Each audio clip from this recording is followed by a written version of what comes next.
Hi there and welcome to our little pre-show chat ahead of the Champions Week here at the MODUS Super Series. And I'm pleased to say I've got a couple of players that will be in action over the course of the week. Chris Mason, who of course famously won on Saturday night, finals night, and Robert Owen, who won on week one. But they both had very good weekends. First of all, Robert, congratulations because you've just secured your PDC Tour card for next year.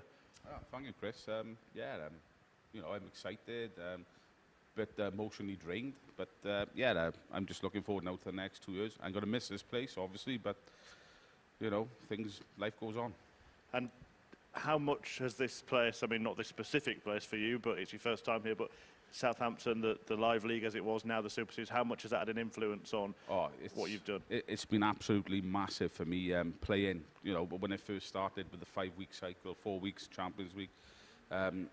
I was getting 2 full weeks of darts in every 5 weeks probably for about 12 months, and it just kept me competitive, kept me on edge, and obviously with the standard of players we've been playing, it's been tough, but at the same time I've loved every minute of it, and so thankful to you guys, Modus, Jason, George, and it's basically made me what I am now. We'll look ahead to this week in a moment, but first, Chris, a quick reflection on last week for you, particularly Saturday night, because it was one of the most dramatic evenings we've ever had here at the Super Series. Yeah, it had everything, didn't it? The 9-dart shootout again. We waited all that time for one, and then, like buses, we get 2 in quite quick succession. It was, it was tough, but it's weird being a dart player. It's tough but enjoyable. But yeah, very, very tough, and it was great. We had an absolute capacity crowd in here. We had a great time, and everything was great. One of those nights that you probably would have loved to commentate on, but it must have been even sweeter to be the person coming out winning it. Yeah, winning. The only bit that's enjoyable is the end bit, because it's all over. And as he just mentioned, it is very, very tough, but very enjoyable. And we've seen it over the last sort of year or so, the benefit of playing in this for players like Robert, who was trying to get himself back in and get himself a tour card again.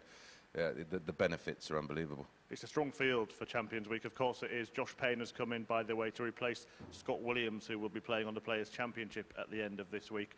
Robert, having now secured your tour card, is it even more of a motivation for you to leave the Super Series as the champion, because you've played the most matches, you've won the most matches? It'd be a fitting end for you, wouldn't it? Yeah, of course it would be. I'd like to go out with a bit of a spark, but at the end of the day, it is what it is. We've got so many good players here this week. I'm just glad to be here. And Chris. But so many good players. Any one of us could take off and win it just like that, at a click of fingers. But yeah, it's been I've had a great bit of sort of career down here over the last almost 2 years. But yeah, it'd be nice to go out with a spark. But if I don't, it doesn't really matter. I've got what I wanted at the end of the day. And just a quick word on today, Chris. A fantastic lineup. The players in Group A have all been the best in getting through their respective weeks, so it's going to be very difficult to choose who finishes top of this group, isn't it? Yeah, I've been having a muse over it all yesterday and this morning, and you can literally make a case for everybody. Although you don't swerve too far away from the proven winners, and of course not just this year. He's a proven winner here. Seems to get the format better than most. Seems to understand that you can't lose it you can't win or lose it on day one. You've just got to sit in there and graft. But yeah, the talent on show today is. I'm glad I'm in the comms box. Thanks. Yeah, so the likes of Graham Hall, Graham Usher, Chaz, Barstow, Lee Evans, Daryl Pilgrim is in the other one. Yeah, he's in the other one. Yeah, he's in another group. Do you know which group you're in yet? I'm in Thursday and Friday night, which I think is with Daryl. Daryl Pilgrim, right. How do you fancy your chances today getting through this group? I fancy my chances same as anyone else. If I play my game, I'm going to be hard to stop. But we can all play at that high level. There's any one of us 6 in this first group. We can go up and hit 100, 110, 115 average and not even think twice about it. I highly doubt we'll do it against each other. It could be a good game. It could be really mediocre. But I think that's just the nature of the game when you've got a group of good players which are playing against each other, and they can produce them sort of figures and statistics. But yeah, it's going to be tough. But I got to fancy myself. Mr. MODUS. We'll look forward to it. Robert's on third game this morning. The first game is Graham Hall against Chaz Barstow. It's all live from 9:30 here on the MODUS Super Series channel, all live on Sporty Stuff TV if you want to watch on the big screen. We'll see you then.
The MODUS Super Series, brought to you in association with Bet365, Betfair, Betfred, Coral, Ladbrokes, Paddy Power, Unibet and William Hill.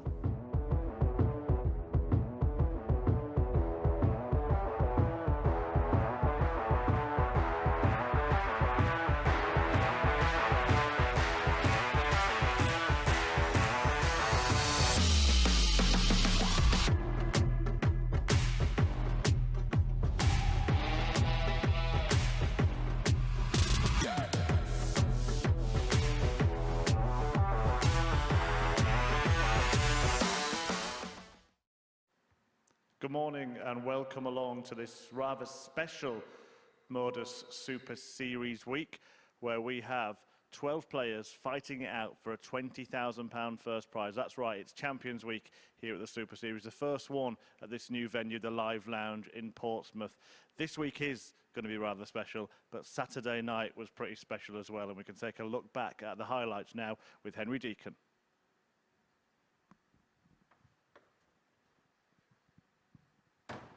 Leg decider to knock him out in the group stages.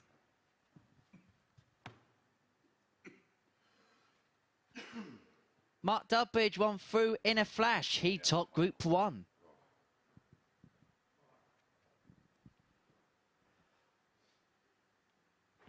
Group 2, however, was far from simple, with a 9-dart shootout separating the 3 players. This treble 19 from Chris Mason won his way through automatically. However, the players still couldn't be split. A 60 from O'Shea,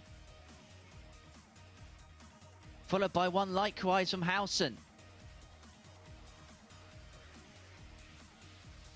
And so with the players still unable to be split, O'Shea and Howson had to throw 3 extra darts. This 60 from O'Shea was huge in him going through. You can see the grimace on Howson's face.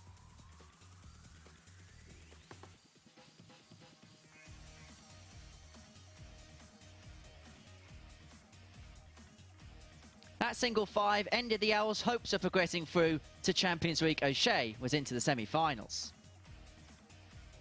The Tony O'Shea drama continued in the semis as he knocked Dudbridge out in a last leg shootout.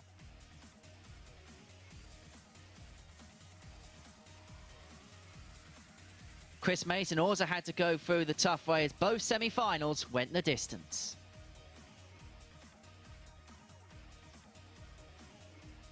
And Chris's Cinderella story came true beyond the midnight hour as he edged out the silverback to win the last spot at Champions Week.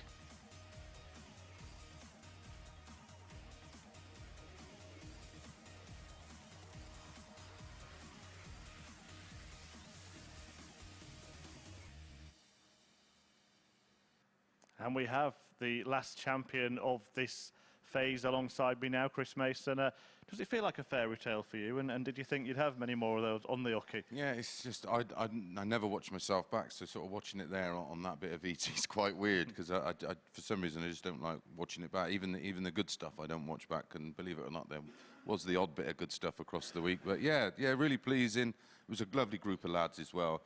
Some great friends over the years that I've shared many a battle with, and it was weird but enjoyable. Pundit head back on now. Just a quick reflection on Saturday night. We saw that 9-dart shootout there.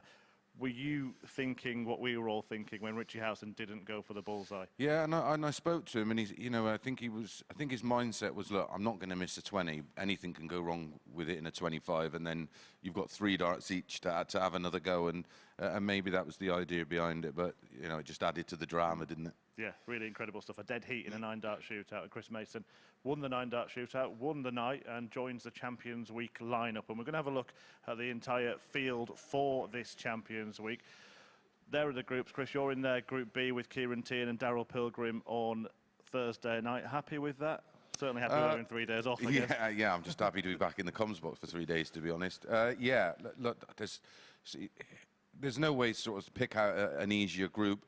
Obviously, this opening Group A with Barstow, Whitehead, Usher, Lee Evans and Owens is super tough. They're all the 6 winners, of course, and then yeah, it's almost impossible to sort of pick one out and go, well, I think that could be easy, and the other. Obviously, Group B with 3 coming through from 5 is a little easier and being played over Thursday and Friday night. For me, I prefer playing at night. Yeah, and Josh Payne coming in for Scott Williams, yeah, who's going to be playing on the Players' Championship tour at the end of the week. It's not a kind of disadvantage, is it really, or an advantage, should I say, for Gavin Carlin and Peter Jakes, because it's a very good replacement. Yeah, absolutely. Yeah, Josh Payne, we know he's a super player. He's won weeks down here before, well, the old venue before. He can play at a really high level. We look back over the stats, and you look at all the averages over 105, and he features in there as much, if not more, than anyone. And he was our best runner-up, which is why he went in place of Scott Williams, who we wish well on the Pro Tour this weekend. Yeah, and today's group, Barstow, Whitehead, Hall, Usher, Evans and Owen. It's 3 days of action for those players. You went through that yourself last week as well. Can you pick a favourite to finish top of it? No, not really. I literally, Barstow, we know, can play at a ridiculously high level. Again, very much like Josh Payne, when you look at those big 100-plus averages. Conan Whitehead, he's a wily campaigner. Graham Hall, fairly newish to probably most viewers, but he's another player that can play at a solid level. I mean, listen, they've all proven their worth by winning, you know, 1 of 11 weeks to qualify here. Well, the first match is Graham Hall against Chaz Barstow, and we can hear from Graham Hall ahead of Champions Week now. Graham, what does it mean here to be Champions Week? Yeah, it's absolutely brilliant to be here. New venue, looking forward to playing. You won at Southampton, so you got here a little bit early today. Was it to check everything out and see what it was like? Yeah, check everything out, have a little go on the stage. Hopefully it all goes well. Seems nice up there, so... It's a little bit different as well. We've got no squeaky floorboard that you've all got to walk around. And what's it like on that stage? Completely different? Yeah, it is completely different compared to being in that little box room in Southampton. Got a bit more space up there and not having to look out for that squeaky floor, tiptoeing around. So yeah, it should be good. Yeah, it's a big stage here in Portsmouth for the Super Series Champions Week. £20,000 up for grabs, and the match to get it all underway is Graham Hall and Chaz Barstow. Owen Binks is the referee in Group A. Chris Mason has made it down to comms, and he's joined by Henry Deacon. Yes, thank you very much, Chris. Good morning, everyone. And after 12 weeks of competition, the champions have been crowned, and it all comes down to this. Week 13 is where the big prizes will be won, where someone will claim £20,000 and the first ever MODUS Super Series title. And to kick us off is going to be Graham Hall against Chaz Barstow, winner of 2 of the first 3 weeks in the process back in Southampton. It's actually the pair's debut on this stage here at the Live Lounge in Portsmouth. So it's not just the nerves and the tension of Champions Week which they're going to contend with first. It's getting acclimatised to the brand new stage. Owen Binks is our referee for the first 3 days of Champions Week, and it's not often we get latest players currently serving in Champions Week in the commentary box, but we'll make an exception for the first 3 days because Chris Mason's alongside me. Morning, Mace. Good morning, mate. Oof. Glad to be back in my safe place. 57. Yeah, what a week this is going to be. And we do start off with an absolute banger. Chaz Barstow in qualification for Champions Week had a running average of 90, a high of 100.74, hit 12 180s in 12 matches. Graham Hall, 43. played 19 games, has a running average, impressive, 94.34. High of 105.47. Seen a couple of those in qualification for this week. And he hit 28 180s. 180. 29. Yeah, that's the first of the week for Graham Hall. It's going to be the first of plenty we're going to see this week here at the Super Series Champions Week. And so 1-2-5 for Graham Hall after 9. He's got out the blocks firing here in the opening leg. Ton left. He's got plenty of time with Barstow back on 320. Graham Hall is actually the joint favourite. These two are the joint favourites to win Champions Week, both quoted at 6 to 1. And that is why. Graham, he requires 70. Yeah, second 180 of the match, and we're still in leg 1. Game shot on the first leg. That is a very, very tidy start from Graham Hall. A 14-dart hold, and is that a statement, Henry, of his intentions in this Group A? So gets chance to throw well, he's starting this week in the similar vein that he left week 3. And if he plays to type, it really is going to be difficult to beat. And the player he beat in the final as well, Jan van Veen, that is not an easy fixture to have in the final. Done some brilliant stuff on the Challenge and Development Tours in 2022. And since he's come into the setup here at the Super Series, has been one of the real impressive players.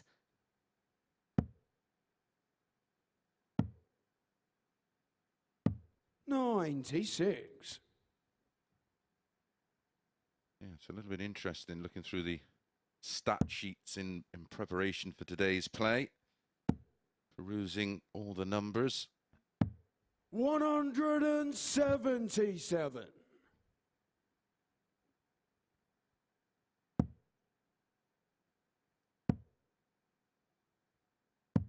$57.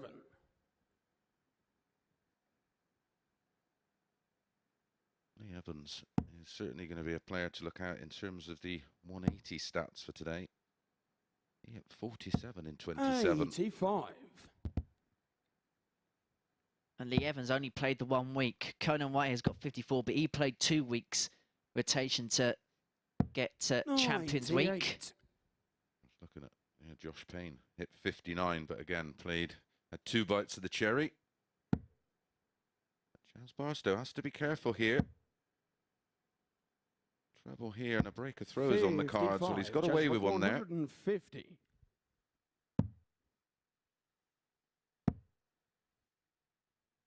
I think what will be interesting to see with the likes of Hall and Barstow and Owen, 44.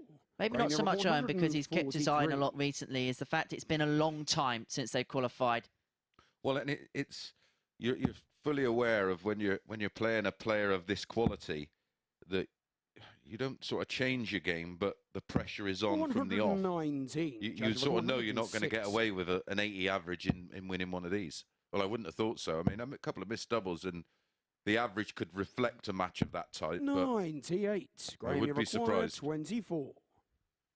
Well, at the minute, Hall is averaging 101. He's on the cusp of a 2-0 lead. If he can bag the double 12, he does bag the double 12. And that is a break of throw as well for Graham Hall. He's getting Champions Week off to a perfect start from his perspective. Chaz Barstow, who's averaging 85 himself, has got work to do early on here. Game on. Yeah, just 30 darts to win the opening 2 legs, and he's 2 out of 2 on the doubles, averaging a ton exactly.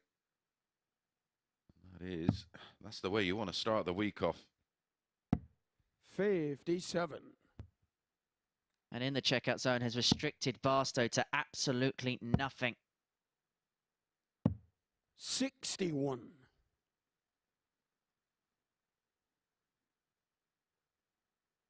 So you have a look at the action of both players here. Yeah, so quite a lot of up and down elbow movement 26. from Graham Hall. And you can sometimes, when the rhythm's right, you don't have a problem. Barstow, much more 46. static. We have seen it time to time from Barstow early on, can struggle. He's not the quickest out of the blocks. Ideally, I think he would have liked the Owen and Evans slot, wouldn't he? Game 3, just to work his way into things. 57. This Group A is very much a marathon, not a sprint. Okay, so if you can't win it on Monday morning, but you can do your chances either good or harm based on your performances on day 1. Yeah, I only picked up 2 wins on the Monday and then responded well on the Tuesday, but still left myself, although it was a very tight group in the end, but you just leave yourself too much to do. And one of those silly little games which I lost ultimately cost me from getting through. Winner of this, straight through to Saturday night's final. 130. 2 and 3 into Group B with myself, Kieran Tian and Darryl Pilgrim. 4, 5 and 6. Back for the red eye. 40. Thursday and Friday morning. 72. I was so happy I avoided that. Now one of them. Tops for 3-0. And this is a mightily impressive start from Graham Hall. He's 3-0 to the good against Chaz Barstow in next to no time at all, justifying his tag as favourite to win Champions Week come Saturday night. Yeah, averaging 94, 3 out of 3 on the doubles. It is the perfect start so far. 95. Now, you've sat in this chair a lot over the last couple of years. You know this format inside out, but have you learned anything more about this now physically playing in it than you have being in the commentary box? Yeah, it's physically, well, it's mentally draining because it's a weird scenario. The only other, we've played round robin tournaments before, but they're all done in a day. 85. We played the Champions League of Darts in Crondon Park for a couple of seasons, and I played in that, and that was tough. But this is just something else, and the problem is you ultimately just want to get out of that group. You want to win Group A and get the Thursday and Friday off, although it's known as a bit of a curse winning the Group A. Just to give yourself those 2 days rest to just work on things in your game which you could feel that were slightly missing on the Monday, Tuesday and Wednesday. But yeah, it gives me I was always sympathetic with the players because I knew you could watch their levels drop, so there was something going on. But until you actually go through it yourself, it's, mind-blowingly hard. So credit to them. 65. Well, this is a bit of a better leg from Barstow. Down to a finish after 12. Graham Hall has to be careful here. Well, now needs 2 trebles. Doesn't get them. So this takes a bit of pressure off Barstow, and it's 3-0 down. That's what you want. You want that little bit of cushion, that bit of breathing space. 76. Well, incredibly, Henry, that's his first start at a double. Luckily for him, he's going to get 3 more because this has been the first off leg here for Graham Hall. And so Barstow will return for 3-1 on tops. Well, he's got to stay there, but can he find a route through to the treble? 60. Chaz require 40. Tops for 3-1 to get his first leg of the week on the board. Double 10. Has to move across. 20. Graham, you require But not across far enough. 170. Well, this would be some way to kickstart Champions Week. Well, we see the 9. That was nearly the highest finish. £1,000, isn't it, for the 9 darter this week? 34. Chaz require 20. Double 10. Up for 5s. Game A 21 will do for Chaz Barstow because it keeps him in the game, gets him on the board at 3-1. But Graham Hall has the darts here to secure the opening rubber of the first ever Super Series Champions Week. Almost feels like a bit of a consolation leg, doesn't it? 3 meetings away from the Super Series for these two. Barstow winning 2 of those 3. 58. Neither match has really produced fireworks. Maybe a pace thing. Very much like in the boxing world, styles makes fights. Well, pace makes matches in darts, that's for sure. Or maybe the tempo. It's threatened moments, but it's never truly caught the spark. And again, it's you're playing against players you respect and you're fully aware of their abilities. And sometimes when they underperform, that comes with its own added pressures. You want to take advantage. And especially this week, because everyone's had to get here on merit and earn their way into Champions Week. So there's going to be not a fear factor, but an element of respect. 180. And of course, for some of these guys, winning that £20,000 going into next year takes the pressure off your whole season, can travel a little bit more, can attempt 60. to pick up potentially more ranking points to qualify for other events. So it could be a game changer. Robert Owen mentioned it in that little interview we did prior to going on air on YouTube, where he said this had just given him not necessarily a new lease of life, but that competitive nature of playing this many matches against sort of the opposition who he's been competing in. Well, most of them are competing on the Challenge Tour. 96. Graham, you require On the back 78. of that, congratulations to Robert Owen. He's got his tour card back.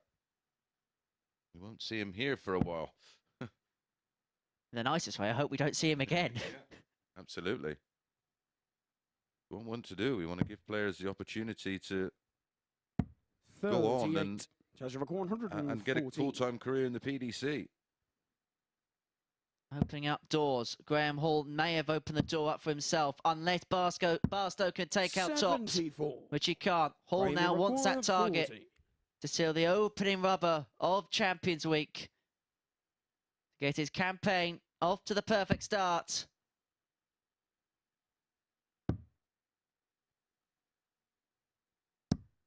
And there it is, and Graham Hall is our first winner of Champions Week. He beats Chaz Barstow by 4 legs to 1 with an 88.18 average, 2 maximums to his name, 4 out of 6 on the doubles. Meanwhile, for Chaz Barstow, it was 1 from 8 for him on the outer ring. Work to do for him as the week goes on. We're going to take a short break, and when we return, we're going to see the winners of Week 8 and Week 7 go toe-to-toe. It's Conan Whitehead up against Graham Usher.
Welcome back to Champions Week at the MODUS Super Series, where we've just seen that the two favourites with the bookies clash in the very opening match of the week, and it went the way of Graham Hall. A 4-1 success for Hall. Hot off the blocks there, 4 out of 6 on the checkouts for him. Chaz Barstow missing 7 darts at double in that match. That's why his average has dipped below 80 in the end.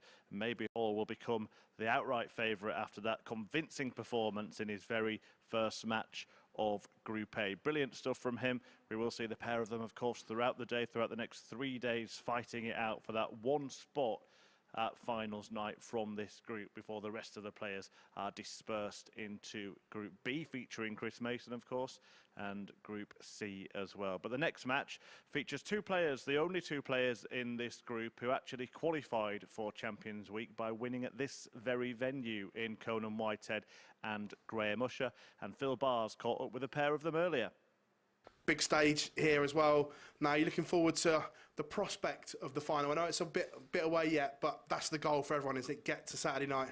100%. I mean, you've got to do anything you can to get through to Saturday. So if you've made Saturday, then you're doing all right. I mean, I've played it before, so I think I've got a little bit of advantage above the rest of them this week, because I'm pretty sure only one of the others have played here. I was going to say, is that a big thing, that the fact that you've played on that stage and the likes of Chaz, Graham and that haven't? I think it's a massive thing, because they're not used to that up there. They're used to the little room that we had before, but now it's a lot different up there now. Graham Usher, you've played here before. I think that gives you a little bit of an advantage over the others. No, I don't think so. Some good players in there. It's going to be tough week, but looking forward to it. What's it been like since you've qualified? Because I know that you were over the moon. How's practice gone and everything like that? Practice good, really good. New darts come yesterday, so I'll be trying them out today.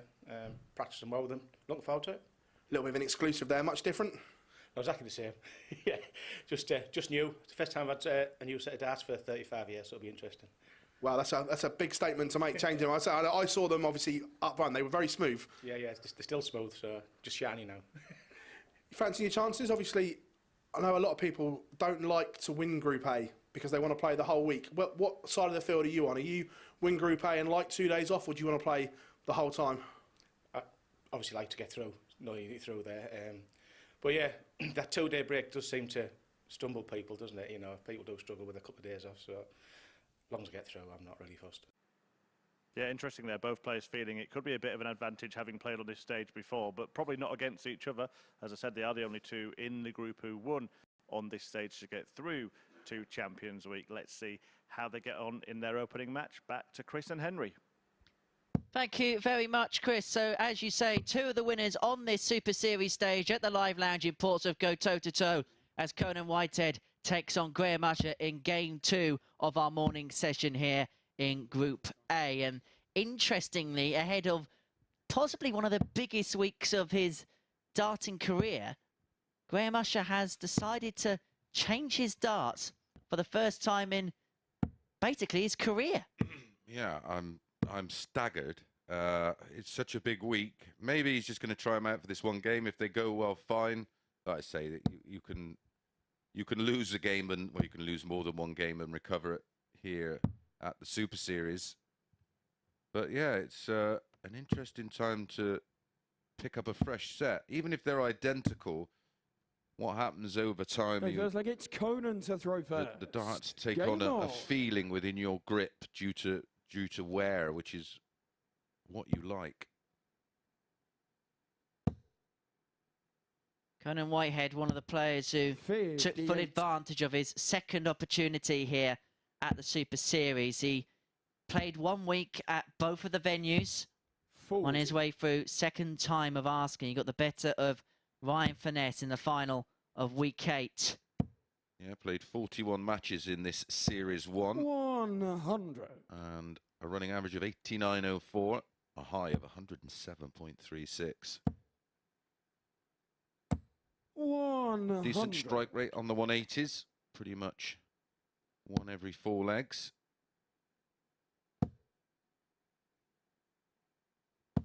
$60.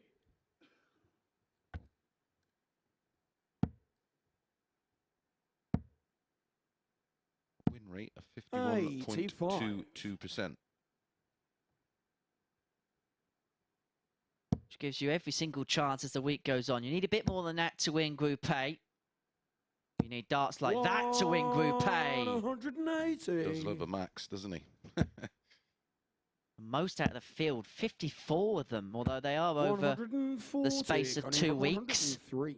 Usher likes a good max himself, but it's Whitehead who's the quickest out the blocks. 103 after 12 to hold the throw in the first leg.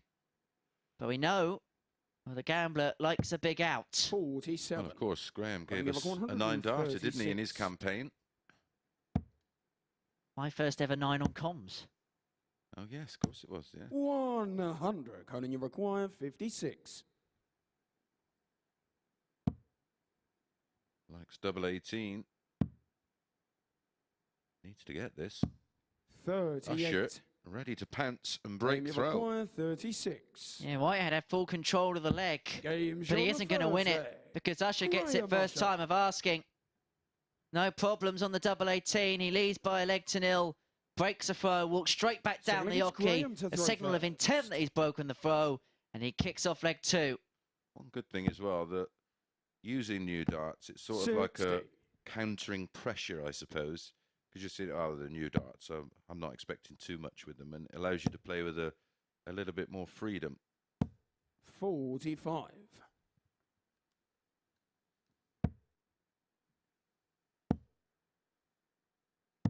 $137. He's going along very nicely with them. Was a 16-dart breaker throw in leg 1. 60. A breaker throw he needed, of course, to win the match. Such an irresistibly smooth action, isn't it, Graham Usher's? Makes me a little sick watching that. It does look so easy. Well, they both did. They're both lovely actions. 100. Let that be a lesson to you all. Still looks weird watching a left-hander from that shot. It's almost like we need to see it from the other side. We'll put a hole in the wall and sneak a camera in. Yeah. 58. Touch upon a bit more on the next leg, but it's interesting that we don't ever talk about left-handers with styles. So he's taken the 1 off at least. 77. It's amazing that when you see the players' table there, the array of stuff they bring up with them. There'll be a hand-drying towel and various spares. That table wouldn't be big enough for Peter Wright, would it? 33. His shoulders of a table to himself. Ooh, could stay there. Okay. 63. Graham, you require 40. Tops for 2-0. Game shown the second. And about a matter of fuss for Graham Usher. Averaging just under 86 for the first couple of legs. So like it's Conan consolidates the breaker throw, which is the most important thing to do. We always say a break's not a break if you don't hold. 100. And again, just gives him that breathing space, and the pressure now off this leg 3. He can really attack. 42. Maybe attacked too much. Would you say Graham's got one of the best actions from a left-hander you've seen? Yeah, I think because we see it from the angle, it probably doesn't look as nice as the opened up body that we see from a right-handed player. But it would be interesting to see from the other side. But the left-handers are so few and far between. The investment in the technology to have 2 of these side view cameras. I will have a word with the powers that be, but I'm pretty sure I'll be told to go forth and multiply. We'd also have to find somewhere for Owen Binks to stand. We'll have to get him out of the way. 59. Oh yeah, maybe we could get one of them body cams. No, no one needs to see that. 140. Well, Conan would have liked to have seen that. It puts him first to a finish. The leg he has to win to get himself back in the match. 81. Conan, you require 100. He's going to get 6 at it. Just for his own confidence, he'd like to take this out in 3. 85. Will return, but under how much pressure?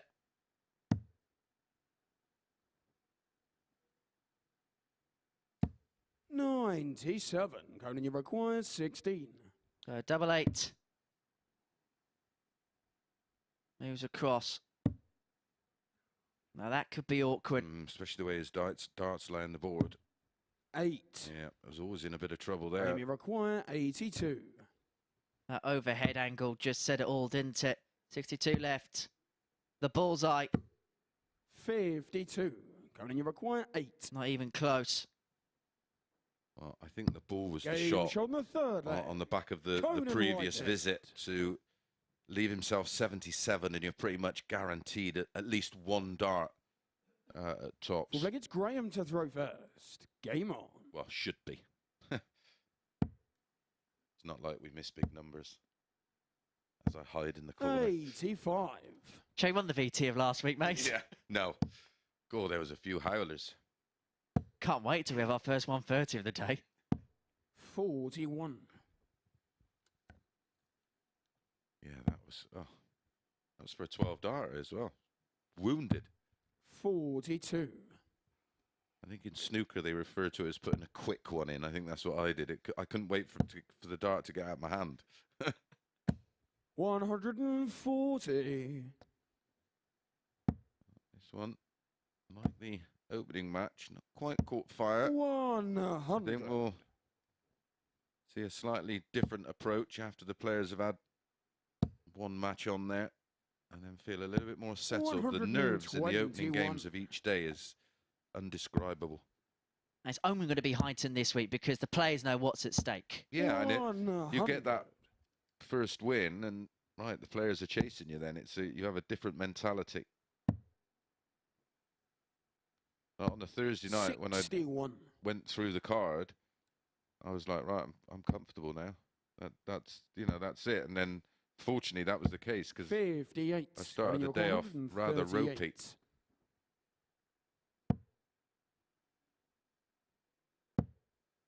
Well, this time he decided to go across for treble 18. Last time out, he went double 19 after getting the treble. 116.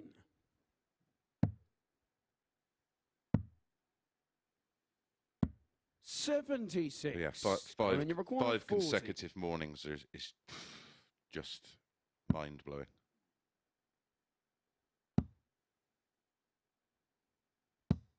Going south, but too far south for Whitehead. You require 40. 1 from 10 now on the doubles for the Barbarian. And Usher capitalises, and he goes 3-1 up. 3 from 8 on the outer ring for Graham Usher. And that is why he is 3-1 in front, because scoring-wise, there's not much to separate them. Very competitive in that area. Just way more efficient on the outer ring, Graham Usher. Look much more assured. And again, that's just a little bit of early nerves. Just looking down the list, and it's going to be a 140. Career high payday for some of them. Not sure about Robert Owen. Did he get semi-finals of the UK Open, didn't he? 140. Yeah, it would be more than 20 grand.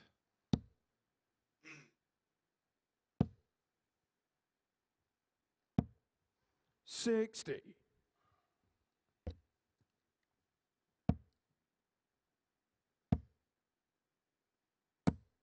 45. 17.5 he got for the semi-final of the UK Open. Good man. Good man. So it will be a career high payday for one of the players this week. 98. And of course, for some of these players, winning this week would be right at the very top of their darting highlights. 60. Yeah, well, like I said, and then it's a springboard onto other things. We're coming up to the back end of the year, and there's lots of qualifiers coming up, lots of big events for the players to play in. This could be a springboard to something big. We've seen the effect it had at Q School this year with the amount of players that were Super Series regulars going on. Neil Duff went on to win a world title, didn't he? And he hasn't qualified for this week. Yeah.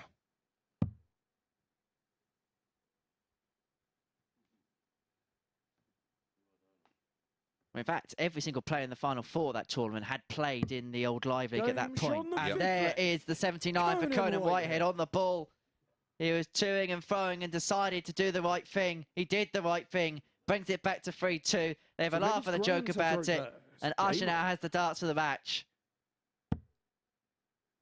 Look at Thibaut Tricot. He broke his duck on the Challenge Tour this weekend as well.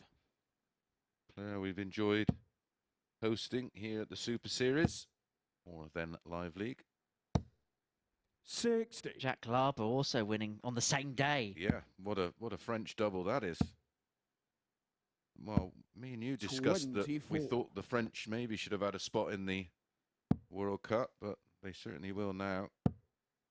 With the actually proven 97. Positive effect this is having on sort of the fringe players outside the current top 128 tour card. I was a little disappointed for Matt Porter to totally dismiss the idea of, you know, even if they don't want to let us have 65 to 128, why not, you know, 96 to 128? Because there's obviously 41. A benefit to the players, not just financially, but in terms of the progression of their own game. Yeah, I was 41. Absolutely amazed. I mean, obviously I will see him over the next.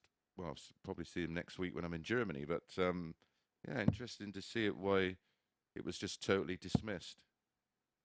And it doesn't even have to be the fact that it's those players playing against some of our players. It could be a week where those 12 players play against each other because they all need that bit of confidence if they're struggling down that end of the rankings. So to pick up points and wins against each other. And well, you get players with no stage experience, and then you give them a week of it, and you can regularly give them a week of it. The progression will be way quicker. It's proven. You know, it's not just an opinion of us, you know, blowing smoke. You know, it's a proven fact. The evidence is there to see. So to just completely 161. Sort of nope, like, you know, there's no benefit. Bullseye. 136. That'd have been some way to save the match, but Graham Usher now has 60. They claim his opening win, but he's missed the big number, so he's only going to get one at tops. Only needs one at tops. And Graham Usher, a man in many people's eyes, seen as a live contender to win Champions Week, gets his campaign off to a perfect start. A 4-2 victory against Conan Whitehead, a game played by missed doubles, but it is Usher 4 for 9 who gets through in the end, getting the better of Whitehead, who got off to a slow start but got better as the game got on by 4 legs to 2. We're going to take a short break. Upon our return, we're going to see the last two players we haven't seen so far yet here in Group A. That's Lee Evans and Robert Owen, and that's coming up after this short break.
Welcome back. Second match is done and dusted, and it's a win for Graham Usher in a meeting between the two players that had played at this venue before on this Champions Week. Graham Usher winning it 4-2. You can see there, maybe both players suffering with a little bit of kind of Monday morning tiredness, trying to take a bit of time to wake up, particularly Conan Whitehead missing 10 darts at double in that one. But Usher will be happy enough to have picked up the couple of points and get his Champions Week off to a winning start. Very good stuff in the doubling department from him.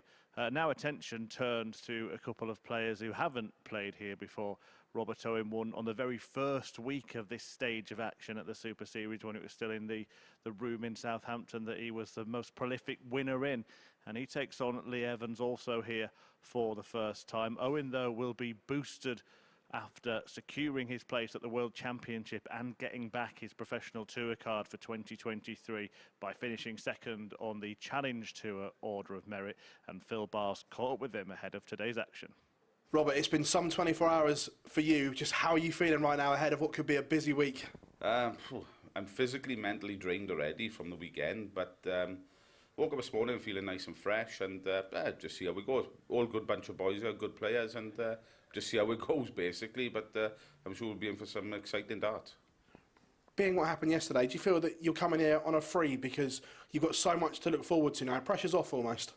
Yeah, well, there's no financial pressure, there's no playing pressure. I just come to play darts this weekend, and what will be, will be. But I've got an exciting 2 years ahead of me now, so it's all good. So, yeah, Robert Owen getting through to the World Championship and getting that tour card behind Scott Williams on the Challenge Tour Order of Merit, and then Danny Van Tripe, who hit a 9-darter in this event, finishing third and got an Ali Pally spot as well. Wins at the weekend too on the Challenge Tour, as Chris Mason mentioned in commentary, for Thibaut Tricot, Justin Smith and Andy Hamilton. So it all is pointing to that this event gives players really good experience and confidence boost to take elsewhere. It'd be interesting to get the thoughts of the boys in the box on that one. Very much so, Murph, and you must have been listening to our conversation that me and Mate are having in the break, because that was exactly what we were talking about what this competition does and where this competition can go. Yeah, exactly. I think it's pretty much endless. I'd like to see you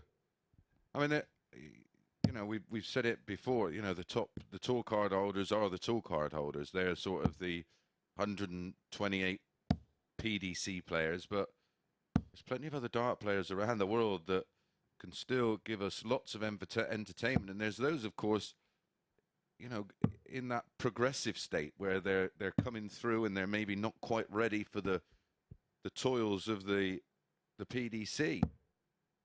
Exciting talents like we've seen that with Thibaut and the other French Jacques Labre. Yeah, two French people winning a challenge tour on the same day. Unthinkable a few years ago. Oh my goodness, yeah. Especially with France, which is predominantly a soft tip area of the game. Well, this man was made the 8-11 favourite for this match, which raised a few eyebrows. Maybe not after that first visit. No. It was interesting what Robert Owen said in his pre-match interview, and the fact that he's won his tour card now. He's got that kind of freedom and lack of pressure going into this week. Anything he does at Champions Week will be a bonus for him, because he knows that come next year he's going to be a PDC tour card holder. Well, he's had an incredible 18 months, maybe 18 months or so playing within this system, winning many times, many weekly events, and picking up over the course of 18 months a substantial amount of money, way more than players ranked 92 to 128 has picked up on the Pro Tour. Probably 41. Way more than anybody ranked 70 downwards at a guess. Which, again, cements my thoughts on allowing a certain group of those players. I understand you've got to protect the brand. And maybe players ranked close to the 64 or 65 back be a little bit awkward, but because they'll be qualifying for TV 140. events. We could work around that. So Lee Evans Games wants tops, on the gets first tops for the leg. opening leg. Lee Evans. Lee Evans qualified by winning week 5 of this process. He beat the reigning WDF World Champion in Neil Duff in the final of that week, and did so in impressive style. 88.58 average, and in a week hit 47 maximums. Yeah, that is 100. Yeah, that's rather impressive. I thought I did all right with 41, but that is, yeah, that's staggering. 47.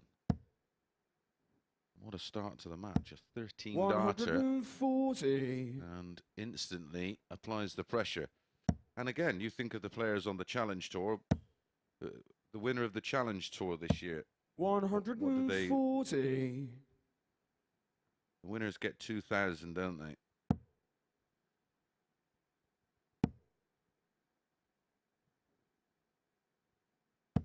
$125.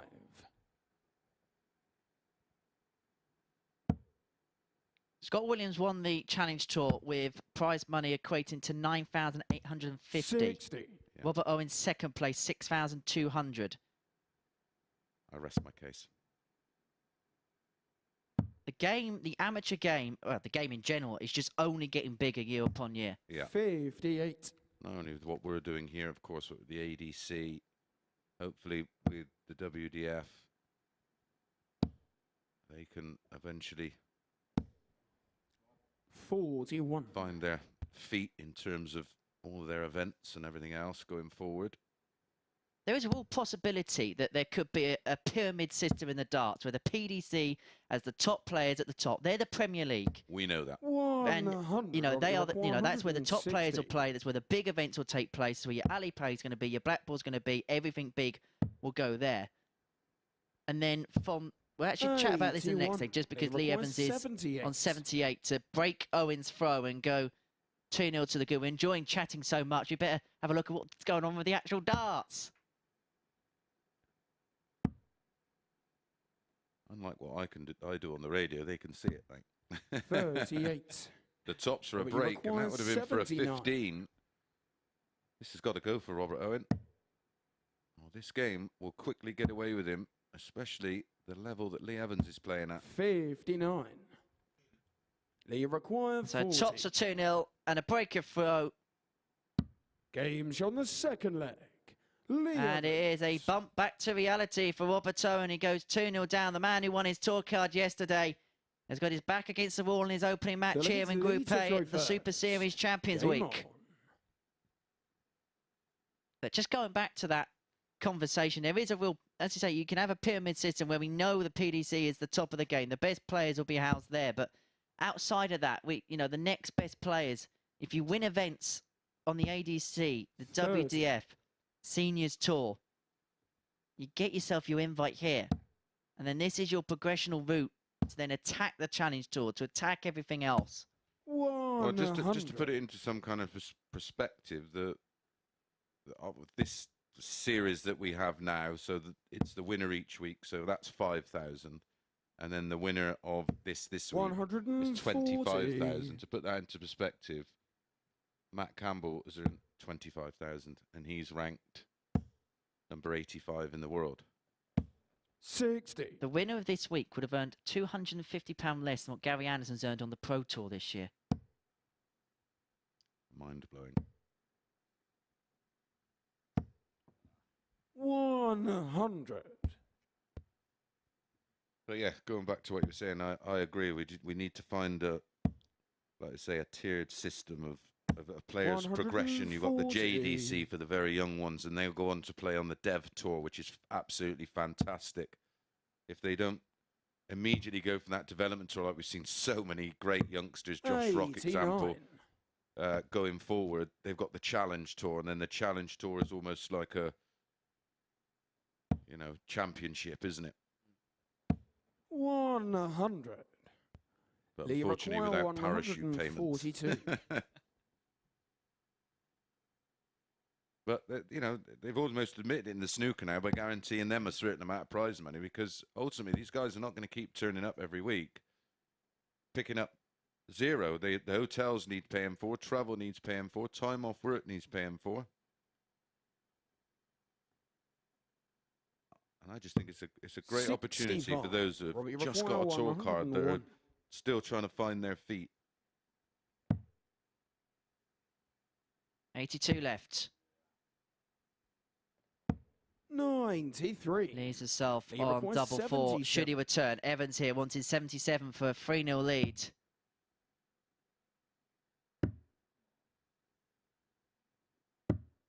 No score. Robert, you require 8. Fancy busting. You'd never do that. Game shot. Well, that just took a little bit of pressure Robert off. Owen. And it is a break back in 16 darts for Robert Owen, and eventually a little bit of a foothold in the game. Full flag, it's Robert to throw Still first. got work to do. Game on.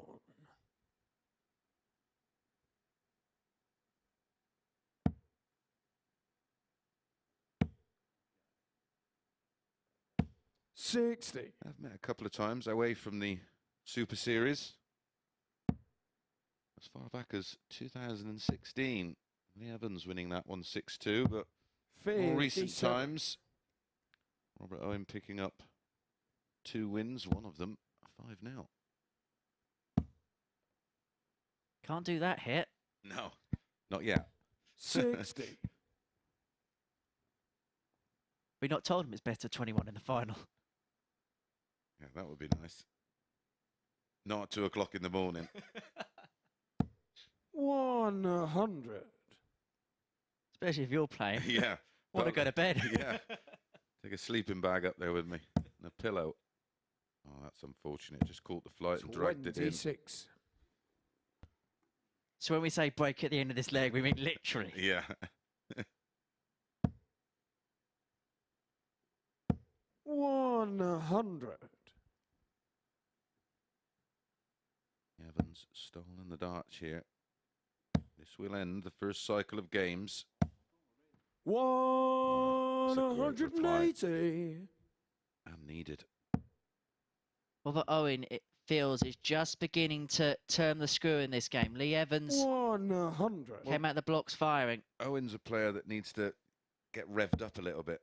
You almost feel he needs to not necessarily play with anger, 99. Lee Rock 144. but needs something in there. Needs to play with a bit of passion to get the best out of him. Well, he's going to get a go at 76 upon his return. 70 left here for Evans. 78. Played on the 18s. 76. Going to get 1 dart at tops for 2-2. 56. But that drags just underneath, and so Evans has the break chance. 66.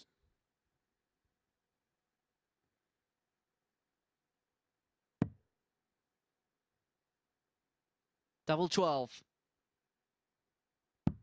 Game shot on the full. And that is a crucial break for Lee Evans. It puts him one away from getting the better of Robert Owen here. Oh, that will seriously hurt Robert Owen. Fifth leg, Worked it's hard Lee to get throw the break first. back. Found a Game on. 180 towards the back end of the leg. We question. Go on. I was going to say, we questioned at the start of the match whether Lee Evans should be installed as the favourite. Well, your phrase, "we never meet a poor bookie," may be very true here. Absolutely. Even when they get it wrong, they get it right.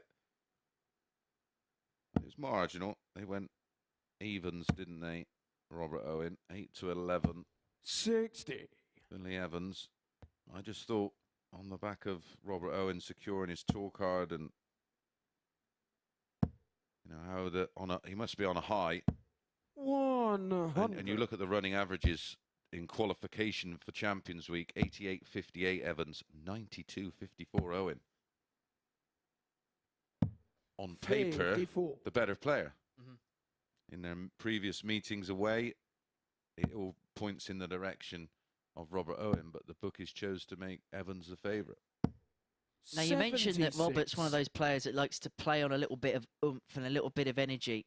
You said this week he's playing a little bit more relaxed because he's won his tour card. So unintentionally, I suppose that 100. urgency that would be there if he didn't have his tour card isn't there this week. And I suppose he's got to try and find a way to get that in his game. Being relaxed for most players would be an advantage. I think it would be detrimental to the play of Robert Owen. You know, he's got to play with passion. 84. He's got to be some fire in his belly. Typical Welshman, really, you know. And trust me, on the back of this, we may see the best of him because he'll be fuming with this. 82. I mean, he's just at 82. That's his average. They require 110. He will not be happy with that. We may see the bounce back effect. He'll be equally unhappy if Evans could have taken out this 110 to finish the match off. But for Robert Owen, his next match will be against Graham Hall. So 36. It's not like he's going to get a free roll type of game. Not that you'd expect them here at Champions Week. 140.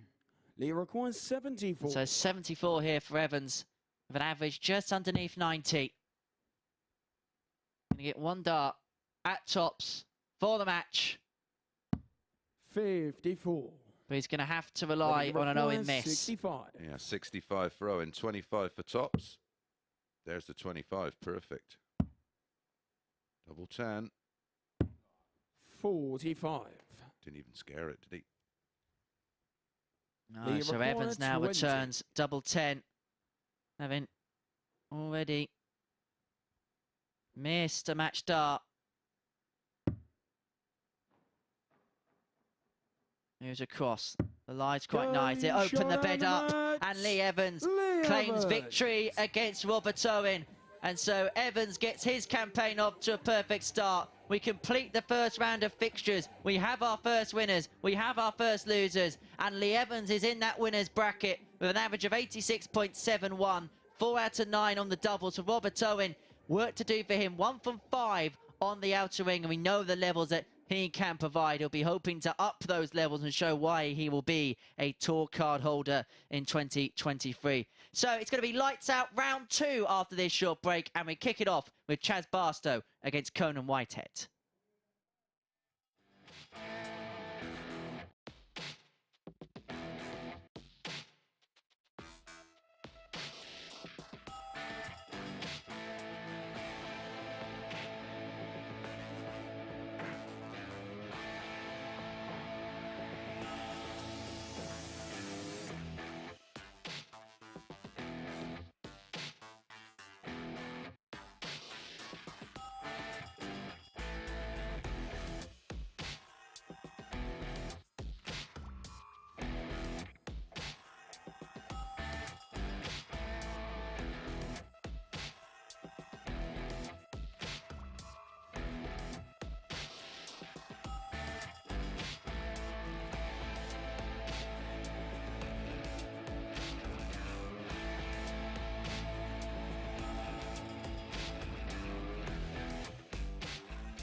Welcome back to Champions Week here at the MODUS Super Series. We've had 3 games, 3 winners, and Lee Evans is the latest of them, a 4-1 success for Lee. He hit a 180 with his very first visit in the match and did not look back from there. 4 out of 9 on the doubles.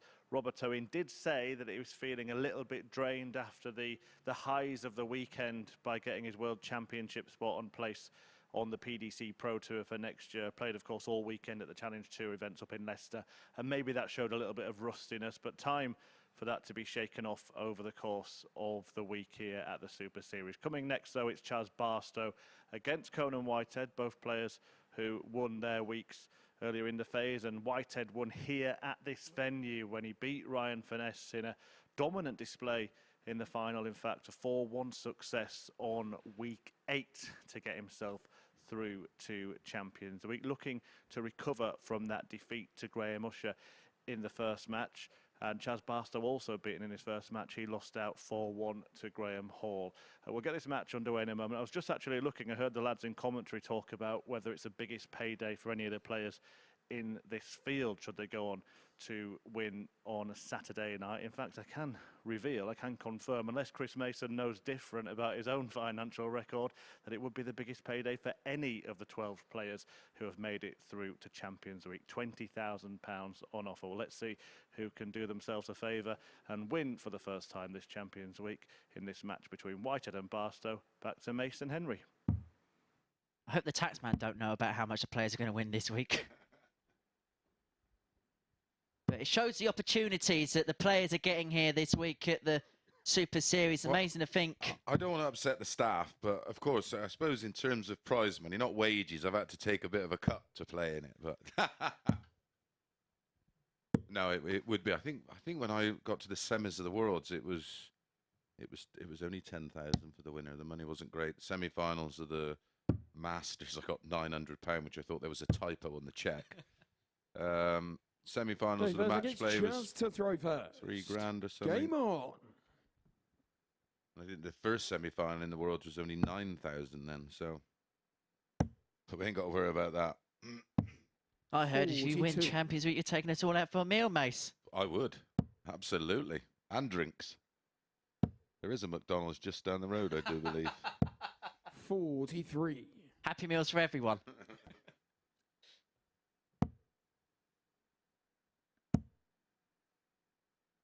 Well, for Chaz Barstow, this tournament has been a real launch pad for him. Came to us in 2021, back at the old venue in Southampton, back in the days of the Live League. Then qualified for the World Championships at Alexandra Palace. Took the opening set off of Michael van Gerwen, and my word, did he scare Van Gerwen that evening as well. And before this, and this is without any disrespect to Chaz, not many people, especially general armchair punters, would have known who he was.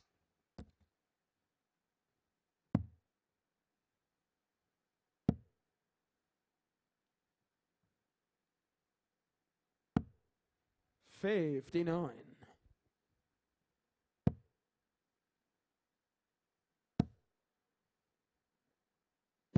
Well, I was going to mention both of these players will be looking for a reaction following an opening game defeat.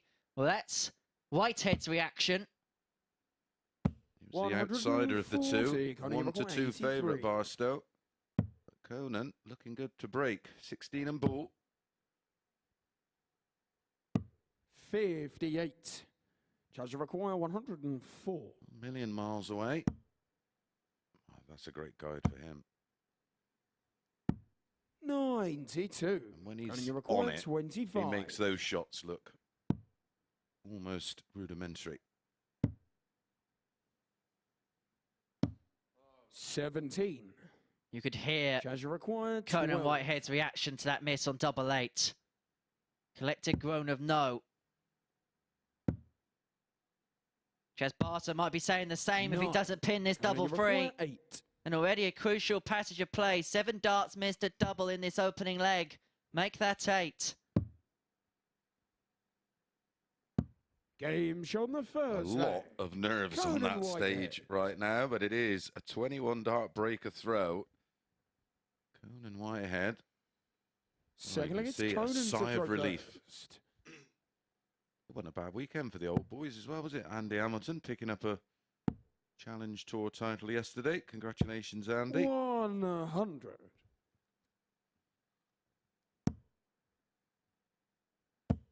Just keeping the young whippersnappers at bay. 140. Well, a lot of them now, it will be waiting for qualifiers and then 85. Q School in January.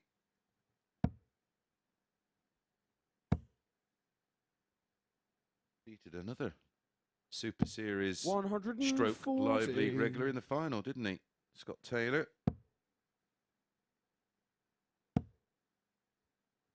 Talking about young players, we've got to say congratulations to a number of our regulars who qualified for the UK Open via the Dev Tour Order of Merit. Nathan Gervin, I know a player you've worked a lot with. Sebastian Białowski, Connor Heenahan, who hit the first 9 darts at this new venue. Gian Van Veen, Jared Cole and Josh Richardson will all be at Minehead in March. 100. As you require, 164. Yeah, super exciting for those players to get an opportunity to play in that event. Of course, Nathan has the final of the Worlds. 98. Only you 160. Hams at the Players' Championships, doesn't it, in November? During the semi and final, isn't it, usually? Yep. 60. Judge requires 66. Comms is always done by Alan on that one because obviously he follows all the Dev Tour darts. So I will be sat in the crowd cheering him on. 36. Only you require 56. Tots Whitehead for 2-0. Game on the and there it is. Conan Whitehead opens up a 2-0 lead against Chaz Barstow here. And Barstow averaging 80.75. He averaged around that, just underneath in the first game where he lost 4-1 to Graham Hoy. It won't be panic stations for Barstow, but he'll know, well, that's unlucky there with the bounce out, but he knows that he's going to have to move up the gears a little bit. Yeah, I sort of had a look at this group, and as I've already mentioned, the winner goes through, and then second and third goes into the group I'm in with Kieran T and Darryl Pilgrim. I'm looking at the two that I'd prefer in there, and there isn't two. 180.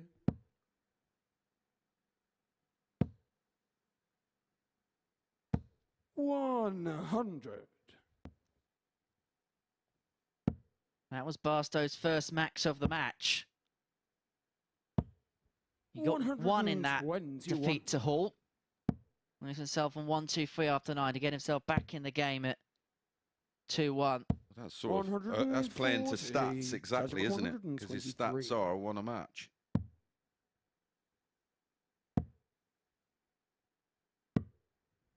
Well, had to go for it. 2-0 down, and Whitehead on 167. And he was right to. 131. Not a bad leave. Judge require 38. Gonna miss big. Game on the third leg. Chaz Barstow. A super leg from Barstow. A 13 darter. Only a hold. It's gonna need a break, Henry. He is at some point, and it's Conan who has the darts here, which if he can hold, will open up a 3-1 advantage. And then suddenly the alarm bells will ring through Chaz Barstow's mind.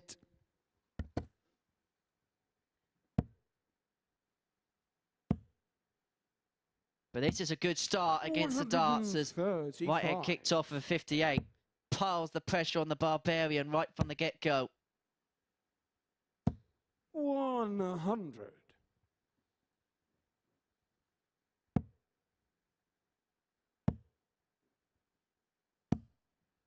100. How often do we see leg 4 dictate the pattern of a match? 100. Yeah, over that best of 7 race, it always seems to be a real pivotal leg. 58. It's always, or it always feels like it's a real game changer. It's a game on, game over type leg, isn't it?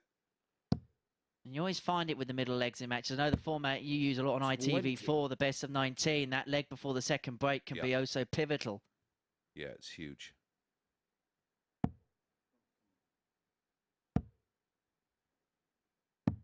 $78. Well, that was a risky shot. The single 19 with a left 168. And Whitehead is within striking distance. He has to be careful. Got to be ball. Got to be ball. 59. Judge of a 130. Oh, risky, but it paid off. 49. Conan, you have a 164. Made a mess of the back end of this leg, hasn't he, Barstow? 58. Judge require 81. So Barstow back for 81 for 2-2, double 12. Game show number Excellent four from player. Barstow. Chaz And Barstow. gets us back level. And once again, we see a 2-0 lead be pegged back to 2 apiece. And how often does the fourth leg of a match here, the Super Series, change the tungsten tide?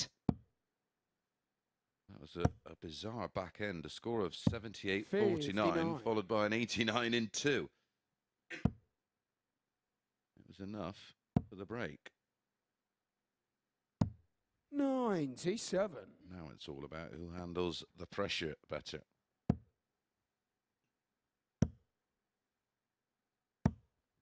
Well, that's an indication of how Barstow's settling into the big occasion. Well, there's a lot more fluidity to the action now, isn't there? 100. Average up to 92 now, Chaz Barstow. That's where we expect him to be. 41.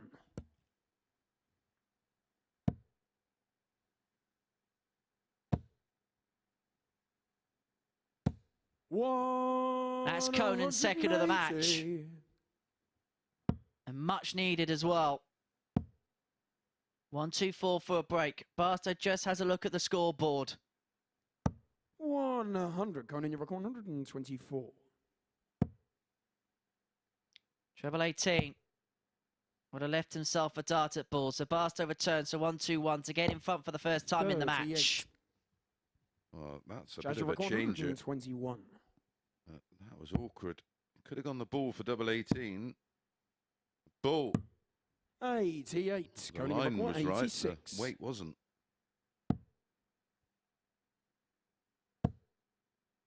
Little red bit. 46. Again, another good leave. Does require 33. Will he get a go? Or will it be 3 on the spin for Barstow? 28. Conan, you require 40. That could be a crucial miss for Chaz. And he was only 1 from 8 in the opening match. He's shot just the 2 fifth from 9 in this one. Conan Whitehead. As Conan breaks again in 17. Sixth leg, it's Conan to throw first. You got the feel this morning when the players came in that there was something big on the line, and I think we're just correlating that in the opening games we've seen here. You could tell that they know what's at stake. Yeah, and that's something that is gonna plague them for a while until they're. And that's the thing. That's the advantage these top elite players have. They're no longer playing for money. It's all pretty much irrelevant to them. 100.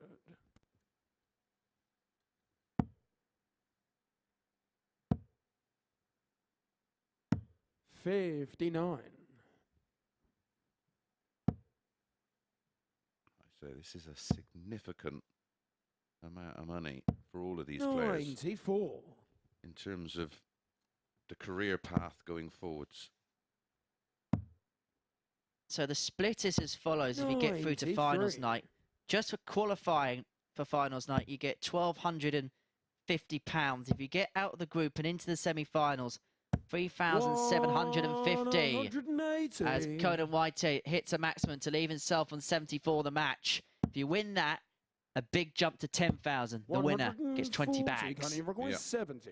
And a grand for a 9. £41,000 in prize money. For the match. 54. Charge of 152. Barstow will not save it on the 152. Will Conan be bang on the money here? Get the double 8 and to secure his opening rubber. 132. of Champions Week. And you require 16. He lost 4-2 in his opener against Graham Usher. But he beats Barstow by that scoreline. Conan Whitehead is on the board here at Champions Week. The Barbarian beats Barstow by 4 legs to 2 with an average of 85.07.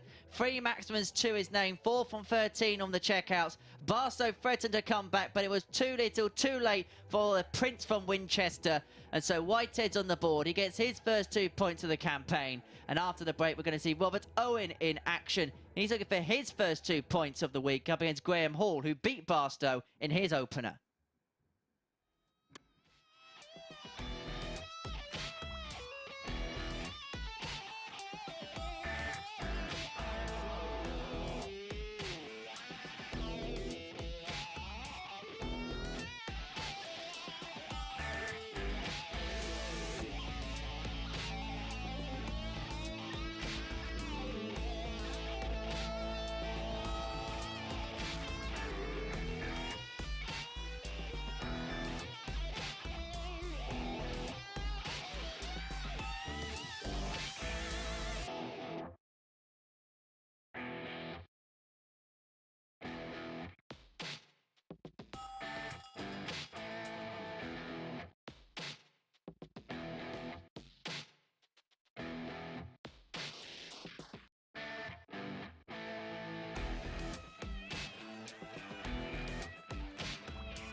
Well, we're 4 games deep into Champions Week here at the MODUS Super Series, and we've just seen victory for Conan Whitehead, beating Chaz Barstow 4-2.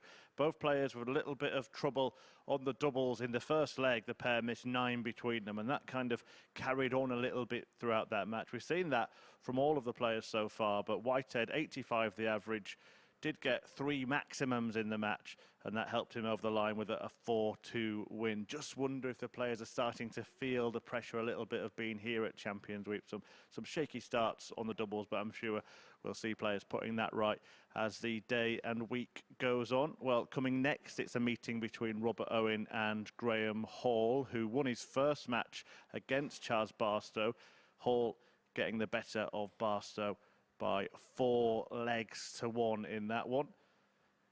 Chasing the doubles around himself in the end, but eventually pinning double 5 to get over the line. And it's been a poor start for Barstow, who along with Hall was the bookies' favourite to win Champions Week before a dart was thrown. That may have changed after the first couple of matches. Robert Owen may be rising up, however, defeated in his first match when he lost out to Lee Evans, looking to build on that confidence and carry on that run, having secured his spot at Ali Pali and a PDC Tour card for next year. So without further ado, we'll see if he can win for the first time when he faces Graham Hall in the 5th match of the day, and Henry Deacon and Chris Mason will guide you through it.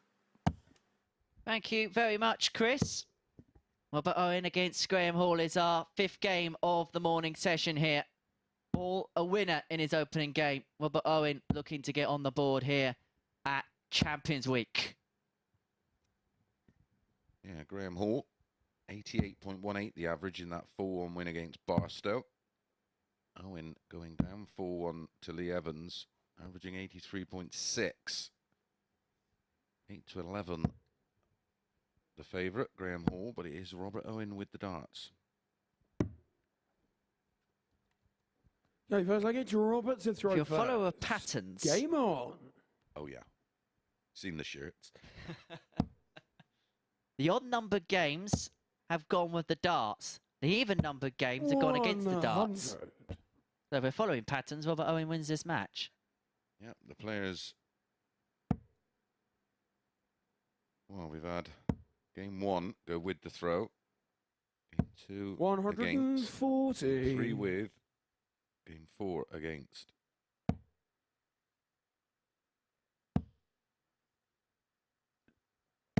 Of course, we're based at the Live Lounge here in Portsmouth, and we've got some premier events in the city, courtesy of Modus Darts. In December, the Untouchables return to the Guildhall, one of the big exhibition nights of the year. And what a lineup, isn't it? Just a little bit good, and you'll see good darts just like that from the likes of Michael van Gerwen, Raymond van Barneveld, Vincent van der Voort, Simon Whitlock, Fallon Sherrock, Andy Jenkins, Corinne Hammond, Charlie Large, who made the WDF Youth Final this year. Bobby George will be giving us some entertainment as well. It's at the Portsmouth Guildhall on Friday the 9th of December, and tickets are available via dartshop.tv. 170. Proper weekend at the darts, couldn't you? Go there Friday night, come here on the Saturday night. Not too shabby, a bit like this opening leg from Graham Hall. 140. Graham, you require 11. 3-4-4 for an 11 darter. Will be the best leg of the day.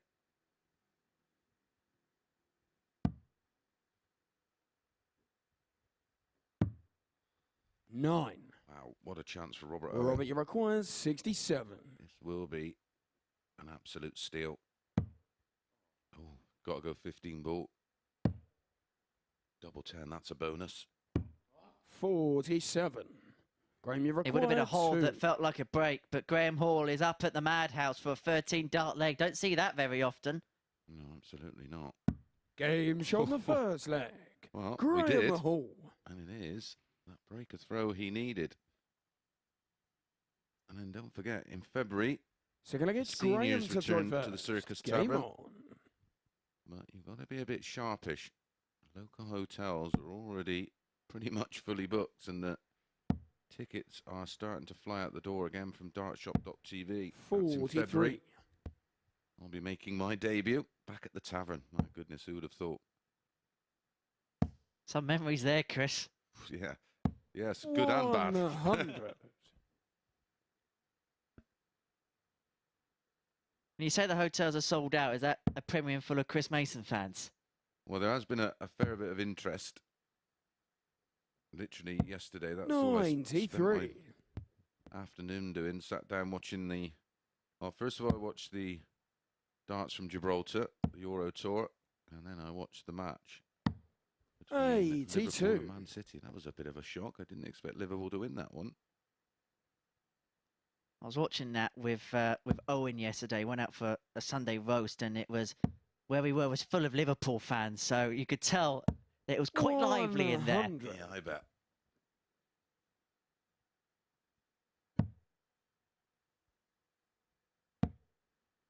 I've actually got my board from 139. Saturday night. I'm going to sign it up.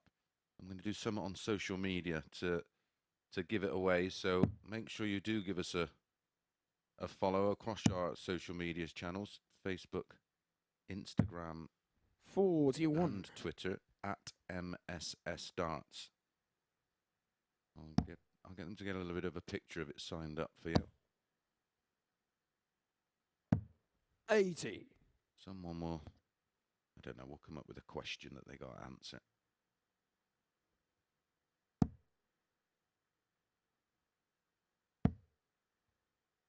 Good reply this from Owen. 10 after 12. 100. Robert, you require 100.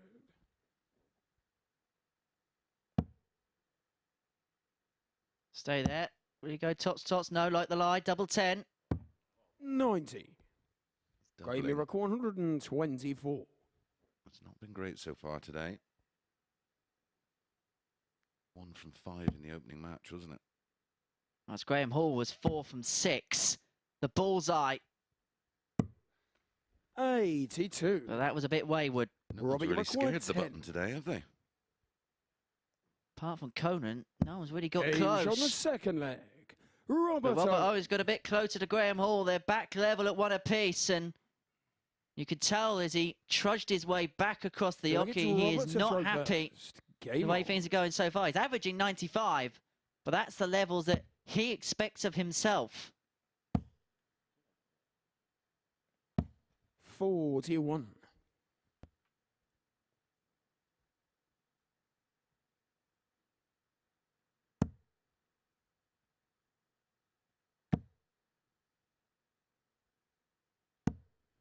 But it just feels like this man here, Graham Hall, gets better every single time we see him here at the Super Series. Yeah, I knew him from my days living in the West Midlands when he was just sort of coming through, and you could tell, and there was bags of talent in there. But in the last year or so, he has been picking up titles around the UK with regularity. 82. Before, it's all about having talent, but it's just about becoming a winner. That's an art in itself. 100.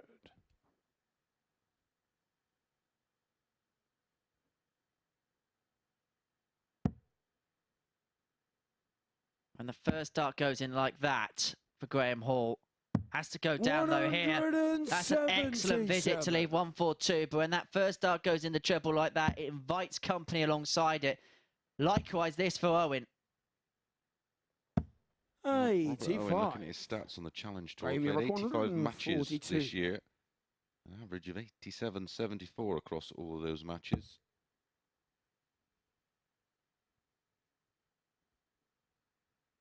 Darryl Pilgrim topped that table.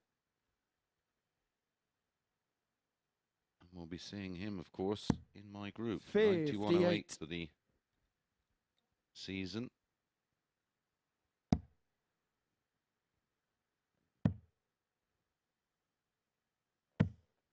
$96. Graham, you require 84. 84 here for Graham Hall for a break of throw. 14 for the bull. Oh, he's missed the big number. He's hit the single 11. He's attacked the treble. And as a consequence, he won't get a shot 44. At the little red bit. Robert, you require 79.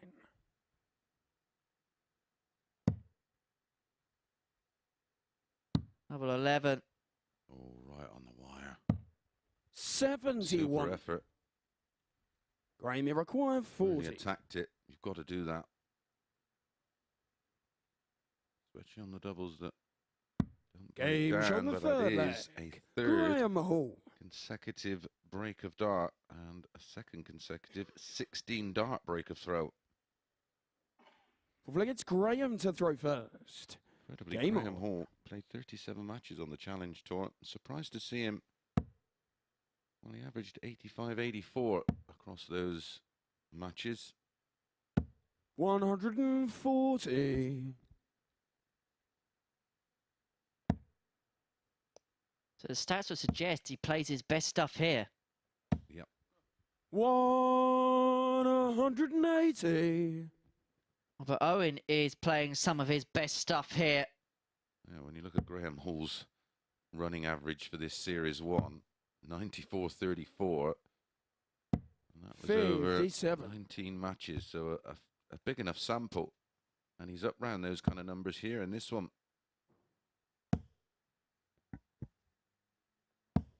60. Key stat in that one is Robert Owen 1 from 4 on the doubles. Graham Hall 2 from 5, 25% to 40%. 58. And crucially, when you look at the scoring power pack, it's the 140 pluses of Hall, which has given him opportunities at the double. 140.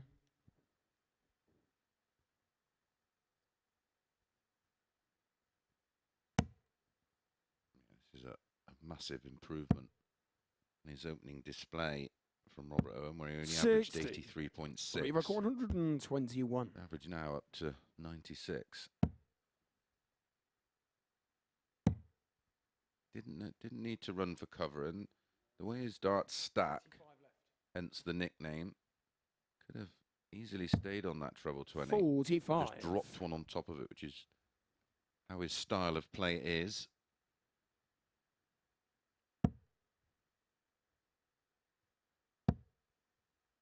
Well, he won't be staying there, will he?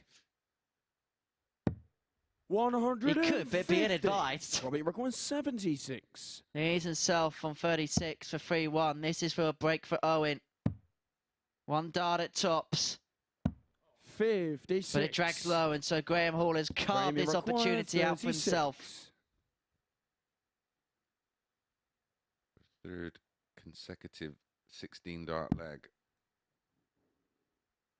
Will be our first hold. Game show on the 4th leg. Graham Hall. And it could be the most crucial leg of the match because it's the first hold, because Graham Hall now puts himself one leg away from victory. Robert Owen has to hold here, has to win the lot from here. Yeah, that was a great dart from Graham Hall, because double 9 can be a dirty double. 41. So much can go wrong with those doubles, especially in that situation.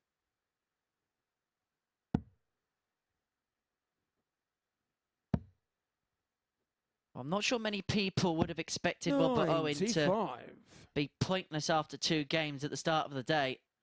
No, absolutely not. 140. He's beginning to go through the gears, in my opinion. There's evidence in this match, even though he does trail 3-1. Opportunities have been aplenty. 134. In the doubles replicate that of his opening match, 1 from 5. Standard-wise, we thought if one player can get out the blocks, the others will follow. This is what this game is starting to show. Well, we've seen an improvement from both in match number 4. As the players start their second cycle of games, both players improve their averages and their play. And I think that will be the case across the course of the day. I think the standard will just rise. 60. And of course, there's a £1,000 bonus for anyone that can get a 9-dart finish here in Champions Week. Because logic would dictate that the best darts will be thrown this week because you got the best 12 players. 100. Robbie Rock 160. And so Graham Hall 112 for the match. 60. Only a 60 for Owen. 112. Treble 20. Leaves 52. And that leaves tops. Game shot. To do it nicely, to do it in style for Graham Hall. He is a 4-1 victor over Robert Owen with an average of 93.5. The standard is coming up to the boil here at the start of Champions Week. 4 out of 8 on the doubles, but for Robert Owen, it's a repeat on the doubles bed for him. 1 from 5 in the first game, 1 from 5 in this game, which means he is pointless after 2 matches. Graham Hall doubles up. He's on to 4 points. And when we return after the break, we are going to see one more player make it on to 4 as Graham Usher takes on Lee Evans.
Welcome back. Chris Mason's joined me to reflect on what we have seen so far. Chris, we'll start with the last match, a 4-1 win for Graham Hall against Robert Owen. And you mentioned in commentary that we've just started to see the standard rise a little bit. Yeah, I just think the early nerves have been shaken off a bit. You could see they were all twitchy in the opening 3 matches. Match number 4, the standard started to rise, and we've seen it again from Graham Hall, 93, 53, the average 180 and 50% on the doubles. I just think the more frustrated Robert Owen will get, it's not the advice I'd give, but he plays better when he's got something about him. He tends to respond much better when he's a little upset. The little bit of rustiness we've seen, is that a Monday morning thing, or is it we're at Champions Week now and a bit of pressure added? Yeah, well, they've all been playing the Challenge Tour, so a little bit of fatigue, the long travel from Wigan down to here. I think it's a bit of both, really. You can certainly see there's pressure involved, and of course the early start will sort of play into things. But I think we'll start to see them all go through the gears in the remaining matches. Graham Usher against Lee Evans next. Evans won his first match, a very good performance. We see him here getting over the line against Robert Owen, or winning his third leg against Robert Owen, rather. To add more to that frustration, but Lee Evans is one of those steady, solid players who is probably suited to this kind of format. Absolutely, yeah, and he's steady and he won't be rushed. He takes his time, goes through his own idiosyncratic ways of throwing a dart and warming up and prepping. But Graham Usher, he's on this long run undefeated, isn't he? I can't remember the last time he lost a match. And using new darts, which is a big surprise to me. But listen, he knows what he's doing. We'll let you go on your long run back to the commentary box, and we'll get the action underway with Henry Deacon.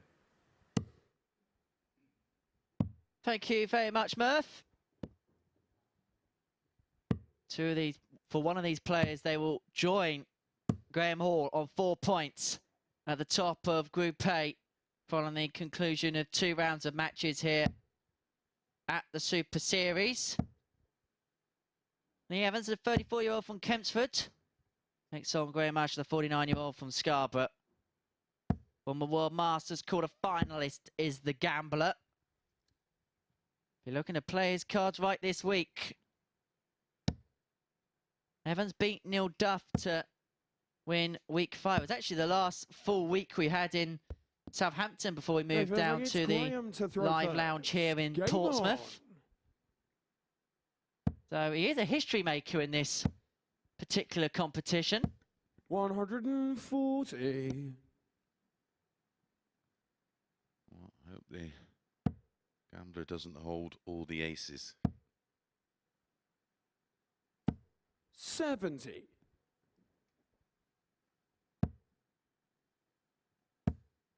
How are we going to sort out the aces if you play Graham this week? 140. Well, the way he's going at the moment, I don't mind playing because that means it'll be Saturday night.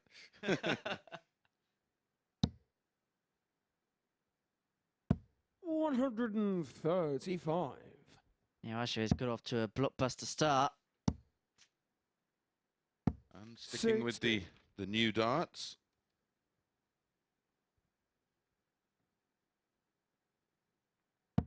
Graham Hall with that emphatic win is the early table topper on 4 points. Graham, you require 161.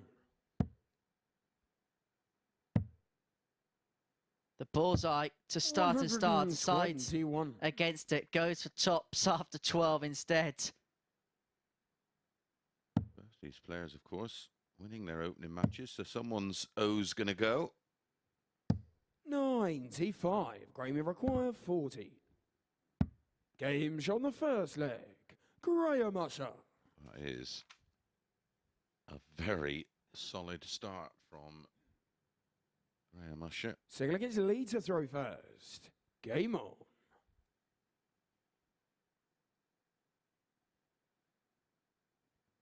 Graham Usher is on a 7-match winning streak here at the Super Series. I thought it was similar. I couldn't quite remember off the top of my head when I was just up there with Murph a moment ago, but yeah, I couldn't remember the last time he lost, so I knew it was a while ago. His last defeat came to Justin Smith, who we have to send our congratulations to. Absolutely, yes. Picking up his first Challenge Tour title at the weekend. It is. Well done to Justin, another player that's enjoyed some great moments at the 57. Well, then Live League, now Super Series. He has informed me that he is tuning in as well this morning. 96. Good man. No doubt we will see him in stage 2, which begins in earnest next week. 180. 59. Lever 124.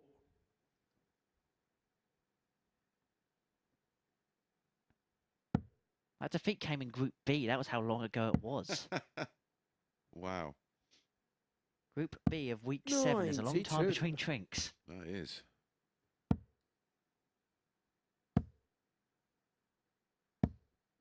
$140. Well, adds a little bit of pressure to the 32. 32. It's just a little reminder for Lee Evans.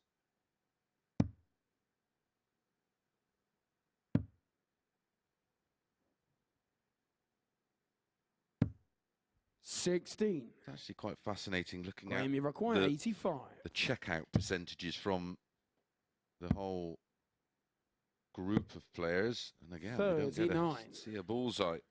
How You close they require are, 16. apart from one player, and that player is Graham Usher. 43% on the doubles. A strike rate of 86%. 86 from 200, Game sorry. shot on the second leg. 43%. Everybody Lee else, Evans. pretty much of a muchness, mid-30s. However, 25% is good enough at the minute Well, for it's Lee Graham Evans to to get throw himself first. level at Game on. 1 apiece. Good quality affair. 16 dart leg that for Evans on the back of the 13 for Usher. 60. These are the averages after the first couple of legs. Yet to see a ton-topping average so far at Champions. I'm sure we're going to see a fair few of them.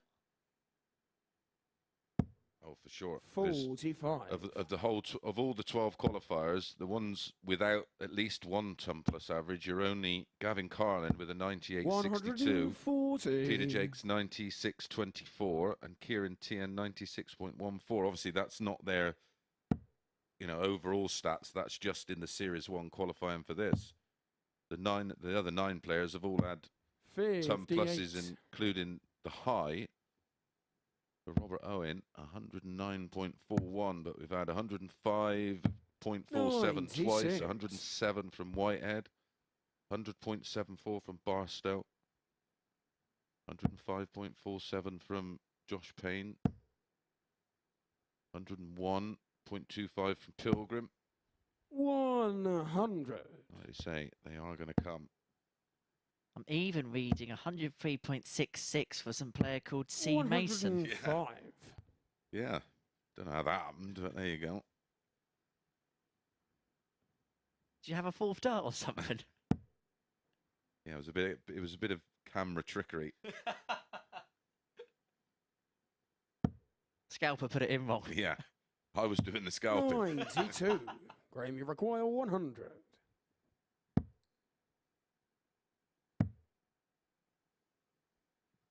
$76 left for Usher. Evans all the way back on 206. 44. So has a bit of time to think it through.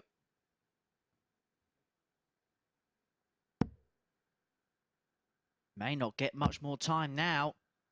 Will not get much more time.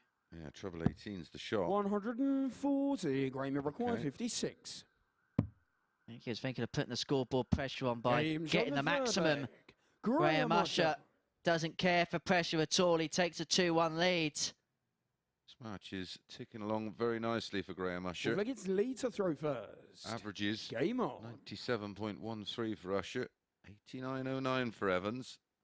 Just been kept on the back foot a bit by Usher so far.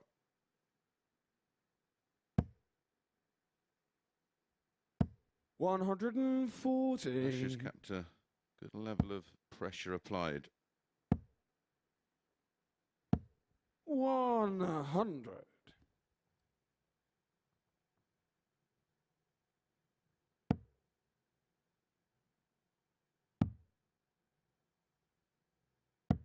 57.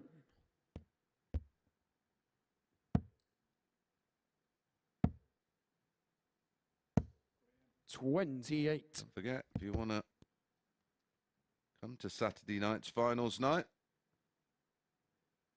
you actually get a complimentary free drink upon arrival.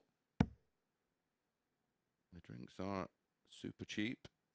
180. Come and enjoy a night of darts like no other. It is really, really unique. 60. Unique to play in and unique to come and watch. At Dart Shop. No, it's www.dartshop.tv. Last place I knew that drinks were free was Club Tropicana. 2-8 for Evans. What a leg of darts that was. Lee Evans. 12 darter. Well, you mentioned the first 100+ average. This one can't be too far away. With Evans sat on 97 right now after the 1-2-4 and a 12 darter. 60. Proper tungsten tear at this one. Yeah, it's been a lovely game, hasn't it? 4 holds of throw. Usher winning legs of 13 and 17, 16 and 12 for Evans. As she said in the last game, we were just waiting for someone to go and we thought the rest would follow. That is certainly, it feels now the case. Well, everybody's playing with a lot more freedom. 123. Just needed the blue touch paper to be lit. Yeah, it's so hard to say if you've never played at, well, sort of Super League level or upwards. You know, it's, even in when I play the odd game of Super League, you know that opening leg, there's still that trepidation and that bit of nerves, and not quite knowing what's going to happen. This is no different, especially under the lights on stage.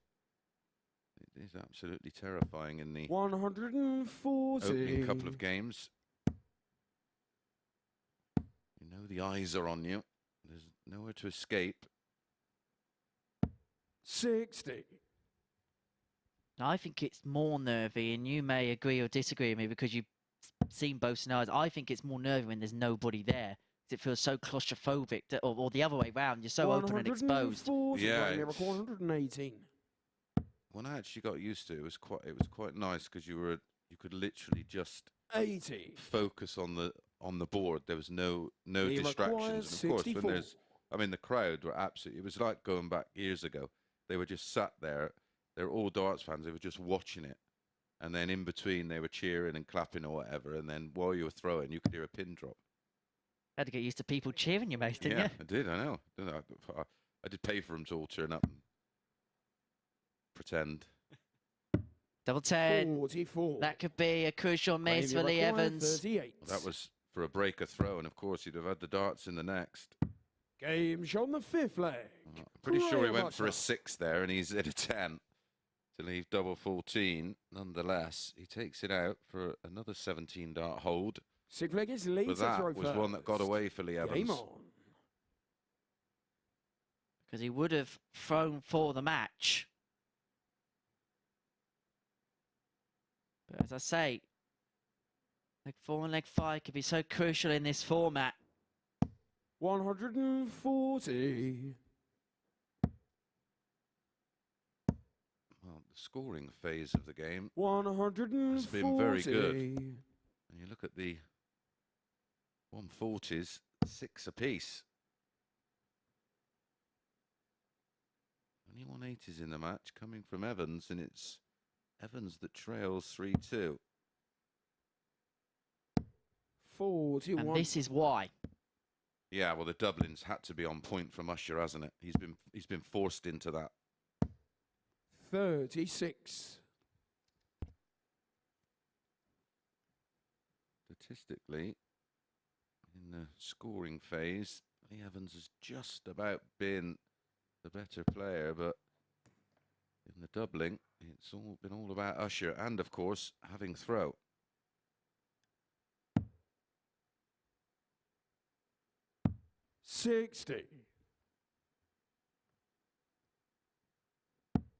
Barstow and Owen coming up next. Well, we said Someone's O's got to go in this one. 78. Well, someone's O's got to go in that one because they're both on nil points, -5 and -6, respectively.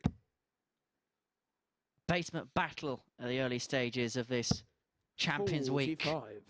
Nice. That's another hard. When you start off winning, you sort of get that momentum going forward. But I started off on the 100. Monday with a couple of defeats, thinking, "Oh, please, no, don't go through the card without a win." And then you eventually pick up that first win. You're up and running.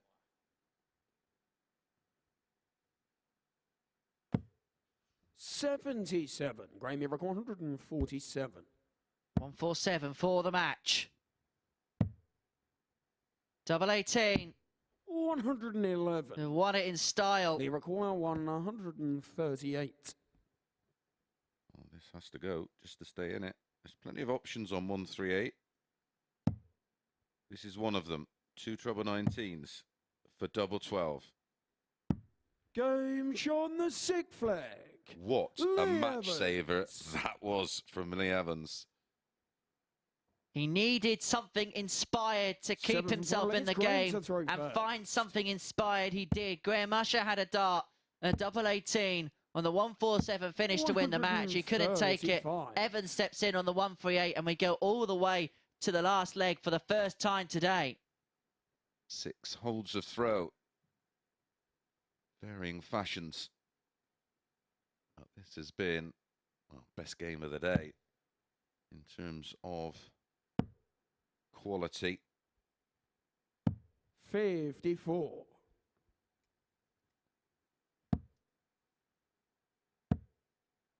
Well, the advantage of throw 60. paid dividends for Usher. He started with 135, only followed it with 60, and that's just given Evans a little bit of hope. A 2 treble visit gets him right back in the leg.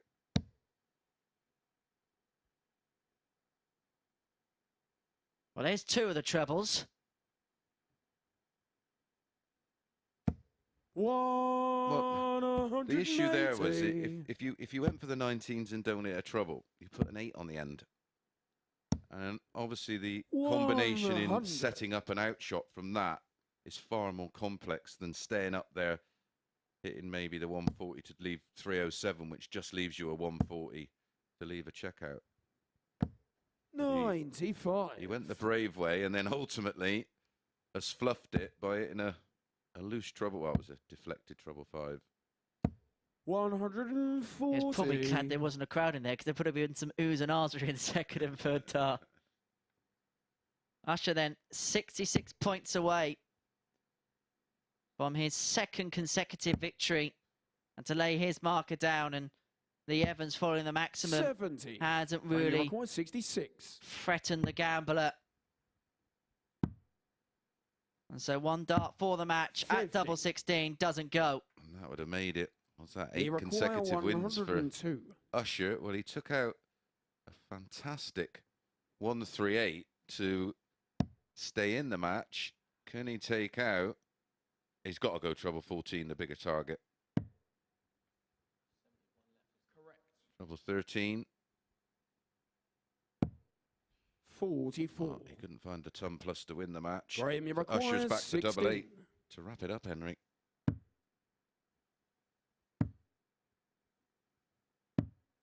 8. But Lee Evans gets a reprieve. He comes back for Lee 58. requires 58. A chance perhaps he didn't expect. He went back to the table. He probably thought his chances had came and gone.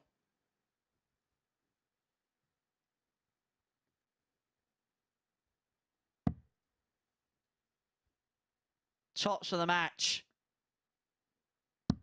Game And shot to win it on in the style. match, Lee 4 Evans. out of 9 on the doubles for Evans. 3 out of 10 for Usher. The scoring phase of the game was really, really good. As you can see on your screen now, 3 maximums for Lee Evans. Graham Usher did have darts to win the match. He couldn't take them, but it was the big finish from Evans there, the 138, which kept him in the game after Usher missed a darted double for the 147 to take us to the decider. And so Lee Evans, a 4-3 victor against Graham Usher. When we return after the break, Chaz Barstow and Robert Owen will be looking to get their first points on the board.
Welcome back to the Champions Week live at the MODUS Super Series, where it's back-to-back wins for Graham Hall. After that success earlier today, Graham Usher losing out to Lee Evans in the second match has also got back-to-back wins. We've got two of them winning all their games so far. And a 93 average, very similar for Graham Hall and Lee Evans. Usher did miss darts to win that match. It would have been an increase of that winning streak. It ends after 7 games for Graham Usher, but the 4 out of 9, that 138 checkout, 3 180s, really, really strong stuff from Lee Evans in that match. So as I said, there are 2 players that have won both of their games so far, and they are sitting at the top of the table in its early stages. Graham Hall, who had got the better of Robert Owen a couple of games ago. Lee Evans winning both of his matches. Usher and Conan Whitehead one apiece. And Chaz Barstow and Robert Owen yet to pick up any wins so far in this group.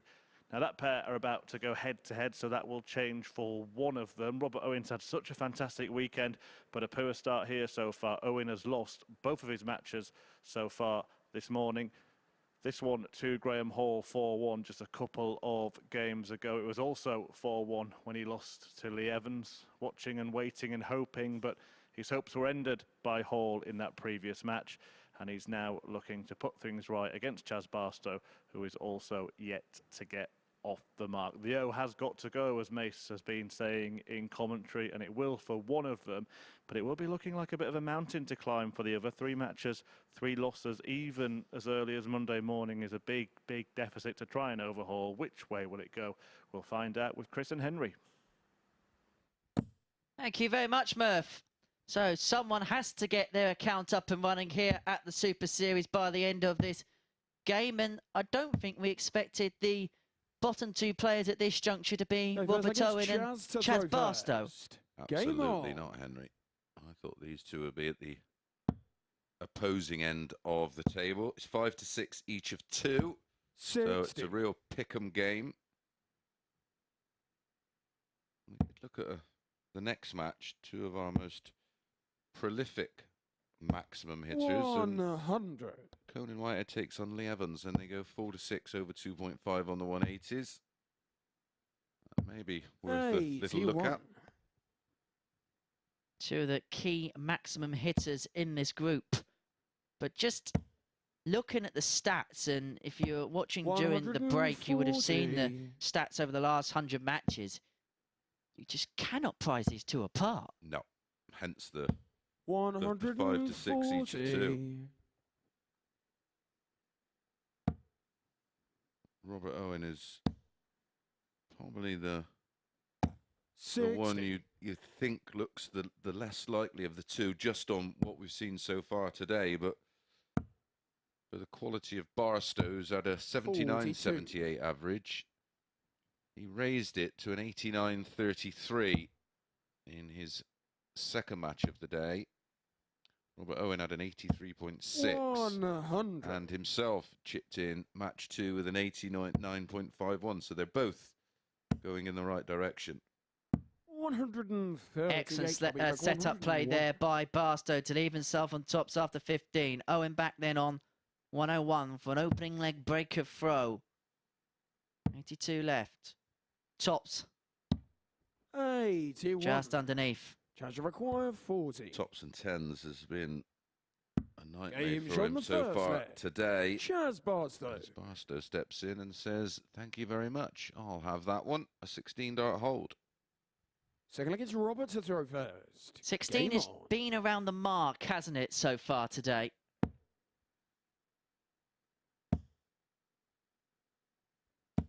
$140. And at this level, you will win about as many as you will lose.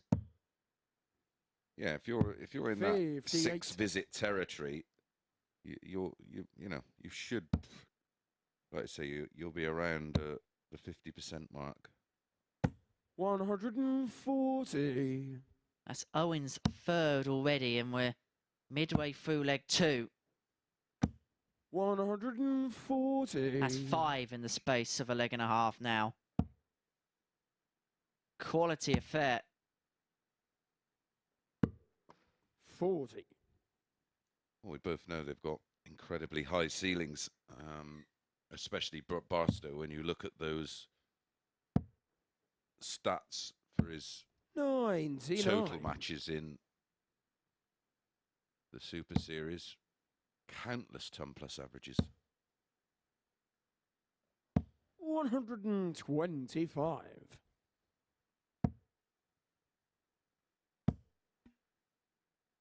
100. Robert, you require 56.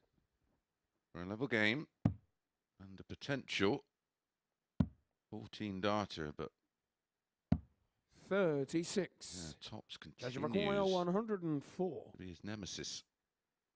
0 from 3 for Owen now, and Barstow could step in.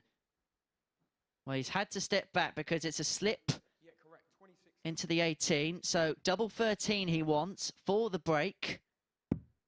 78. And so it gives Owen a second chance. Well, it was unlucky for Barstow, the 13. Will it be lucky for Owen? Can he find a double? Wow. No score. I don't know how one of those didn't land. But I'll have to have a look at the tops and 10 stats so far today, because they've been horrific. It's barely a puncture mark in there. 13. There won't be a puncture mark in the double 13 either. And so Owen will get another opportunity at double 10. This is his 7th dart at double.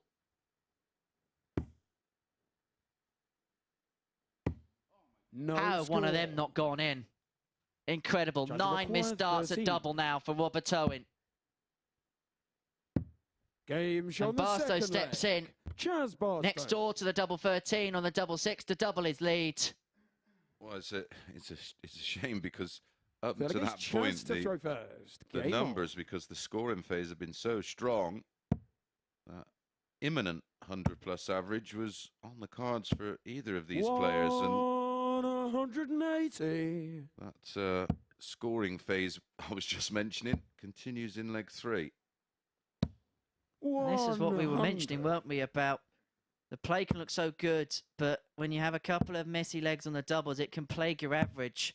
It'll be interesting to see what the first 9 averages are compared to what we actually see on our screen now, because those are the 2 averages of the 2 players. But if we show you the scoring stats, it's way above that level. Yeah, absolutely. So you get one bad leg in a match. If you haven't watched the match, but you just look at the average, you go, well, that couldn't have been very good. But you throw in a leg where you're both chasing doubles around and sticking them on the wire like we've seen with Robert Owen.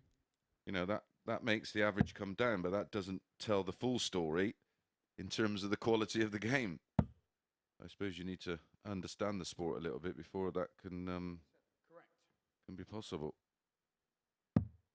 38. Robbie Rock 121.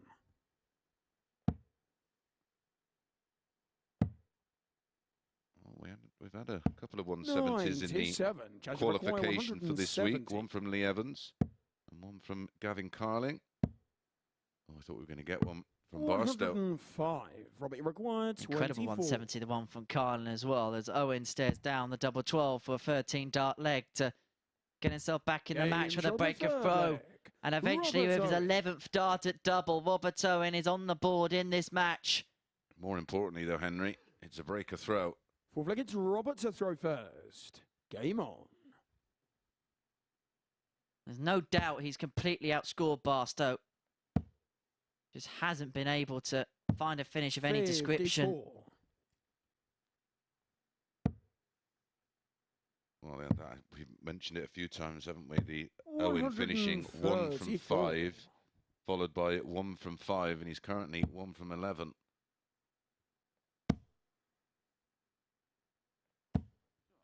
50. Couldn't finish his cuppa the first couple of legs. 135. That's a perfect dart for him. 140. And that's a perfect one for Barstow. Just sat up on the top wire. 100. Leaving the bed open. Maybe disappointed, but that's on.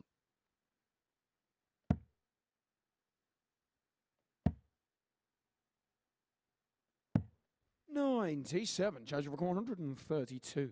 So both players on a finish, but Barstow looking for a breaker throw. Another one of them would have left him a dart at double 16, and so Owen back 92. for 160 to level us up. 160. Will be the highest finish of the day, 138. The top finish so far in our previous match by Lee Evans. 77. Judge required 40. Game shot on the 4th leg. Chaz Barstow. And this is a perfect example of what we were literally just talking about. The winning legs so far in this match, 16, 14 and 14. You remove that leg 2 where, like you say, Robert Owen couldn't finish his tee. 180. Both these players would be well over the ton mark. Talking about cups of tea, Barstow is dunking his biscuits into the treble's bed. 140.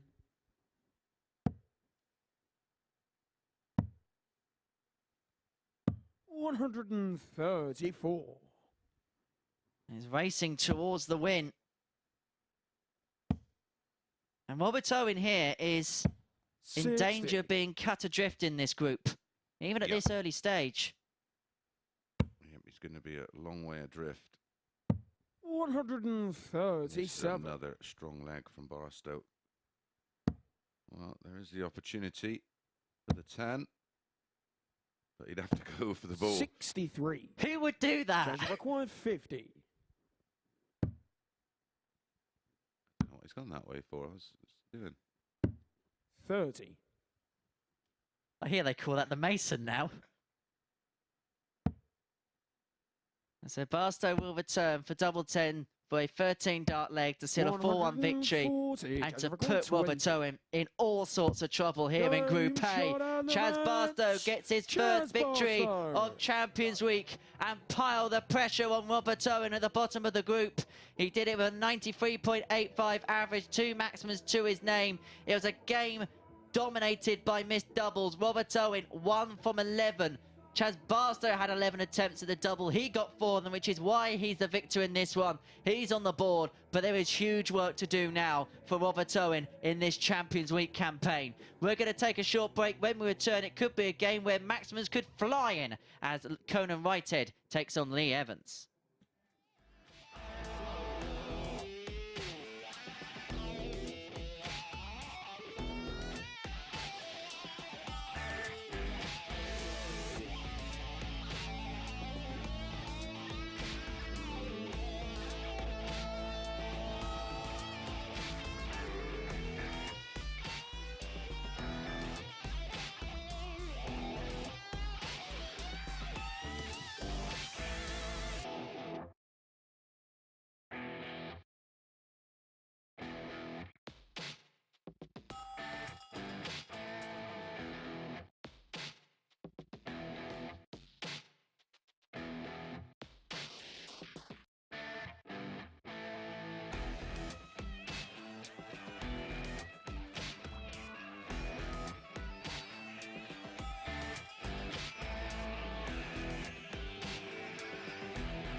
Welcome back to the Super Series on this Champions Week, where it's finally glorious Barstow as he's won against Robert Owen 4-1. It's getting very, very tough for Robert Owen.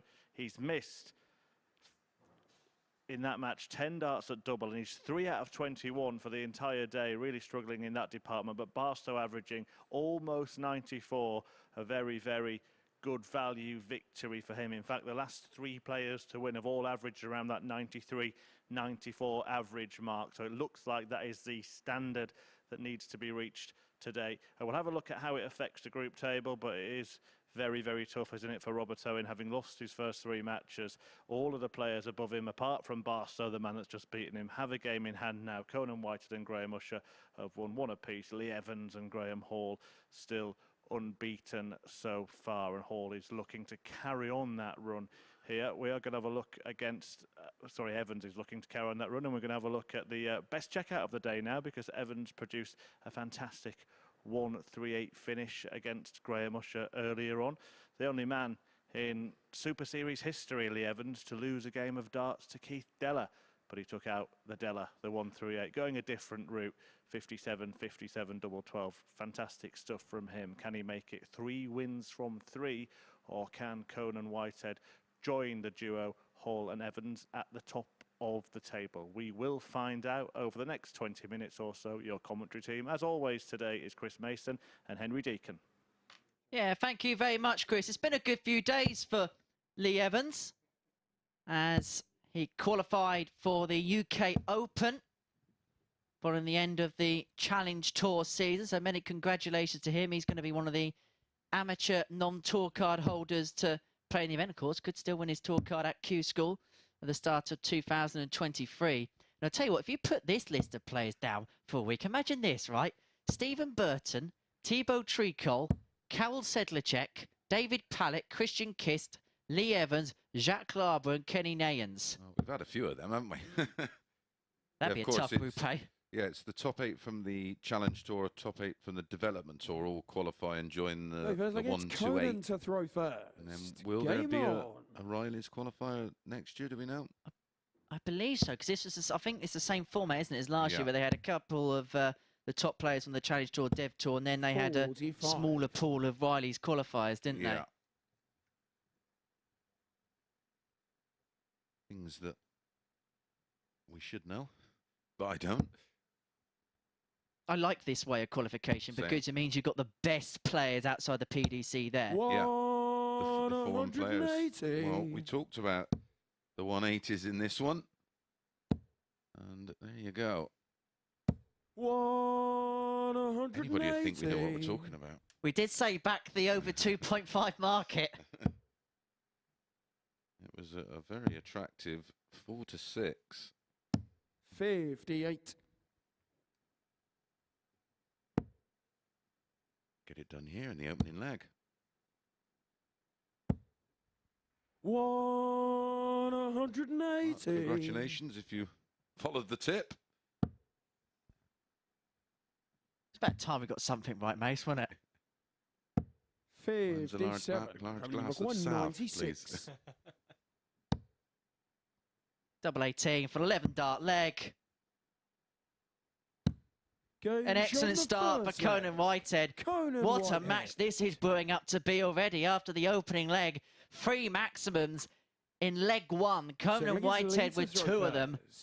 And a 96 finish for 12 dart leg. Conan was 5-4 to win the match. Lee Evans 4-7.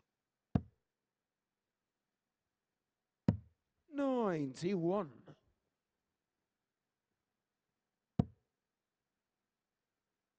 He's in it again.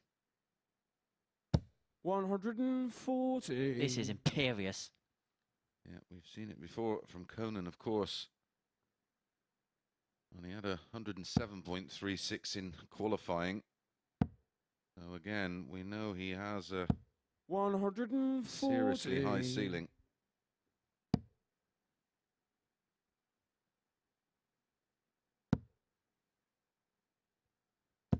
$100. You had to get trouble with the last dart. It's just the way this game's gone. Absolutely. Again, Evans being asked the question, but 95. A lot of people don't really worry about the averages this early in a match, but I think they're just an indication of, well, going on the B of bang. And that's exactly what Conan Whitehead has done here in the match. Absolutely piling it in. If we've got an excuse to put 120 plus average on, we will.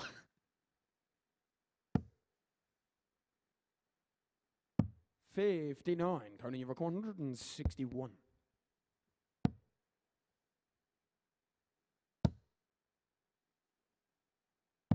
$137. Well, he went out in 12 in the opening leg. He's left a double after 12 in leg 2. This 116 has got to go. Got a 138 in the last game to save his skin. He's going to have to take out the 116, you feel, here. These are easy. Game shot on the second leg.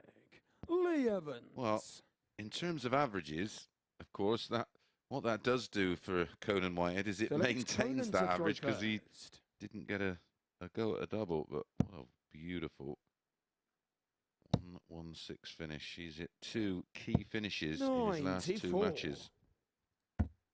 Should I just keep them on the screen?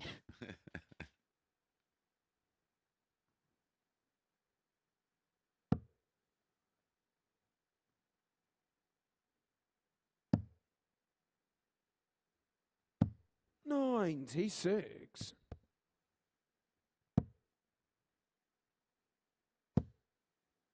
Another? Of course there's another. 180. The average now is 125.2.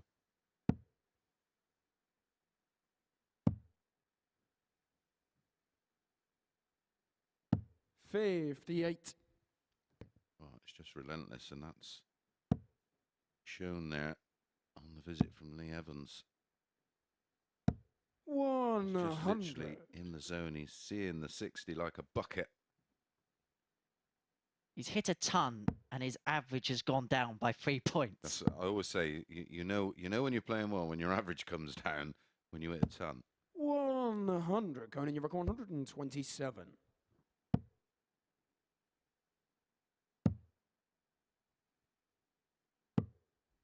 Well, he decided to go for the bullseye. Didn't have to. He's feeling in the mood, is Conan Whitehead.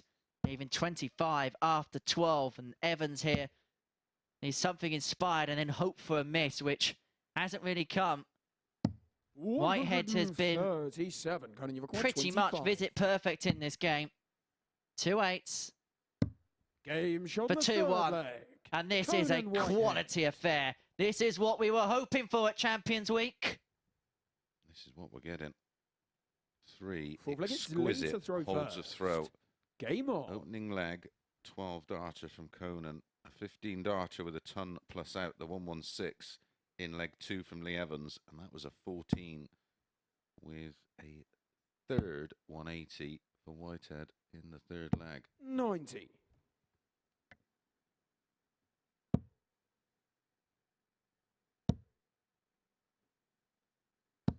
$100.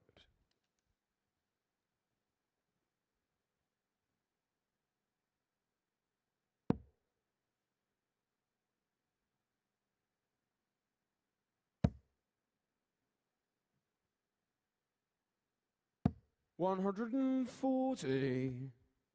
It's another 140. Now both players are above the ton average. Surely another. Had to be another. That's his 4th. 180. Well, we've seen 7 in one match last week from Mark Durbridge, didn't we? At what point do we talk about the Jason Askew average? Yeah. 126. Well, maybe if he takes this out in 12 or 13, it's going to be on. 60. They require I'll put the blinkers on it. 145. Well done, mate.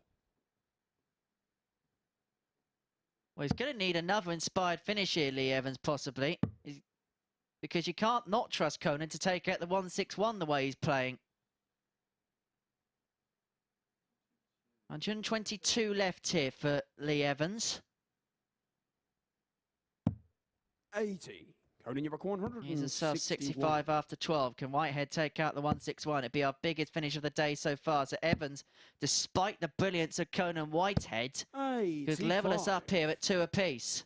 Lee requires 65.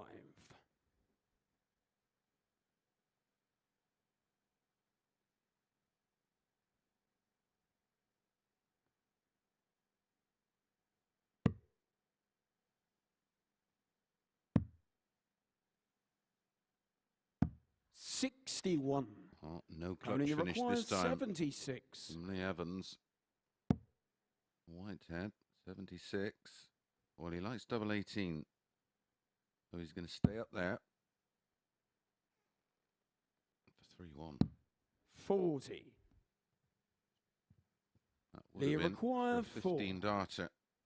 Yeah. Just about kept us on track. You'd have had to produce an 11 or something similar. Game shot on the 4th flag. But he's now got a game on his hands. I mean, it felt like a long leg, but it was only a 16 darter. Fifth leg, it's Well, of Conan course, to throw with the first.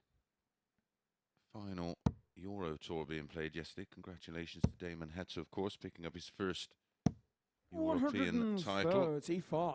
The draw has been made for the European champs, which is one of the ones I like because it's basically 132, 16 against 17, 8 against 25, so on and so forth. And it's thrown up some absolute 30. crackers. Aspinall against Josh Rock, a standout one. Cross against Wade.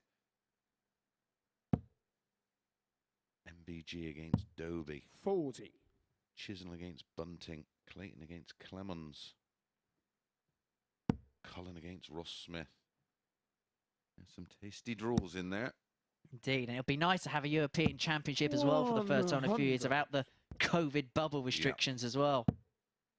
Yeah, being played in Germany, in Dortmund. Gets underway a week on 42. Thursday. We'll be out there. That's the one next to the football stadium, isn't it? It is.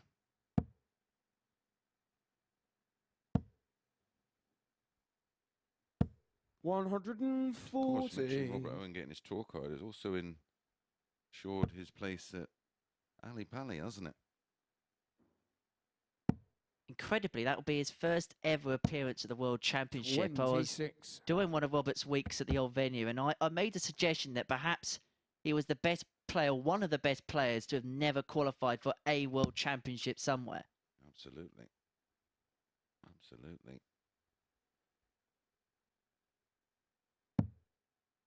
So got a Ukrainian player qualifying. 137. I'll let you do that one with your university education, mate. 55. Lirakwan 94. Omelchenko. Good man. There you go. Mummy and Daddy must be extremely proud with you being able to get that out. And Diogo Portela returns as well. 54. Alongside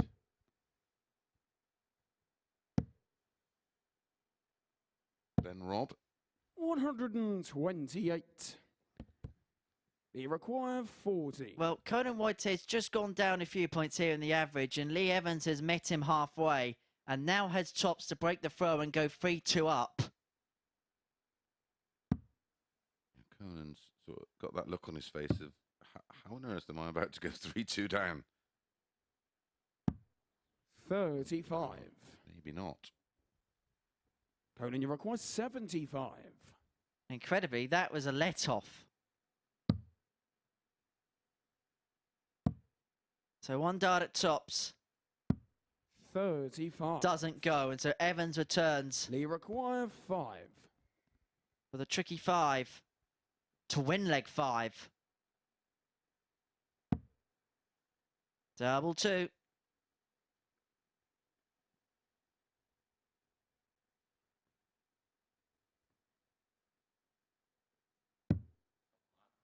Well, that's a blocker. Got to work around it somehow. 1. Conan, you require 40.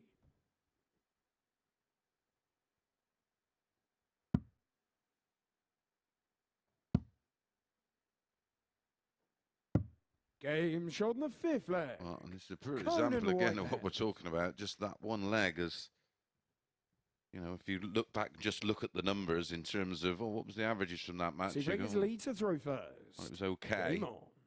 But he's averaging 95 and change, and he's just had a 24 dart holder throw. 139. Kind of average sends mine into the 60s. That kind of lag does. Must have been scoring really well then. 60. Let me show you a tale of 2 tapes. This is the scoring phase. Yikes. Yeah, that's insane, isn't it? 11 scores of a ton or more, including 3 140s and 1 180 58. for Evans. 13 for Conan Whitehead, including 4 180s. He's hit more 180s than Evans has hit 94. 140s. And he's only 3-2 up. And then let me show you this.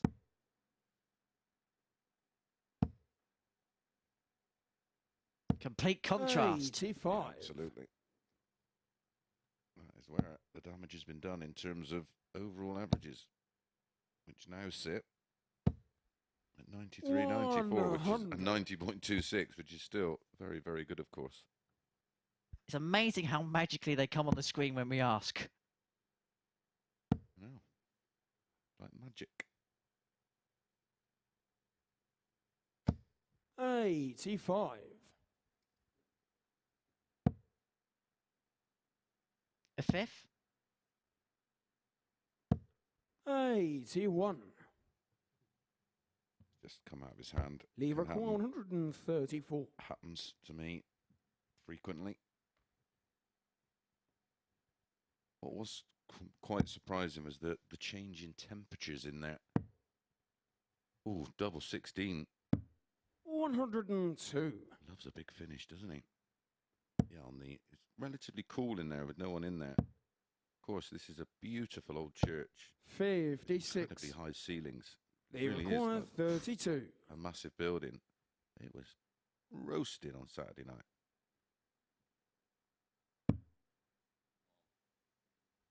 All right, if you've got a nice cold refreshment, of course. Again, more double trouble. 2 from 11 at the moment. No score. Conan, you require 110. And the temperature may have reached boiling point for Evans. 58. Or it might be rising. They require 32. Well, what's going on here with Conan is he's just thinking too much about why has he got himself embroiled in a scrap in a match that it looked like, well, he was dominating for huge spells. Has to move across. No score. And can't find the Conan, you double. And so require after 52. all the trials and tribulations, Conan Whitehead gets 2 darts at double 16, now double 8. 36. But he cannot seal the win, and so Evans gets yet another reprieve in this leg. 32. Oh, and again, Conan Whitehead absolutely flabbergasted. He's got to attack this double. One thing will be interesting. Evans does make it through to Saturday night. How will he cope with that heat? Because he Game obviously shot on the 6th flag. has an issue with Lee Evans. grip on the dart. Well, that's our second 7th 24 and final dart against leg. Conan to throw first. Game Leg on. 5 was 1 in 24, and leg 6 was 1 in 24. 140. And he's just found the lipstick again after a dry spell.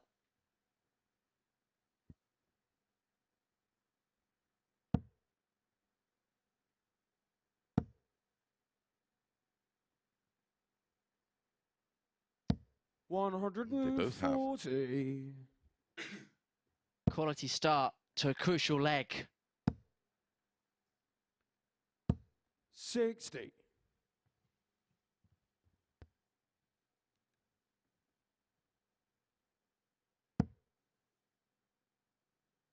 Evans wins, he gets to 6 points. He'd be the first player to do so. 140. Victory for Whitehead would mean we'd have 3 players tied at the top on 4 points. 82. Hall and Usher comes next.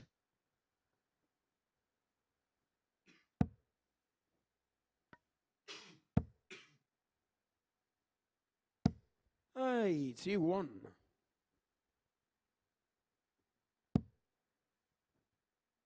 It's Evans first to a finish. Got a switch.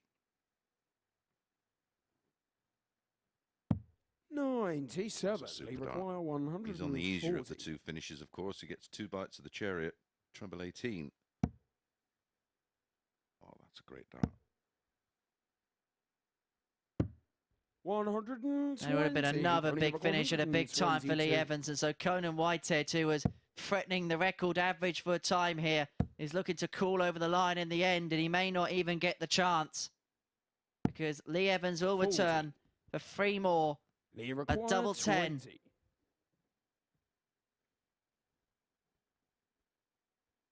In a game that has been quality in the scoring phase, but when it's come to the doubles, the players have had troubles.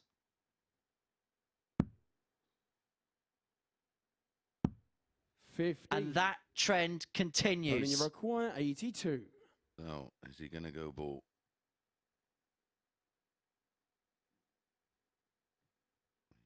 Just making up his mind. 17 for tops for the match. 42. That's his 9th dart. Lee require Missed 5. a double. Evans returns. Wanting double 2.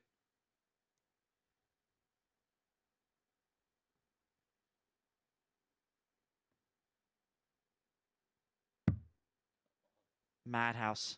Perhaps summing up the madness of this game if he No could score. get that, but he doesn't. Conan, you require 40. Well, another opportunity for Whitehead. 3 at tops. 3 in hand. He'll have to get it in 1. And does get it in 1. And Conan Whitehead eventually gets over the line, winning with an 87.97 average. Well, the amount of missed starts in that one was incredible. What was there? 32 in total missed at doubles. When we come back, it will be Graham Hall against Graham Usher.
Welcome back to Champions Week at the MODUS Super Series, where we've just seen a fantastic victory for Conan Whitehead against Lee Evans. A 4-3 win for Whitehead, who went flying out of the blocks at one point, threatening to post a record-breaking average here at the Super Series. But in the end, it fell below the 90 mark, 87.97, 4 180s in the match.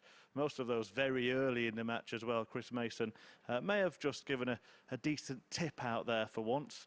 Good stuff from Mace, good stuff from Conan Whitehead as well, as he picks up his second win of the group and inflicts a defeat on Lee Evans. We'll see how it affects the group table after that victory for Conan Whitehead.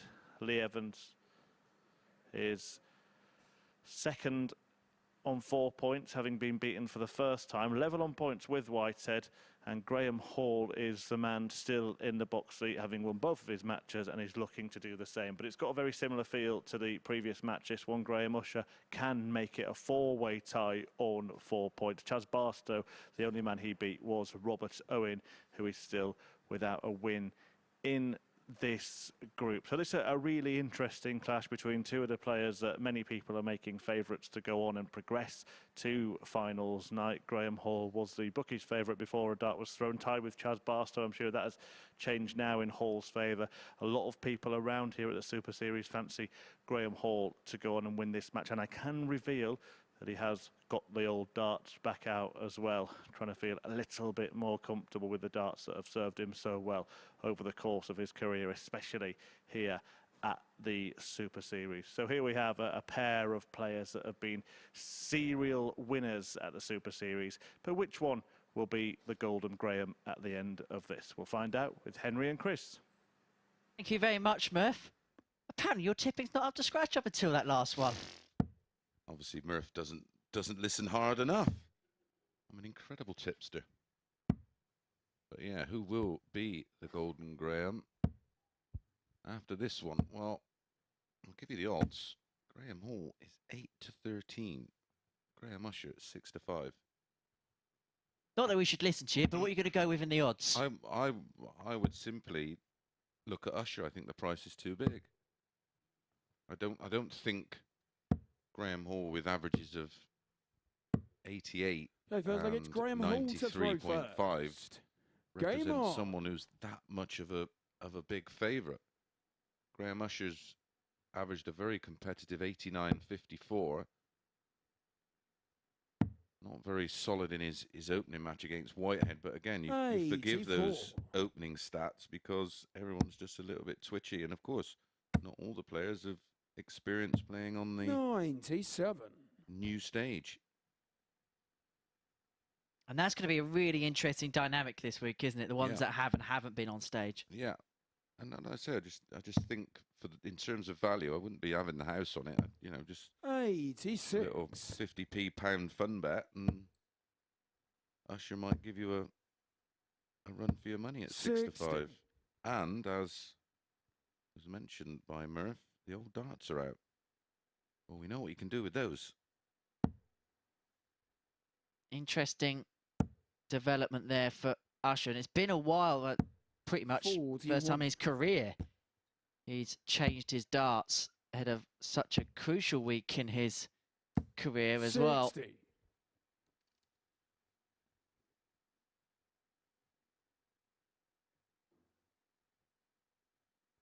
I'll tell you what I love about our Super Series team, Mace, is we get deliveries into the commentary box every now and then. Well, yeah, I won't mention the company because they don't sponsor us, but I've had a hot chocolate and you've had a coffee. Living the high life now, it's Champions Week. Oh, yeah.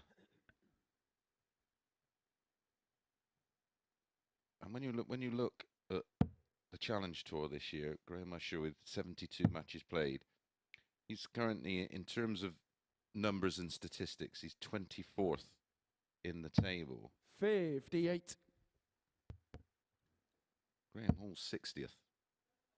And again, that doesn't, that's over a big sample, 55. so that doesn't represent someone who should be that strong a favourite. There you go. And then counter-wise that, the 94.34 average over the course of a week where you're playing around about 30 matches. That's what's so intriguing about Graham Hall. 60. Graham, you record 129. Yeah, and as you mentioned, maybe he plays his best darts 64. Here. Graham, you require 88. Well, it's not been either player's best darts in this first leg, but Graham Hall will be happy to see it through. 68 left, so 18. Well, the treble is 7-7. Game shot in the first and that leg. is a crucial finish for Graham Hall. It just kick-starts his game somewhat after a scrappy opening leg. We'll just give him a bit of a confidence boost. Usher to throw first. 21 dart hold. Usher there, having thrown 18 darts. Not one of them a double. 81. Ironically, that 88 finish is his highest score of the match so far. 96. They've only had one previous meeting away from the Super Series, and it was Graham Usher defeating Graham Hall 5-0. No, it's not just like, oh, back Graham Usher. I saw a brush earlier, and it rhymes with Ush. 81.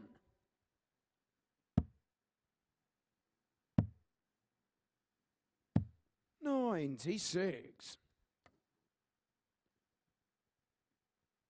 So you don't just pick them off the top of your head then? Never. They're not, like I say, they're not tips. It's just we break down the numbers, and we've got pages and reams and 59. stats after stats after stats, and you just delve a little deeper and sometimes find a little bit of value. Not always. 81. Remember, gambling is a game of numbers. And if you are having a flutter, it's 18 plus and begambleaware.org today and throughout the whole of Champions Week. Yeah, the saying goes, 57. when the fun stops, stop. Premier Rock 103. I did 12 years ago. Look what happened to me last week. 88. He can stay there, or treble 16. Tops for a level game. 63. Wire buckled. I think the difference here is Graham Hall won the first leg scrappy, but he's kind of stayed around the level. Usher's just beginning to up it a bit here. 44. Premier required. So tops for a 16 darter. It wouldn't be the first, and it probably isn't going to be the last. That's been around the level today throughout the 6 players.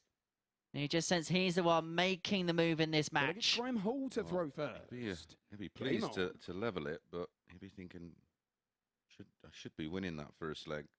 You know, it was another one of those 6 visit legs, wasn't it? 82.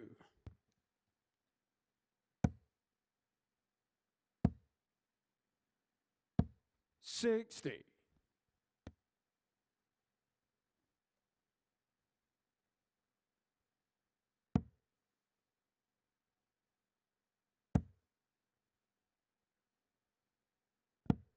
68.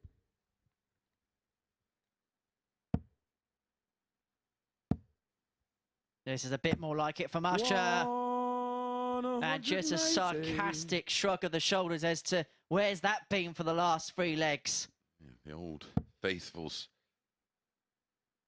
coming out of the box and finding 57.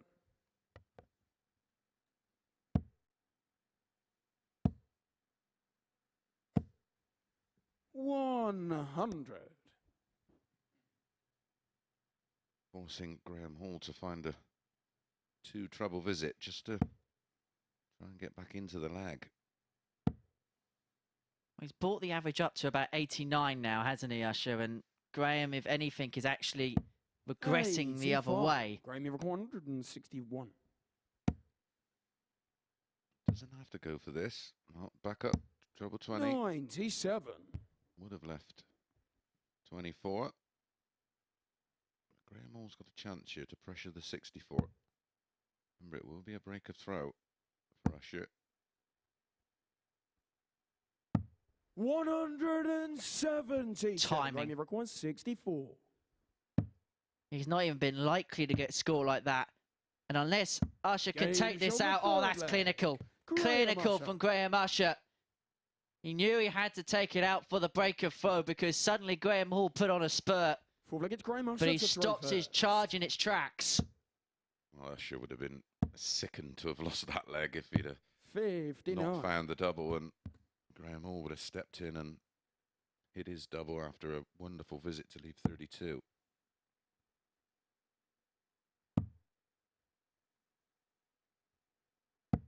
$57.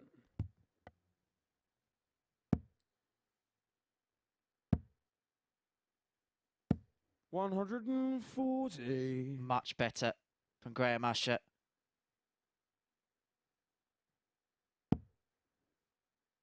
big gap in the averages. If they stay at that level, there will be only one winner. Sensibly, the 18s to try and 132. leave the big fish, which is exactly what he does.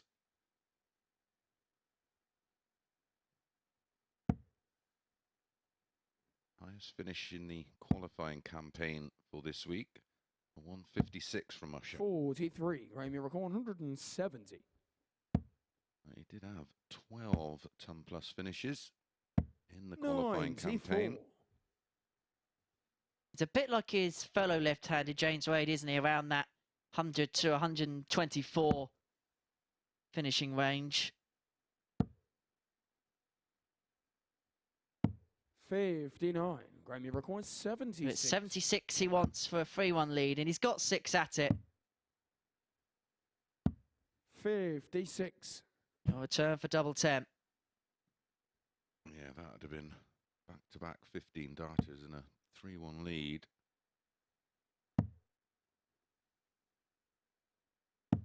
$96. Graham, you required 20. Game shot on the 4th leg. Yet again, Graham it's Usher. another 16-dart leg. Well, it's been a good response, Henry, hasn't it? The disappointment of leg 1. 5th leg, it's Graham He's Hall to reeled throw off 3 first. on the spin in Game 16, on. 15 and 16. That's rock solid. Proper darts. Yeah, 2 6 visits and 1 5 visit leg. And the only reason why the average is 89 is because of that 93. first leg. Yeah, because of leg 1. Take that out, he will be hovering around the ton. 100.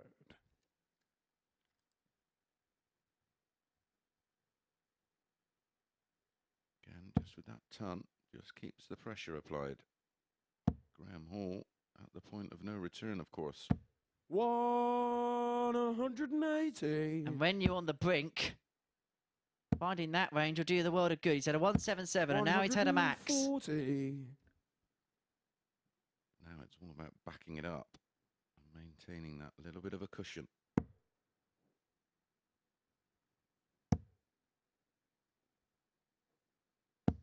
$100. Just when he thought he may have had a glimmer of hope, he now feels as if this 1-2-8's got to go.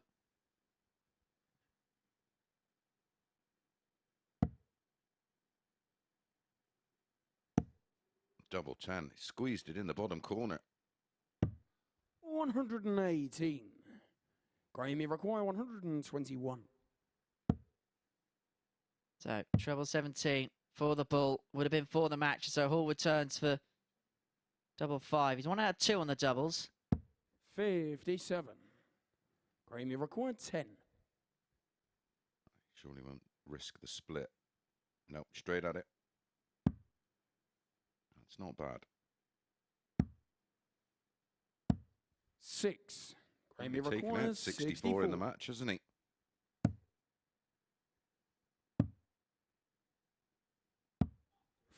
But he won't do it this time to win the match. And so Graham Hall gets a reprieve.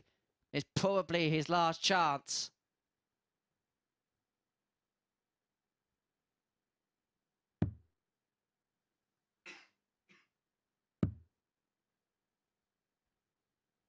Well, the smile on his face shows that there is hardly a route there, hardly something to go through. No score. And he was basically trying to throw through a brick wall there. So Usher returns for double 10 to win the match.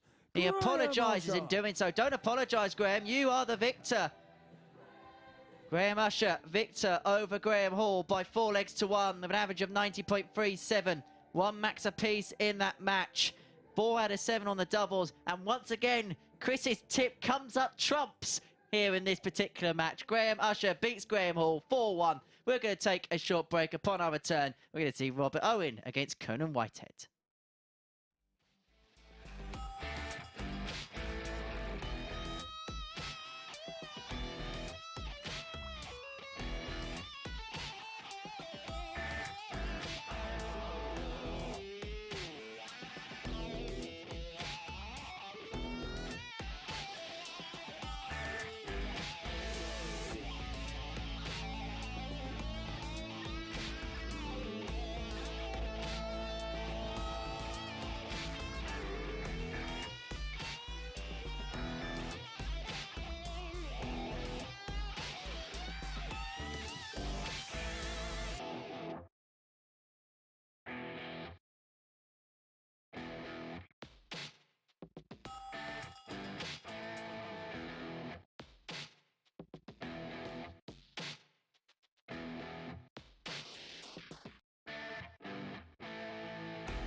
Hi there, welcome back to the MODUS Super Series, where it is Champions Week. The race for the £20,000 first prize on Saturday night is now well underway.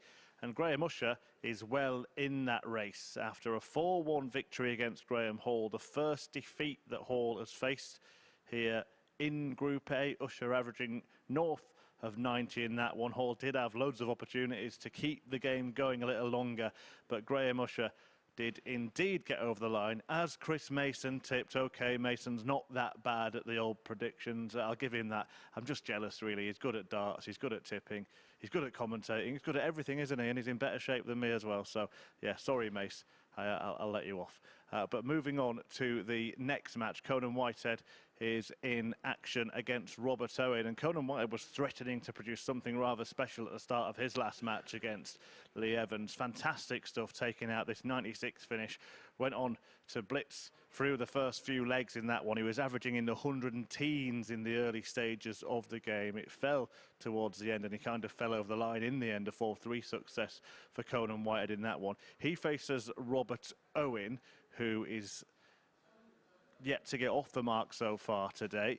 Owen has come from Leicester, having played in the Challenge Tour at the weekend. Of course, he's had the high of getting to the World Championship and booking his place on the Pro Tour for next year. But it's a struggle of a start for him here at the Super Series this week. Robert Owen, particularly on the doubles, 3 out of 21 double percentage so far. And we're going to get this match underway with Henry Deacon and Chris Mason. It's Owen against Conan Whitehead. Cheers, Murph. Here we go then. Robert Owen and Conan Whitehead next to the Oki, and we were just having a little look over the league table in the break, weren't we, Mason? If Robert Owen wins this particular battle, these 6 players will bunch up quite nicely. Well, and you feel that this is a must-win game for Robert Owen. Like I said, you can't necessarily not win it on the opening day, but you can restrict your opportunities, and a defeat here, and you will just constantly be chasing. And remember, the key to this, if you don't win it, is to finish in that second or third spot, because then you go into Group B, which is Thursday and Friday night, where there's only 5 players, and the top 3 qualify, so you've got way improved chances. So first leg, it's Robert to throw first. To Saturday night's final. Game on.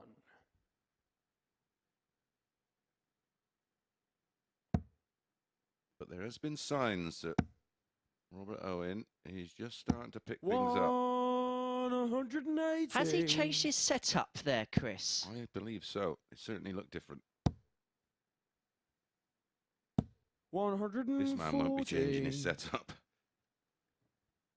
Not the way he played in the early stages of that match against Evans. Go on, Owen. Fill it up. 140. Teased us. 2 very different styles in terms of entry to the board. Owen a stacker. Whitehead's darts stand up to attention, but they both do just as damaging a job.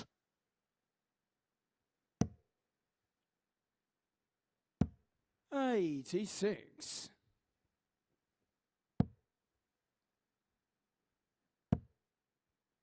This is a quality start. 81. Robbie required 95.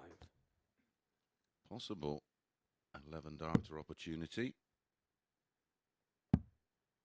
Tops. It's not been his friend. 75. Continues. And you require 100. So can Whitehead get the target? Owen's just missed. Double 10. Started his last game with a 12. 80. Ooh, very nearly. Robert, you require Started 20. this one with a 12 darter. A reprieve for Owen. Ooh. Game shot on the first leg. How many times Robert Owen. I've said it about when you miss doubles, it becomes infectious. As Second leg, it's infectious as Conan when to throw you're hitting them. first. You just don't feel like you're going to miss, but he's had a torrid run on the doubles. And that continued there in that leg. I've just had a text from our 85. colleague Phil Bars, who's gone to do some investigating about the Robert Owen dart. The dart is the same. It's the back end of the dart which is different. 43. Yeah, sometimes you can just adjust the pitch that the dart enters the board by 43. maybe a slightly heavier stem or a slightly heavier flight or a lighter flight. They may have felt that they were over understacking, 60. if you get me, because they look to be going in a little flatter. They're still below horizontal to the floor, of course. 74. And again, it's the environment in terms of temperatures. I say this a lot about Peter Wright. He practices at home in a relatively ambient, in terms of temperature environment. 180. And then you get on stage with a set of darts and they'll just go through the air just a little bit different. 59. A bit like a snooker table, isn't it?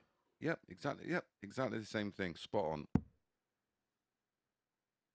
Remember those tables that they play on TV? They're seriously heated underneath, and you got the heat from the lights. It makes the balls react different, makes the cushions different, makes the nap of the cloth slightly different. 60. Robert, you record. Which is why now a lot of the pros have the identical table with the heaters on and the lights either in the club or if they're really good. Mark Williams, he's got one at home. Game shot. Oh, what a finish from Robert Owen. The ball on the back of a 135. A 15 dart leg for Robert Owen. Game on. 2-0 lead, averaging a ton. Back-to-back 15s for Robert Owen.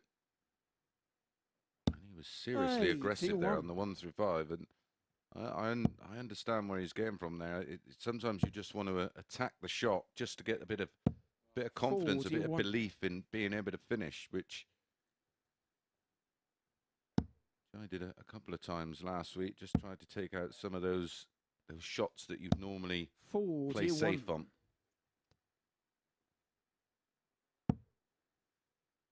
No, he didn't have to go for that. Conan was back on 180. 100.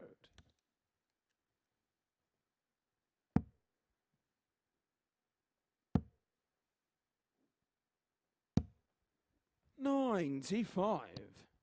Couldn't really split them in terms of odds. Very close. A real pick'em game. 4-5 Owen. 10-11 Conan. 60. So what's Mace's hat-trick tip? Oh, this one was a no bet. We'll have a 92. little look in the break, see if I can find something else of interest. Splinters. Oh, definitely for this one. 100. We know what Owen's capable of, and we've seen Whitehead produce in the previous match, and then 80. have a few issues towards the back end.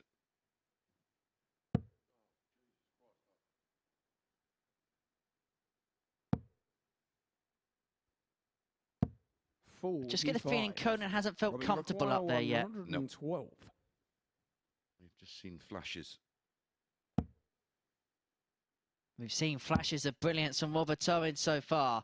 32. 80. Changed his tack there after the struggles on tops and tens. I like that.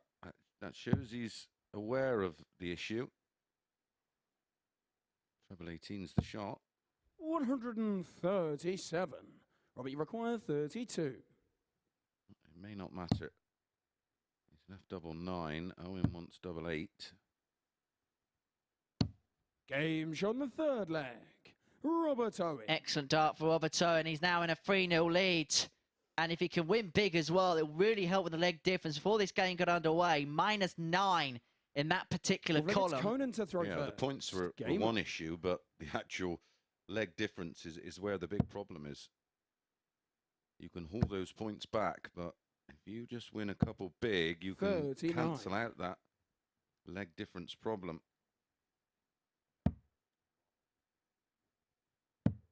No, I did love that camera angle on the double 8, the overhead cam. 134. Yeah, it's a great shot. Well, it was a great shot of a great shot, wasn't it? I mean, you look at the swing between the leg difference, say between Graham Usher and Robert Owen. It's a 13-leg swing. You can only overcome it by 8 in one particular round of fixtures. 41. That's a game and a half you've got to swing.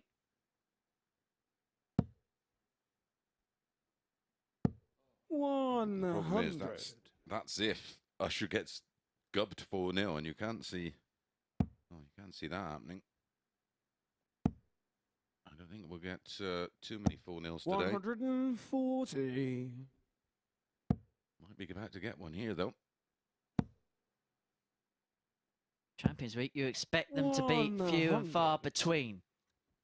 The best 12 players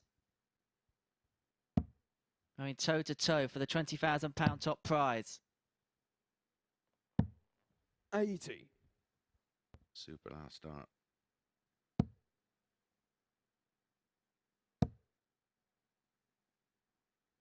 $140. Robert, you require 106. It's changed the leg slightly, hasn't it?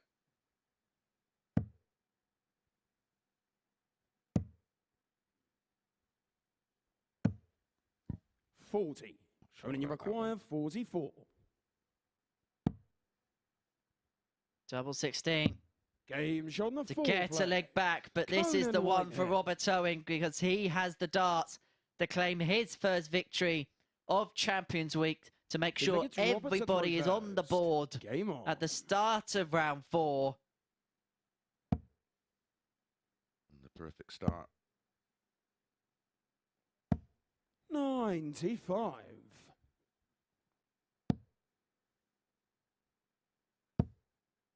Well, the big games come thick and fast. Up next 140. is Usher against Barstow. That could have absolutely everything. 140. Barstow wins that match. 5 players are tied at the top on 4 points, and Robert Owen, the player at the bottom of the group, would find himself on 2 55. himself.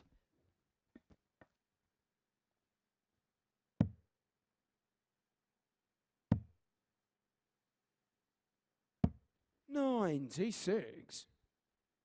Leaves himself on the fish. May not have to go for it. Depends on what Whitehead does in this visit.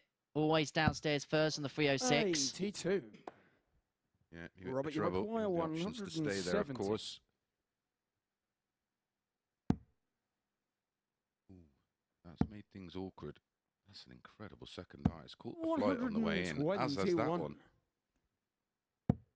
The only thing you'd say about the way Robert starts enter the board, you can get 1 or 2 wild ones every now and then.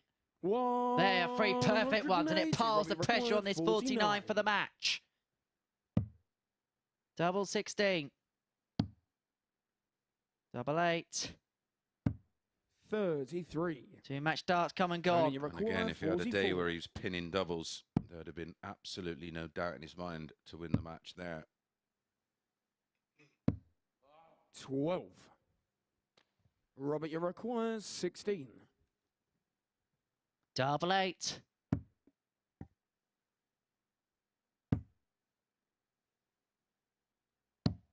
Game shot And every and the player now match. has a victory Robert on the Owen. board in Group A here at Champions Week. Robert Owen gets his first 2 points of Group A by defeating Conan Whitehead by 4 legs to 1 with an average of 87.11. There was 2 maximums apiece in that particular match. 4 from 13 on the doubles for Owen, including the Showbiz 135 checkout to open up a 2-leg lead. So Owen on the board on 2 points. Chaz Barstow's coming up after the break against Graham Usher. If he wins, we've got 5 players tied at the top.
Welcome back. Chris Mason has joined me to discuss the action that we've seen so far. We'll start with the last match. Robert Owen getting his first win of the day, beating Conan Whitehead 4-1. Brilliant 1-3-5 checkout in there. A couple of maximums from the pair of them as well.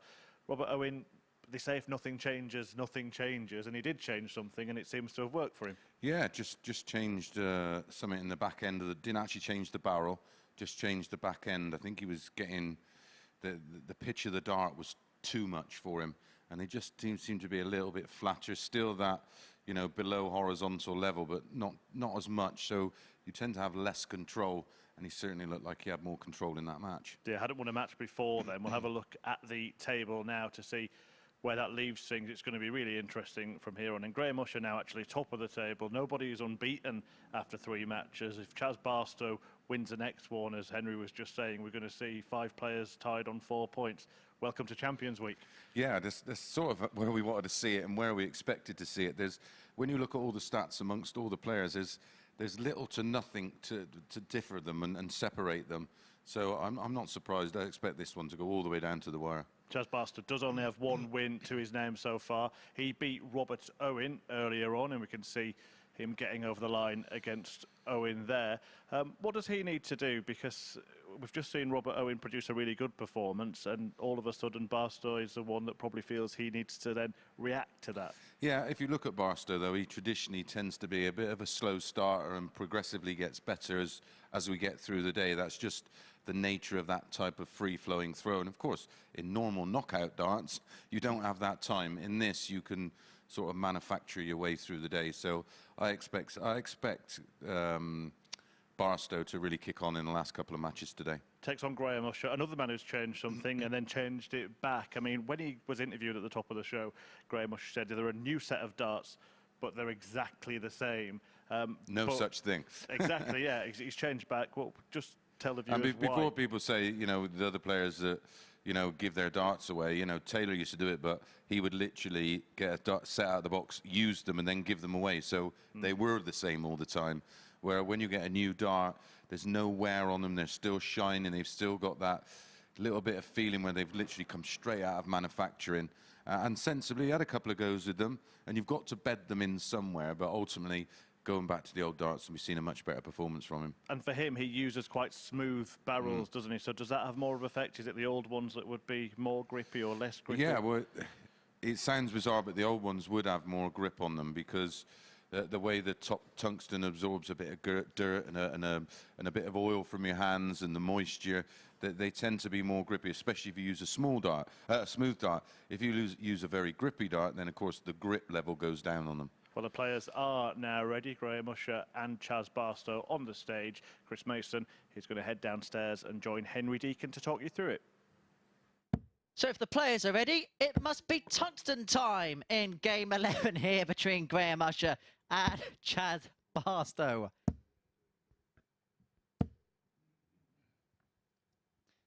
So then, an opportunity for this group to really bunch itself up. If Barstow can get a win here, we'll have a situation which will be as follows. 5 players on 4 points, and then Robert Owen, the player in 6th, would be on 2.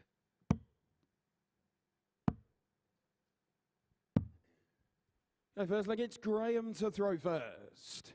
Game on. So Usher with his old darts, reverting back to the old faithfuls, gets us underway. 100. And we say how much it could bunch up this group if Graham Usher can claim victory here. He puts the ball in his own court. 140. It's not. I was trying to explain there. We didn't have too much time about, and it's not very often you can use a comparison between Formula 1 and darts. But if you think of the most grippy tyre in Formula 1, it's the smooth tyre, it's the slick. And darts is very similar, really. If you would think of a treaded tyre, them of them heavily ringed darts. You know, we've seen 45. Many bizarre ones from Peter Wright over the years. And basically what happens with a smooth dart, especially when years ago they used to be made of copper tungsten. 40. And they would just get a level of wear in them where the grip level would just keep increasing.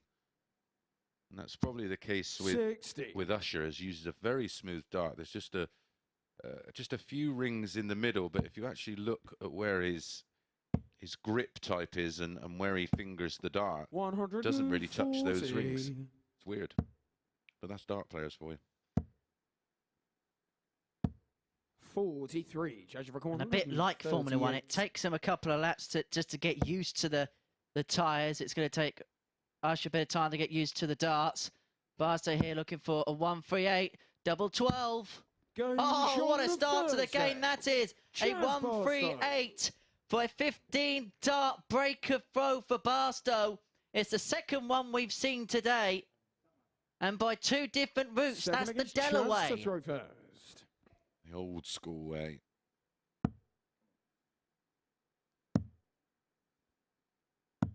$81.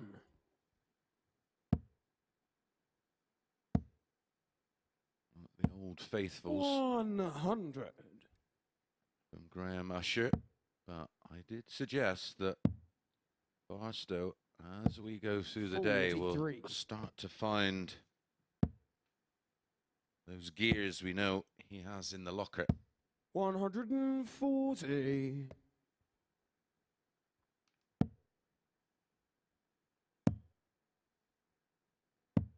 46. Now, I don't know what Graham Usher's walk-on track is, but if he gets through to the final on Saturday, it's got to be the Kenny Rogers track, hasn't it? Absolutely. It can't be anything else. Be a crowd favourite. Or they'll be singing along to that. 93. All over it, won't they? Require 81.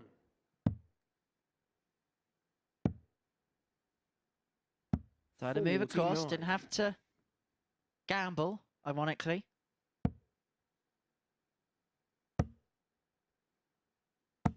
$180. Excellent. 32. Proper dust up this one. Yeah, this one's warming up nicely, isn't it? Game shot on the second leg. How has that gone in? Graham Usher. Had absolutely no clue where that one was going to land. No wonder Barstow's looking to the heavens. Feel like it's Graham to throw first. Basically bounced off that first dart and in. 140. Missed out there, mate. But looking to the heavens, we are in a church after all. 98. What time's confessional? Because we might be here a while. I will be. 45. Luckily you're here all I week. don't think I'll ever get out. I'm surprised when I was thrown at double 16 Saturday night, a bolt of lightning didn't come down and hit me on the head. 60. I was wondering where Father Jack was.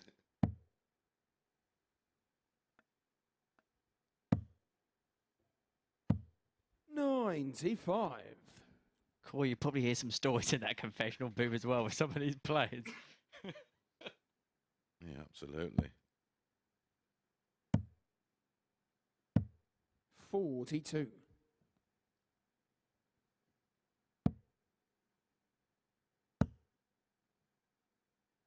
100. Yep, Barstow on throw. Just keeping that throw in front. 100. Charge of 108. My apologies, of course. This one is against the throw. Double 18. 72. Graham, you're 114. Well, that would have been his second tumplus out. 98. Charge of required 36. Of course, it was a breaker throw in leg one and the break back in 15 by Usher. 27. Graham, you require 16. It's a double 8. To win a leg really has not been in Graham Usher. 12. But he's not going to win it at this visit. He may not win it at all. Require 9.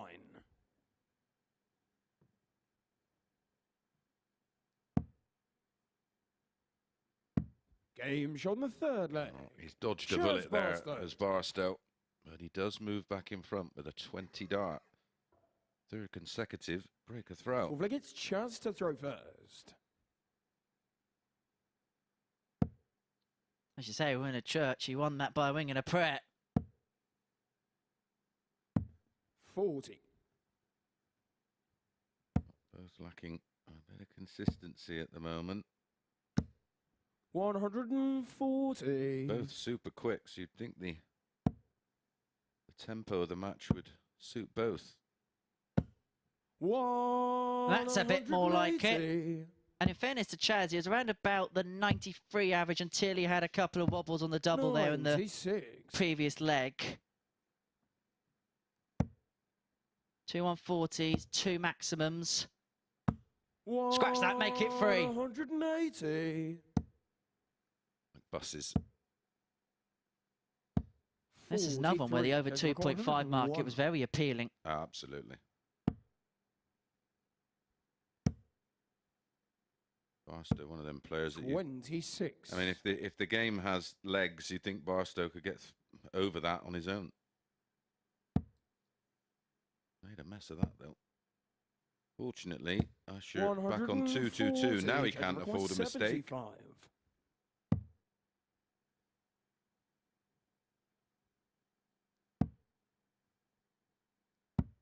Tops of the break. Topsy gets for the break in 15, and Barstow's on the brink of condensing this group, bunching them up. It's Graham to throw first. If he wins one more leg, we're going to have 5 players locked on 4 points. And we'll put Owen back on 2. Well, he'd want to see the win here, wouldn't he, from Barstow? 100. And he's up in a couple of matches' time against Usher. Those early defeats won't seem so bad if he can pick up a win in his... Well, that will be Owen's final match of the day, of course. 100. 4 points is, you'd think today, par for the course. Minimum, isn't it? 57. And then the question will be tomorrow, who makes the charge? Who makes the push? Someone always, usually and always does on a Tuesday. 140.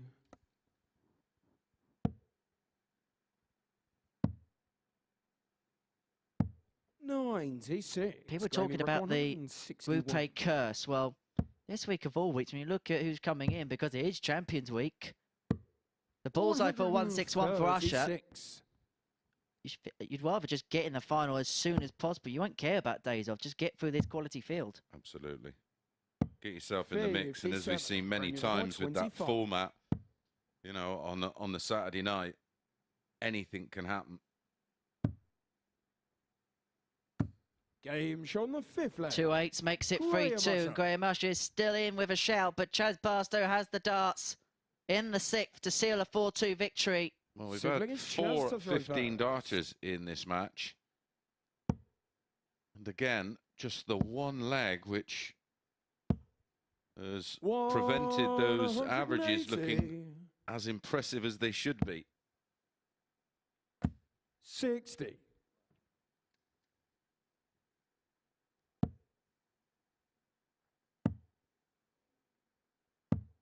80. If Chaz wins this leg, Graham Usher will go down to 3rd in the group. How quick it can change when it's so tight, isn't it? 81. And, well, all barring a real mistake here, he's on course to win this leg. And he produces a real slack visit, and that just opens the door for Usher. 100. Gets 6 for the match from 197. Lovely treble.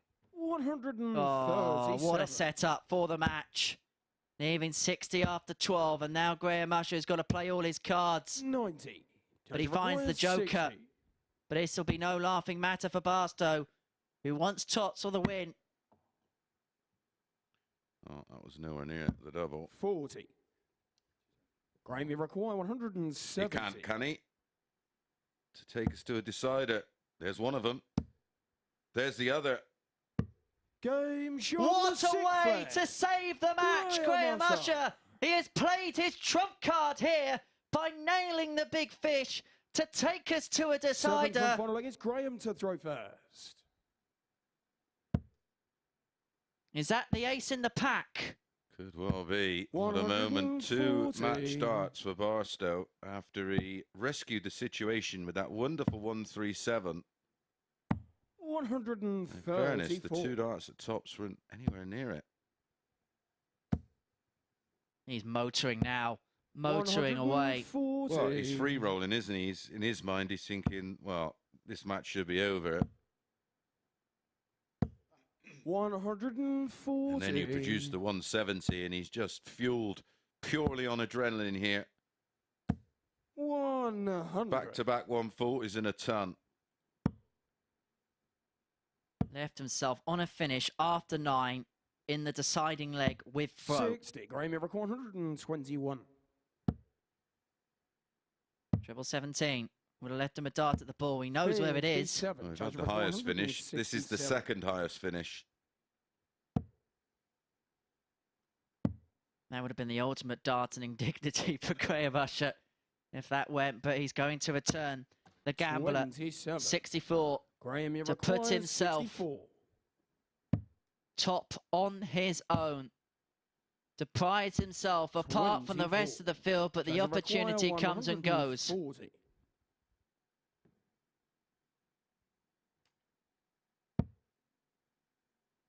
And so Usher will get 3 more. 100. Graham, you require He's carved the opportunity out, courtesy of the big fish in the last leg.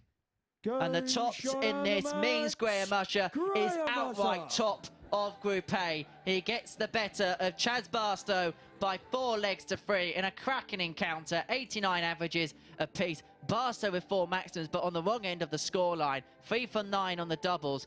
2 brilliant ton plus checkouts. Chaz Barstow with a 138 in the opening leg. Graham Usher with that 170 to save the match, with Barstow missing 2 darts at tops for the match in the visit before. But it is Usher who is the first player in this group to move on to 6 points. One of Lee Evans and Graham Hall will join him after this short break on that mark.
Welcome back. Wow, what a match that was before the break there.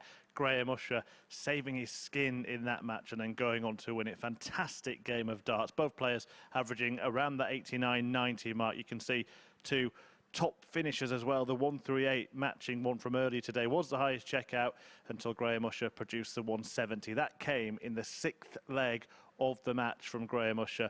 when Chaz Barstow had just missed a couple of darts to win it. Remarkable stuff, reeling in the big fish to level the match, save his skin, and then going on to win the game. And that sees him pull clear at the top of the Group A table. Usher, having managed to win 3 of his 4 games, is the pace setter at the moment, but Evans and Hall below him.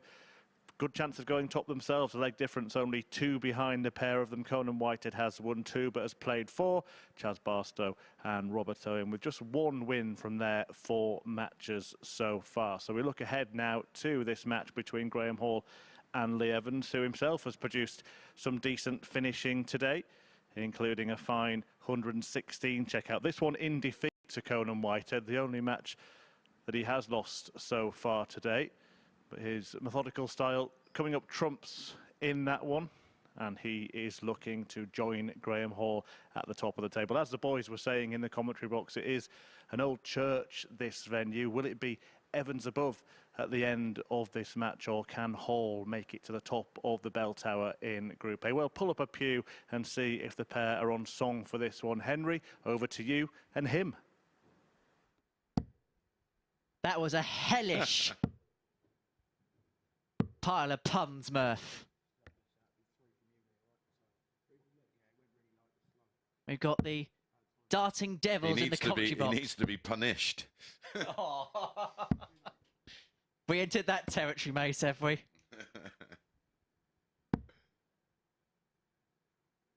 This is now just starting to take shape, isn't it? A lot of people like the look of Graham Usher.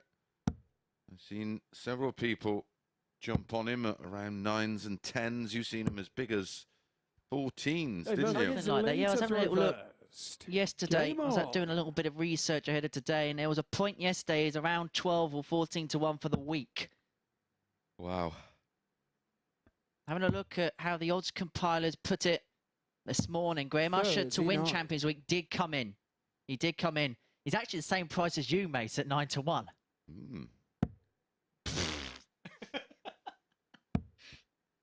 How do you feel about that? Are they mad? 120. Maybe they only watched the best bits from last week. Maybe they just got sent a compilation of the best bits. They didn't watch Friday morning. No, no, exactly. They didn't watch day 5. 60. They're saying you're as good a player as Graham Usher, Mace. Yeah, well, in fairness, not a lot in it, mate. 44. Not when you break the numbers up. Couple of points. And I don't play the game. You know we don't believe you anymore. 134. I don't. Now we're going to change your strat now. If I did, I wouldn't have made such a hellish job of it last week. I wouldn't have put myself through the absolute ringer day after day. 120. What a last start that was. Probably one of the best we've seen this week, actually, or today so far. I'd like to have had a player's eye view of that one to see how much he could see of the treble, but he just slotted it in. Graham was even money for this. Evans 46. 8 to 11, not for the first time today.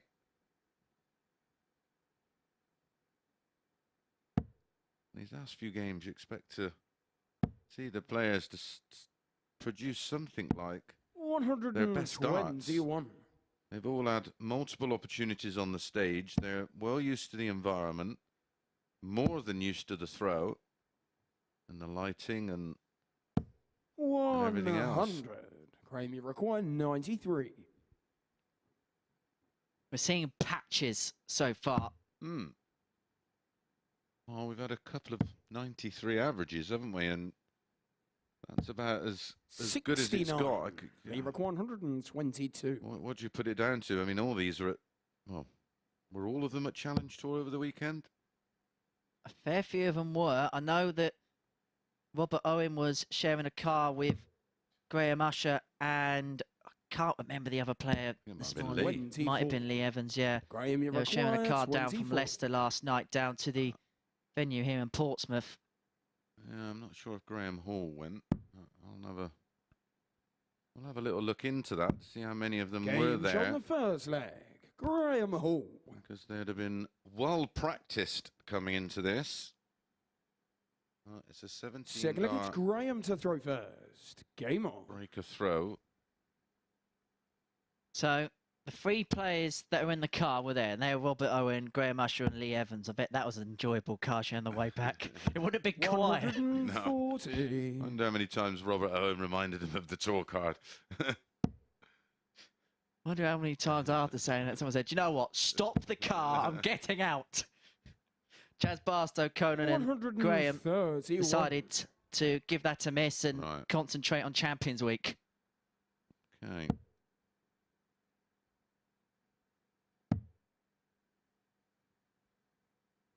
$119. At the Morningside Arena in Leicester. Yes, the Grand Prix venue. At least for another year. And that's another tournament. I'd like to see that being taken around the world. It's called the Grand Prix for a reason. I know they go on about taking the World Series of Darts to different territories and so on and so forth, but what a great opportunity to take a bespoke event around the world. You know, Grand Prix gives it away a little. As well as the word world. Yeah. Why not one year take it to Madison Square Gardens where they had the World Series event? That would be immense. Could you imagine? Or Las Vegas. Well, Vegas don't work. Take it to 115. some real historical venues that are maybe not used in the major sports anymore because they've outgrown the venues. There's plenty of them around the world. Could even be an argument of taking it down under. Yeah. The interest is there. Put it on the back of the World Series events, possibly, so players aren't the players that are there aren't having to go back. Always trying to grow the game in Asia. Take it down there. And the format would be pretty similar to soft tip as well, as Evans wants tops, gets tops to level us up at one apiece, and that's a break back. Yeah, that's a beautiful 12 darter from Lee Evans. Feel like it's Lee to throw first. Yeah, and I think you just Game on. annually take it around the world. I feel like we've come up with some good ideas in the booth today. Yeah, but because we've come up with them, they'll all be ignored. Oh, he's nearly trying for a Robin Hood. Well, not trying. 75. You don't want one, of course, but it went in the stem, just didn't stay in.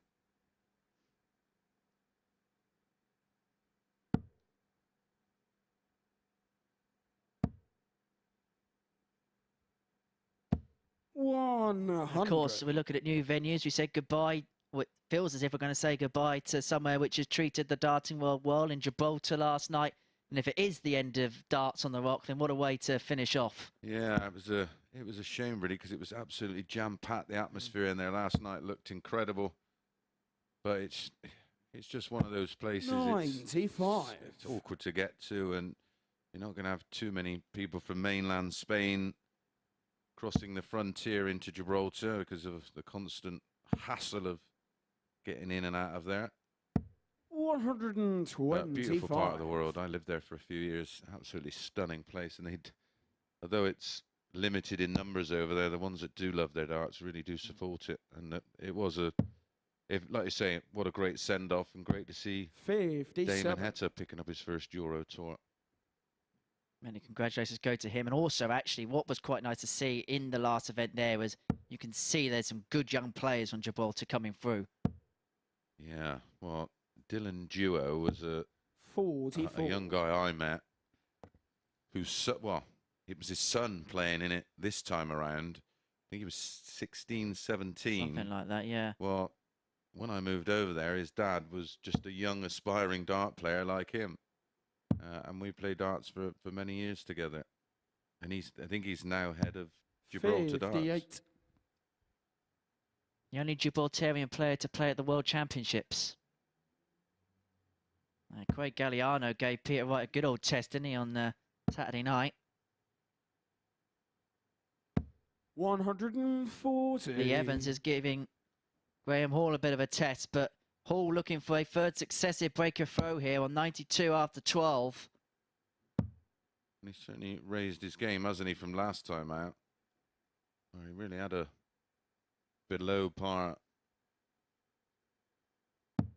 80. performance against Graham Usher, where he averaged 92. 78. He's certainly pleased to have turned that form around so quickly. 2 trials. Game shot. That's much more like it from Graham Hall. He leads 2-1. That's a third successive breaker throw in this match. You'll be hoping for the first hold in the fourth, because if it does, it puts him one away from victory. Game on. And it would mean that he would join his fellow Graham Usher on 6 points. Last time out, of course, it was a 12 dart break back by Lee Evans. Well, that was a 15 from this man. 140. And right now, he's just about touching the 100 average, 99.83. Rock solid at the moment. We are into leg 4. 125.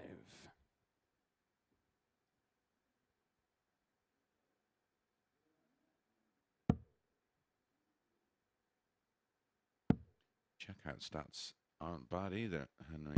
59. As if by magic they appear. Yeah, 1 out of 1, and 2 out of 3. 100% for Evans. He's deadly when he's getting a go. He's being restricted at the moment. Should we do the ton pluses whilst we're here? Yeah, go on. You love your new box, don't you, over there? Yeah, a little bit of a trade secret here. We actually have a couple of buttons in the commentary box, which we usually press buttons anyway, but we've got literal buttons to press. 100. Which gives us all the statistics and that's down to the brilliant hard work of the production crew and everyone behind the scenes to get this top spec production together. Well, not today, but usually we have the top production. 54. Usually get a decent spotter in as well, but there you go. Can't have everything, I suppose. I wonder whether he'll start the next visit downstairs to spotter.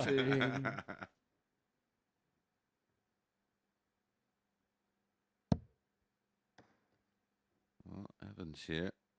He will have to run for cover, as I will at the end of production.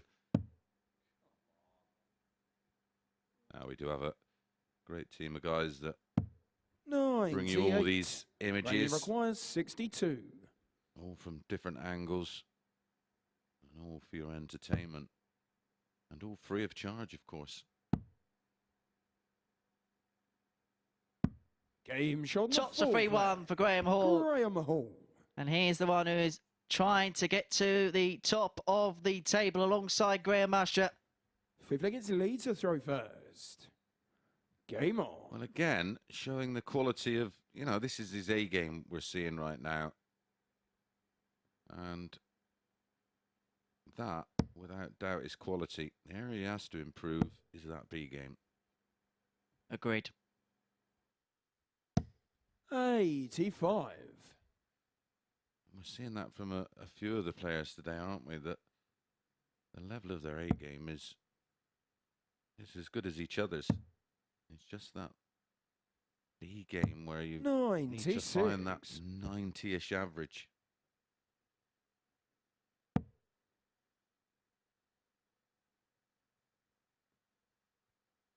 It's interesting just watching Lee Evans. The first start sometimes goes in the treble and then he just steps back for a second. Yeah, dart's just not set in the grip right. You see it with Nathan Aspinall. And listen, if you're not right, don't throw it. You've just got to. What's the point of throwing it if it's not sat right? 100. I suppose it's a bit like Mark Selby and snooker. People moan about the time it takes for him to take a shot, but if he gets down on if he gets down a shot and he's not set, he won't take it. 56. It's all about giving yourself the best conditions to perform. When a footballer is about to take a free kick, if you don't like it, you step back and have another look, wouldn't he? Well, he'd probably go dancing up to the wall before taking it. But. Well, it depends if it's trying to waste time, but you know, golfers are no different. If you're teeing up a shot and you're not happy, first thing a golf coach would say, "Well, don't hit the ball. Why are you hitting the ball for it?" Although, to be fair, I'm not sure I'm going to see much dancing over free kicks where I'm going tonight. No. 55. Might see a fair few free kicks and a couple of yellows. Might see a fair few efforts go over the bar.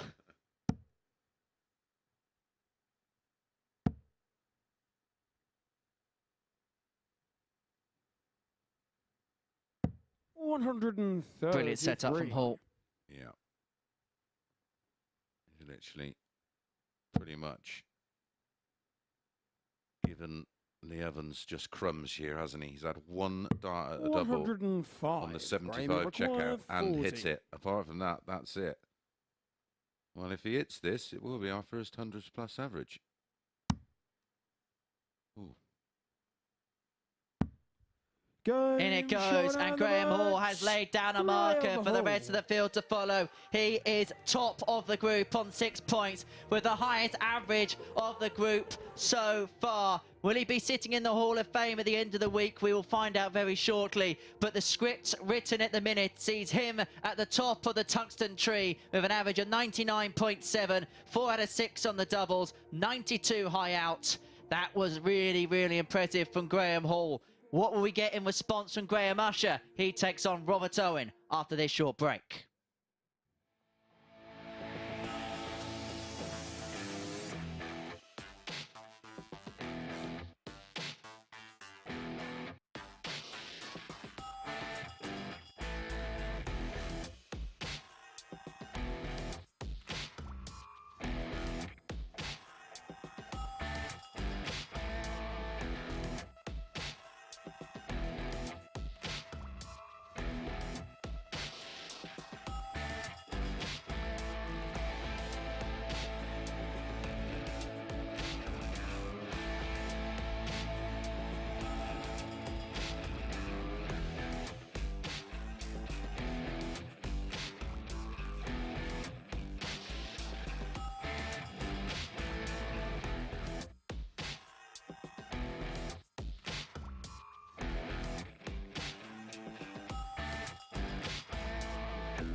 Welcome back to the live lounge for Champions Week at the MODUS Super Series, where it's goodness gracious, great halls of fire as Graham Hall produced the best performance of the day, a 99.7 average, 4 out of 6 on the doubles, restricting Lee Evans to just one dart at double in that entire match.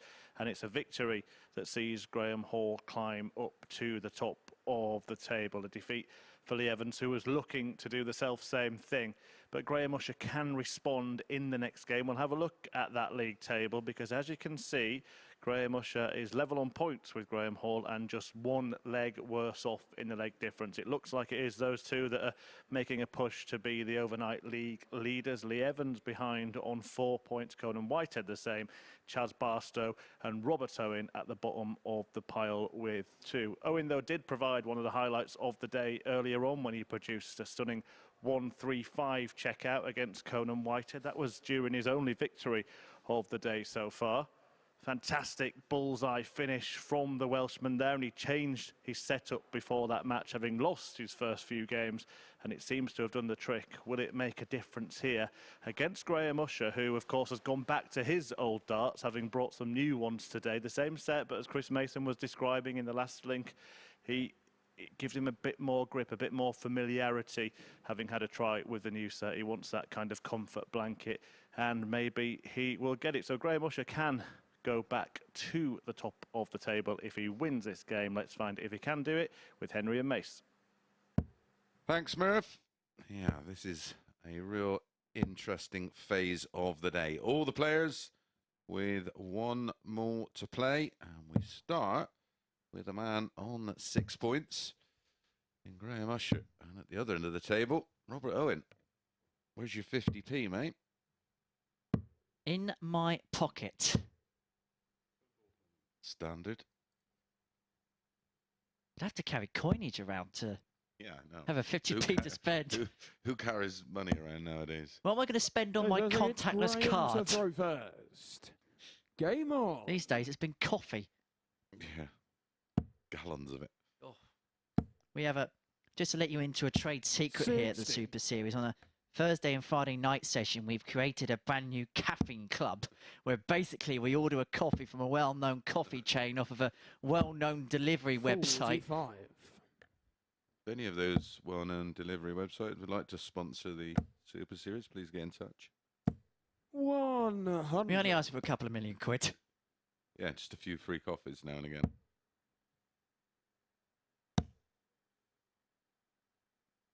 $100. Yeah, this is an intriguing little tie, this one.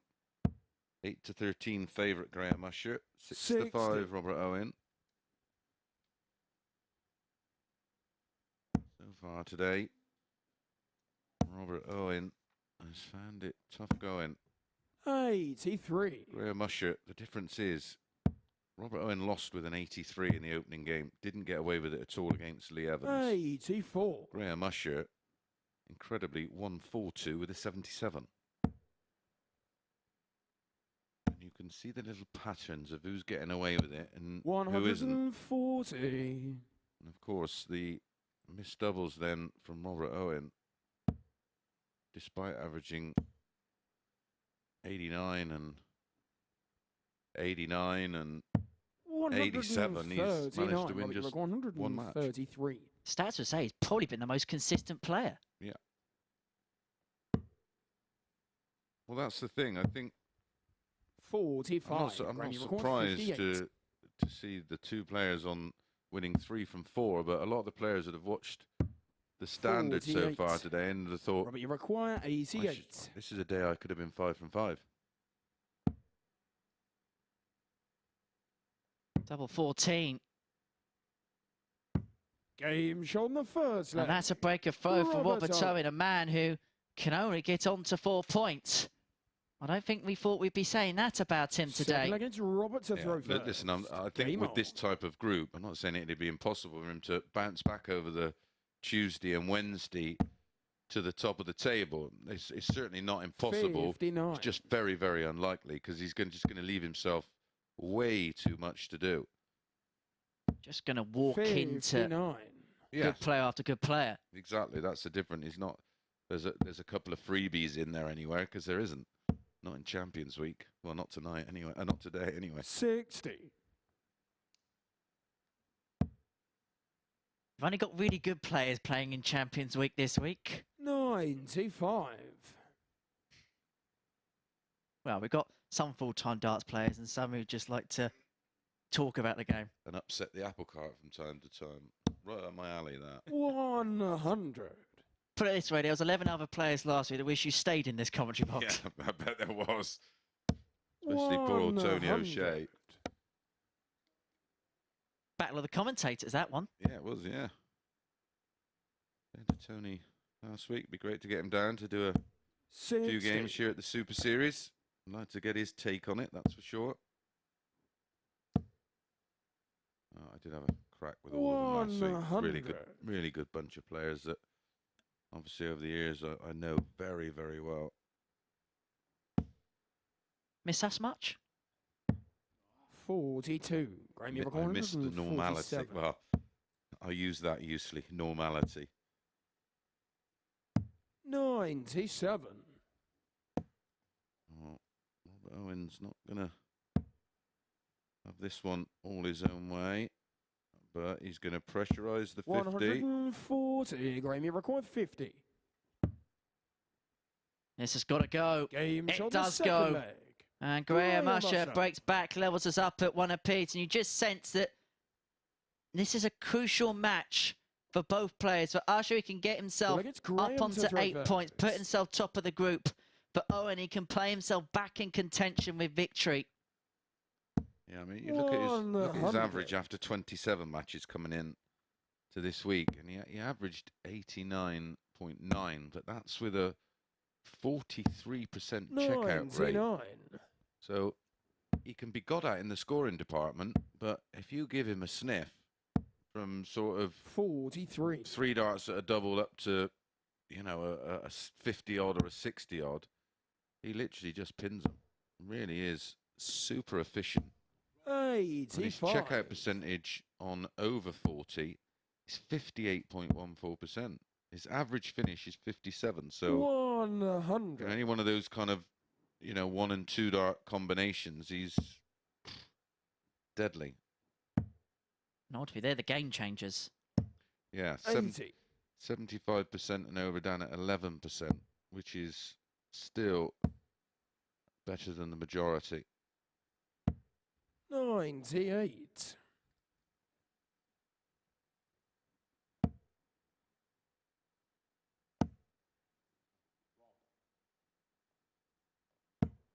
41. Graham, you require 160.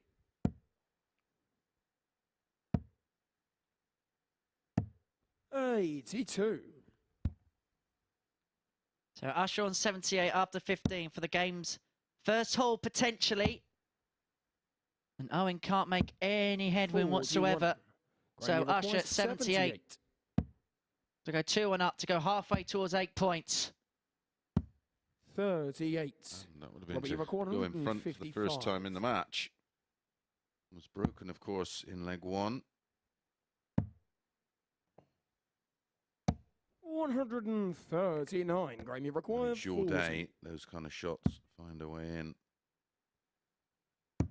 Game shot on the and again, that efficiency on the doubles evident again for Graham Usher. His visit perfect, 33%. Robert to throw first. Exactly.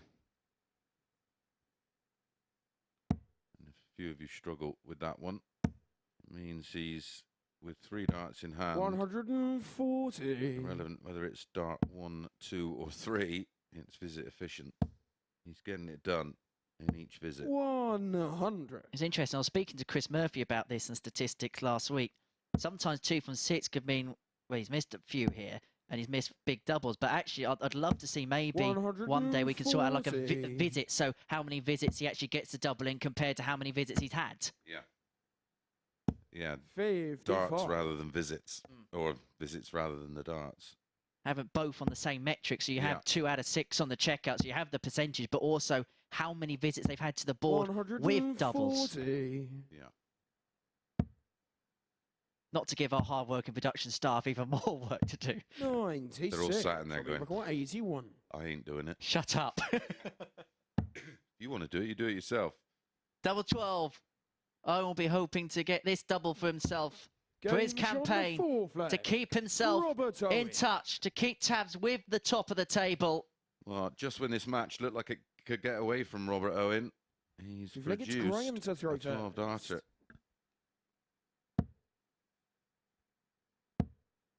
I've just been told there's no chance. 78.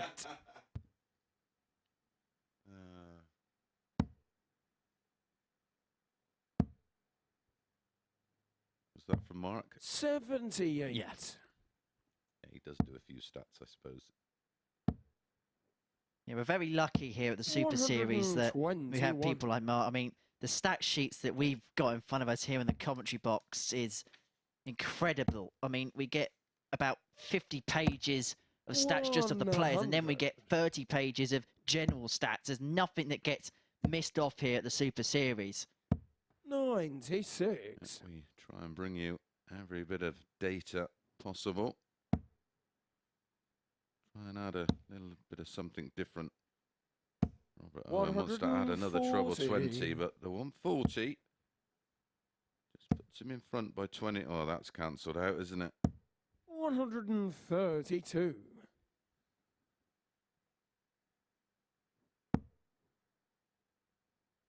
His timing today, Graham Usher, has been absolutely exemplary. Well, that's when you know it's going to be your day, you know, just things sort of tend to work out okay for you.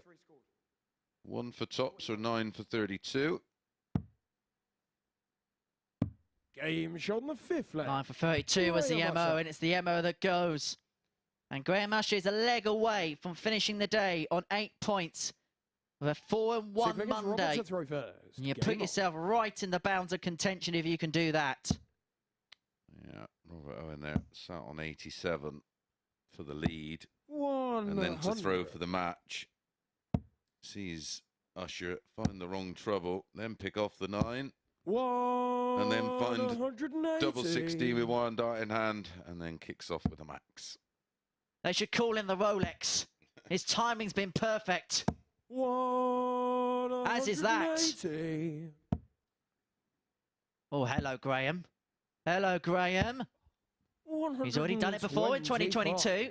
He has.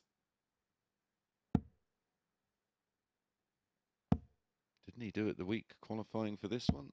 He did it in the... Do you remember the Champion of Champions special over the match play? That's right. It was...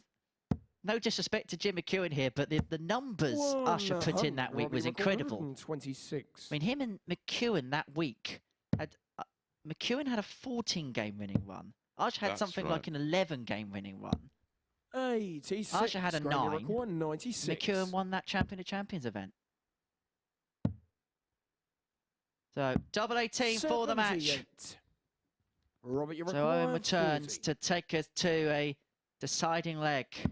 Game shot on the 6th leg. There it is. Robert this Owen. Could well be the biggest leg we've seen so far today, because it has all sorts of consequences across both ends of the table. For Graham Usher, he can put himself on 8 points if he can hold throw. For Robert Owen, he'd put himself on 4 and put him right in the mix 59. And keep tabs with everybody else.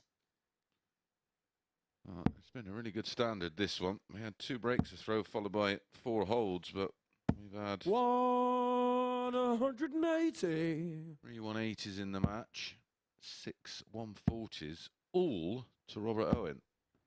60. The scoring is bizarre that this one is still tied up at 3-3. Those are the averages. 100. And even more mind-blowing, the fact it's 3-3. Have a look at the doubles. You'd have thought in the scenario where the stats are like that and Owen's doubling stats are like that, it'd probably be a 4-0, 4-1 victor. Yep. Yeah, especially with the disparity in the averages. But he may be on the cusp of victory here. Ton leads him on 1-2-1 after 9 against the throw in the deciding leg with Usher back on 2-8-2. But he isn't going to be back there for very long. He has a look up at the scoreboard, moves across to try and get that second treble to leave him a finish.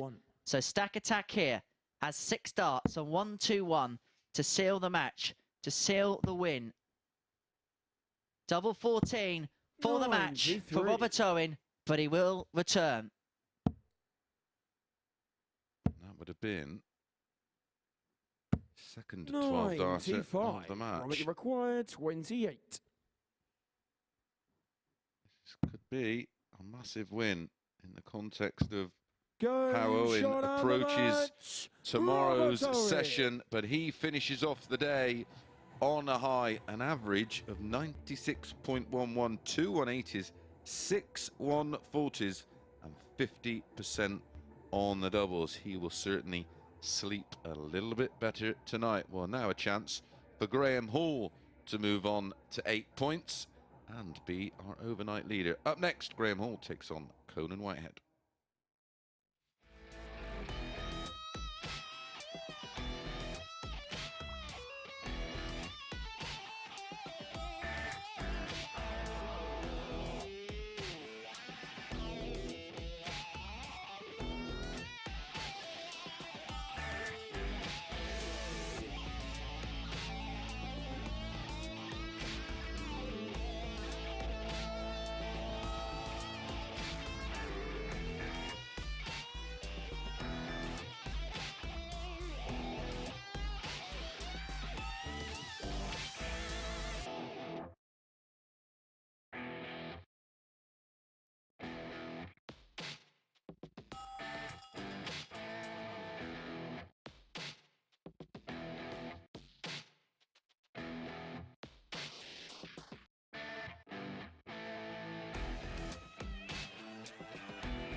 Just a couple of games left to go then here on the first day of Group A at Champions Week at the Super Series.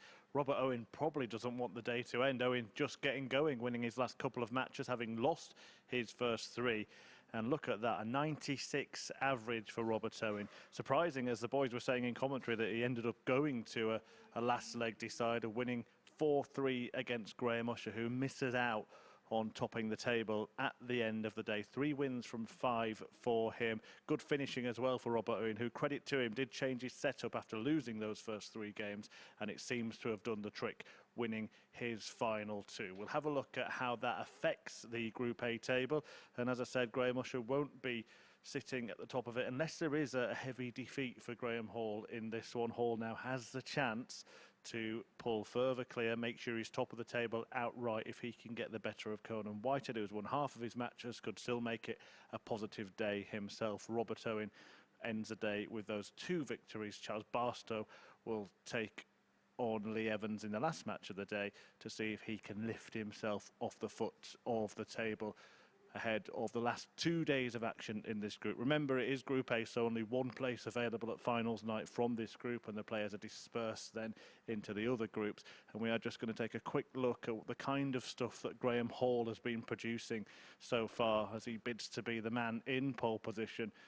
Some real clinical finishing has been a big key feature of his day, including this one against Lee Evans earlier on. That kind of thing is what you'll need to do against Conan Whitehead, who's hit some really big heights today. And if you can do that, it'll be more than a match for Graham Hall in this one. Let's find out which way it's going to go. Back to Henry and Chris. Thanks, Murph. Yeah, looking forward to this one. This is the penultimate match of this opening session of Group A. And the table starting to take shape. Graham Usher with that opportunity in the last one to go on to 8. Well, Graham Hall has the opportunity here, doesn't he?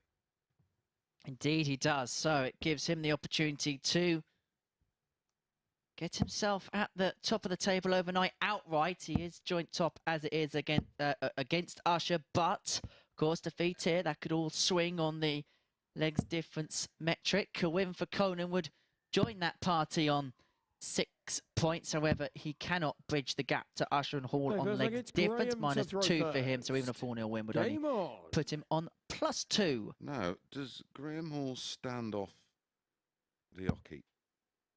I'm having a look here from that angle, and I'm not sure if he 68 stands off of it. I'm not sure if we can have a look at the player's feet.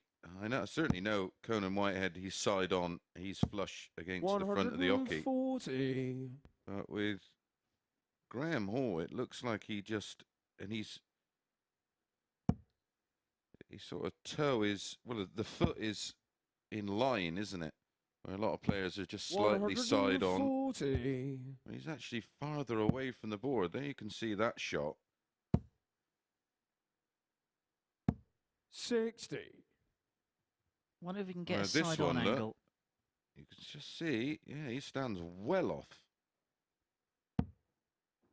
Maybe would be throwing from around 8 foot, if not more. It's 7'9.25", the regulation hockey length. Well, we'll have a look now, because that's a great shot for us to see it. I'm just interested to see how far off, because he's a long way back because of the foot and the way the foot's lined up. Oh yeah, he's well off. Yeah, he's well off. That's well in. Yeah, it's well in. Very interesting, that. I wonder if he used to, or he started off playing in a league that was an 8-foot throw, and he just got used to it. Of course, around somewhere, one of the areas in and around Nottingham, it used to be 7'6". Game shot on the first leg. Well, the double 8 goes for 13 dart holder throw in the opening leg. A brilliant start for Graham Hall. Whether he stands toe to the hockey, whether he stands back, it is to some effect. And interestingly, Lisa Ashton does something similar as well, doesn't she? Where she just stands a little bit back from the hockey. Yeah. Yeah, it's interesting how players all have a different approach, don't they? You watch Gary Anderson, and he'll actually put his toe on the hockey first and then sort of scrape it down, and you get some side on like this. Of course, the benefit of being side on and lent in is you're getting a little bit closer to the board. You think of Roland Sholton, he used to lean right in. He was playing from about 4'7". He's about 6'6", 6'7" is Roland. 30. But interestingly, though, Graham stands back, but he leans in. Yeah, yeah, I'm not sure. Answers on a postcard. Maybe I'll ask him.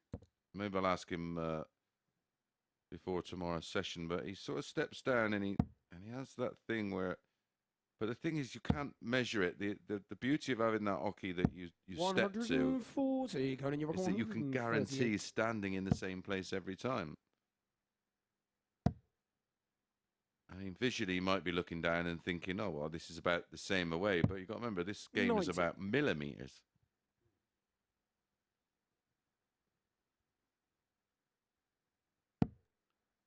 Well, well, he's not going to leave a finish now, so no pressure on the 48 for Conan. Conan, you require 48. Double 8. Conan, one of the few players that will, 40. on 48, will use the first dart as a real guide and try and get as close to the double as possible to, like I say, to use it as a marker dart.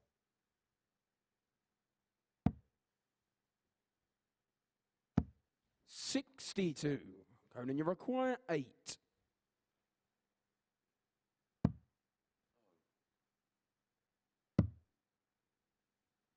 Chasing the doubles. 6. And he's left double 1. Graham, you require 131.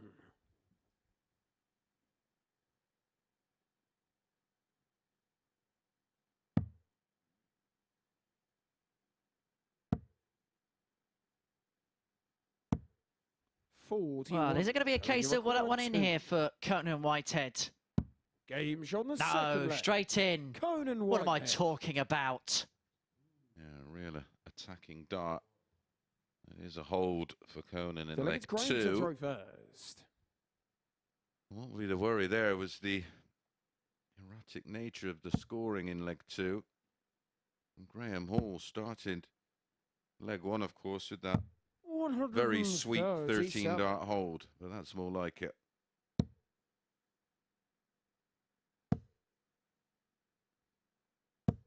$81.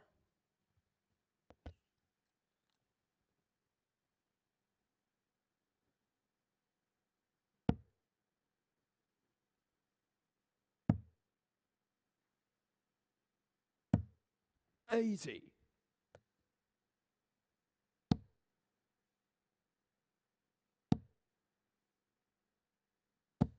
45. Conan's just hit a bit of a stumbling block here, hasn't he? Yeah, it's just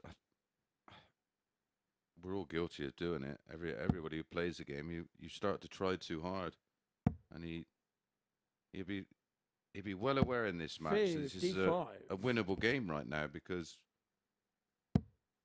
nothing's going on that is being done at a level that Conan can't match 60. or beat. And then, of course, the frustration comes in, and then you just have a totally wrong mindset. What he's got to try and do is get back into that zone where he was earlier, where it didn't look like he was ever going to miss. 99. Looked like we were going to see all kinds of records broken. 140. And frustratingly, when the leg feels like it's dead, guess what? He finds a 140. Funny what happens when the arm relaxes. And the cogs stop turning in the brain. 90. Oh, a bullseye. A rare bullseye.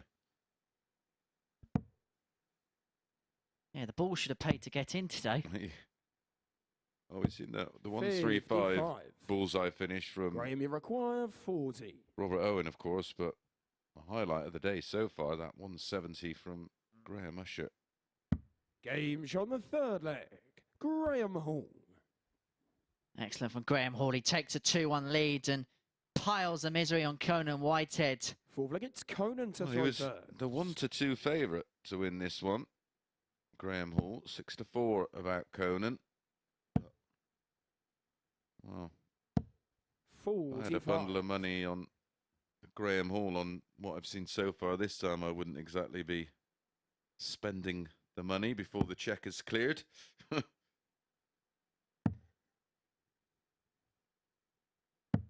91.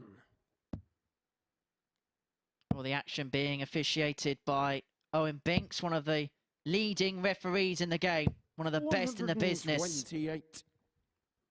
And we do have some of the best refs in the world do their stuff here at the Super Series. Absolutely. And you may recognise Owen, of course. You'll see him on the big stages doing the 95. Doing the marking.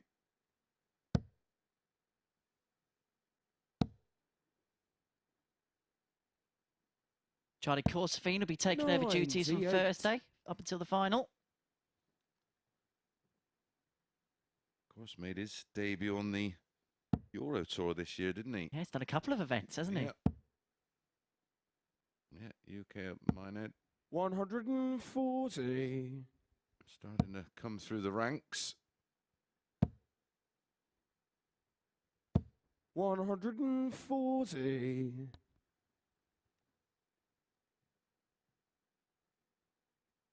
And good company to keep as well. We got really, really lucky with the team we've got here. Yeah, absolutely. 140. Going in, you require 90. Double 15.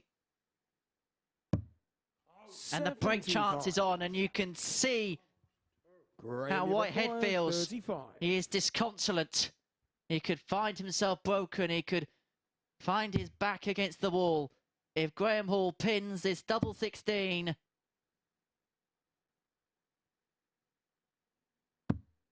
Three. But it doesn't go. Conan, you Conan, require 15. with work to do.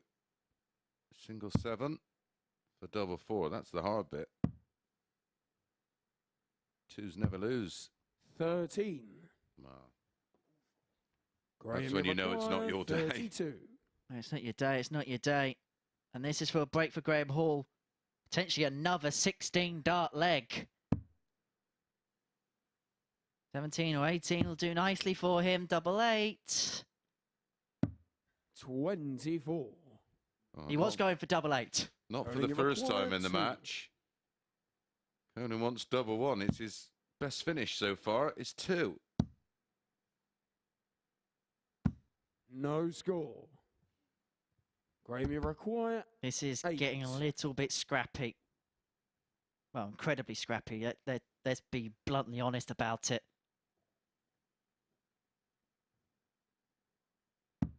Game shot on the 4th. Graham Hall won't mind. Graham Hall won't care if he gets the 2 points. Yeah, I had a couple of those last week, and you actually at some point just go just Graham to throw your opponent just did it. Please hit it and let us go again, because you just end up chasing them around, and they just feel like they're never going to go in. Do you have to clear something up? Did you apologise at any stage last week? 58. I don't apologise. Just a raise of the hand in acknowledgement. I don't do the whole. I'm not sorry, but it's just an acknowledgement that, you know, I was very fortunate. 180.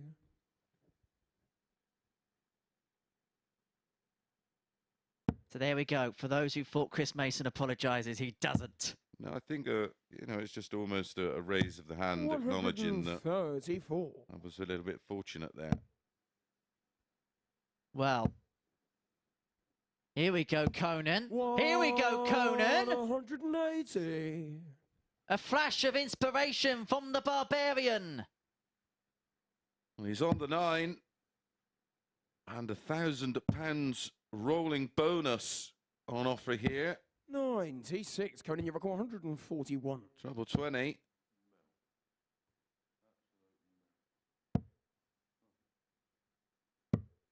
$96. We got excited for a second. We did. Wonder if one will go this week. You almost feel like one could come. 95. Conan, you require 45. Loves double 18. Loves it again, and we're back to 3-2. Best leg of the day. Or the joint best leg of the day. An 11 darter. Super League, it's Conan to throw first. Game on. And needed. And of course, the all-important breaker throw. We just want to hold here and 60. And then try and force an error out of his opponent in the decider. But this one's had a feel from start to finish that, however and whichever way, Graham Hall was going to win. I mean, he's 3 from 8 on the doubles. Conan, 2 from 12. Sorry, 2 from 14. He's missed 12.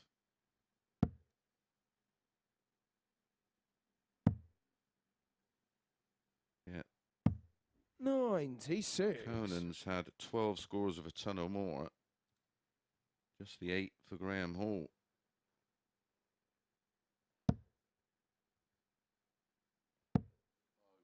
Fortune has favoured the brave in this one. 45. I feel if Conan comes out today with 4 points, he'll feel that he should have got more out of today. Yeah, absolutely.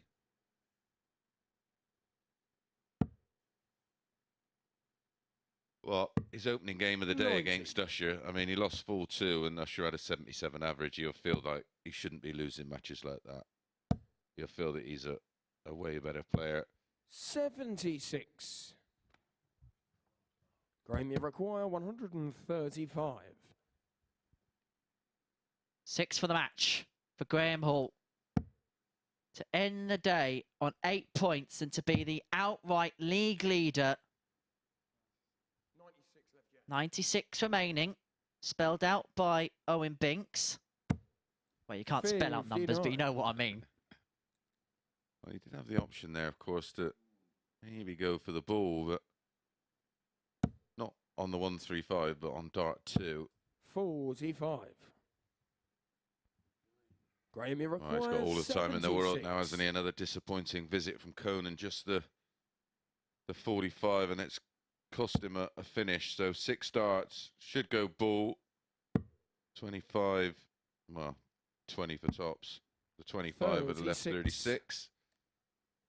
At 3 in hand, his stats suggest one of the 3 will go. 83. Question is now, will it? To go top of the table overnight.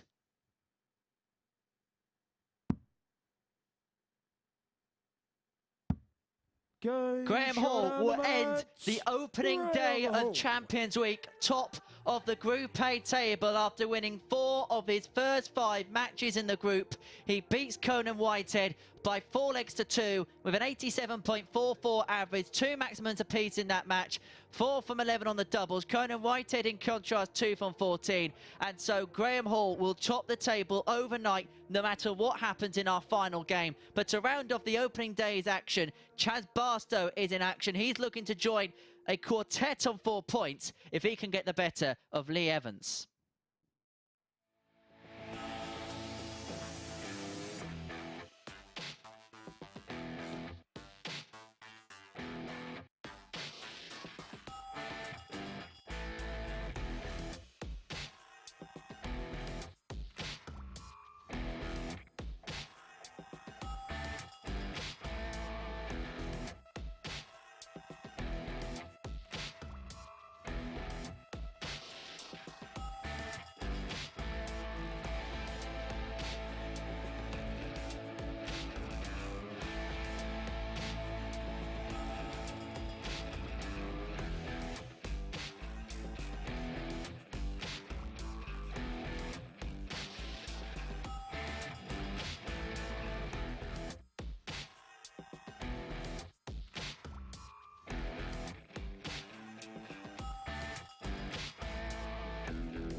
Welcome back to the MODUS Super Series, where it's Champions Week, day one, and it's been a fantastic day for this man here, Graham Hall. Graham, we're going to take a look at the stats from the match that you've just played in, first of all, against Conan Whitehead.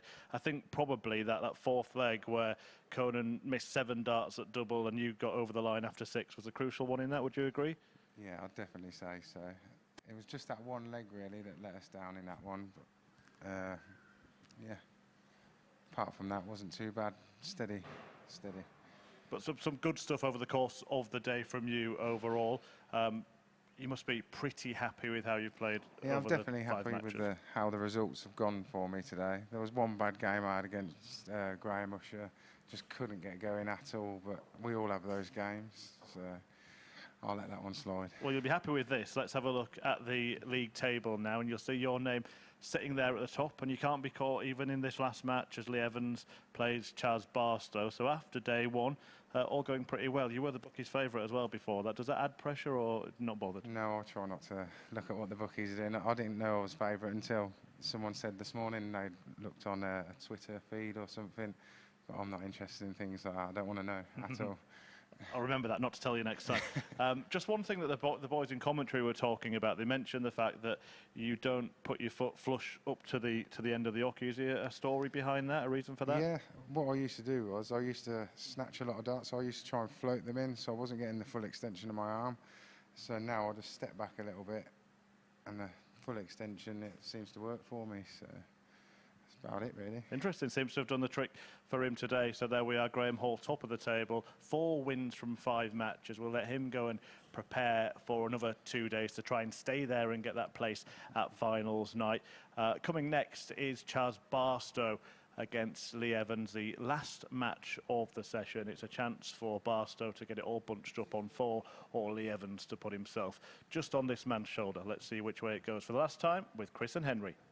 Yeah, thank you very much, Murph. Very interesting interview there with Graham Hall. He spoke about the step back from the hockey. I've actually just had a message from Scott Mitchell, who, of course, is in the commentary box with me on Saturday, and he was saying exactly the same, how he stands back from the hockey when he throws. And it was interesting how he described that in his interview, wasn't it? Yeah, well, obviously, if you stand further back, you've got to generate more energy to get the dart to the board, where he probably feels from 7'9 1/4. It probably, to him it feels and appears closer, so it stops you getting full extension of the arm. I used to play in Bristol. There was 2 different leagues there. One was 7'9 1/4, and the other was 8 foot. And it was the same kind of thing. The 8-foot throwers always struggled. You'd think, well, you're closer, it'd be easier. 60. But of course, you wouldn't generally give the dart as much energy and tend to sort of float the dart in rather than attack the targets. The only thing here with this match, worry about the tempo in this one that might not suit Barstow. He is a rhythm thrower. Yeah, interesting to hear from Graham Hall. It's always nice to get to the actual facts of the situation. And he explained it perfectly. Just stands back. 46. Forces him to generate more energy in the dart and fully extend to make sure the dart reaches the target. 60. Well, that's unlucky for Barstow. And in case you're wondering why we stand from 7'9 1/4, as Chris rightly mentioned, years ago, everyone stood from completely different points in different leagues. And when the game became a bit more national and bodies like the BDO and that came into play, they actually had to agree upon a distance which was acceptable. So they met in the middle at 7'9 1/4. Yeah, absolutely. Well, years ago, it wasn't only... For those of you that remember the dart mats that used to be in all the pubs, there'd be 5 or 6 different variations of distance of throw. Well, of course, not only was the throw was different regionally and around the country, the dartboards were different. The games you played on them were different. 100. So ultimately, with I think it was National Darts of Great Britain, they all basically sat down, which was a predecessor of the BDO. And 80. They eventually, in the late 70s, were saying, right, this is... Because the first World Championships, I'm pretty sure, was thrown off 8 foot. And the News of the World definitely was. 125. was the first world? Judge The required first world 20. champions may have been 7'6". Game shot on the first leg. When Leighton won it in Chaz '78, Barstow. and I think the following year it went to 7'9.25" because Leighton just really seemed to never be able to replicate Second the leg form is from lead to throw first. throwing that Game on. a little bit further back. Similar, I will check, but it's one way or the other. Interesting conversation. You can join the conversation at MSS Darts on our social media feeds. Don't forget to 97. subscribe to the MODUS Super Series YouTube channel, where alongside the live coverage, you can watch the best of the highlights on each day's play, exclusive interviews and other 119. bonus behind-the-scenes content. So that is Yeah, if you've got any questions for us tomorrow, just go on to our Twitter feed, and you're tuned into that one, aren't you, Henry? Good man, because I don't use it. 180. And don't forget that the dartboard I played on Saturday night, we're going to give away via Twitter. 120. We're going to come up with some kind of question. I'm going to sign it up for you, and we'll get that off to you. But we'll run a little competition on our social media tomorrow. maybe post a video of you signing it in the commentary box tomorrow or something like that. 100.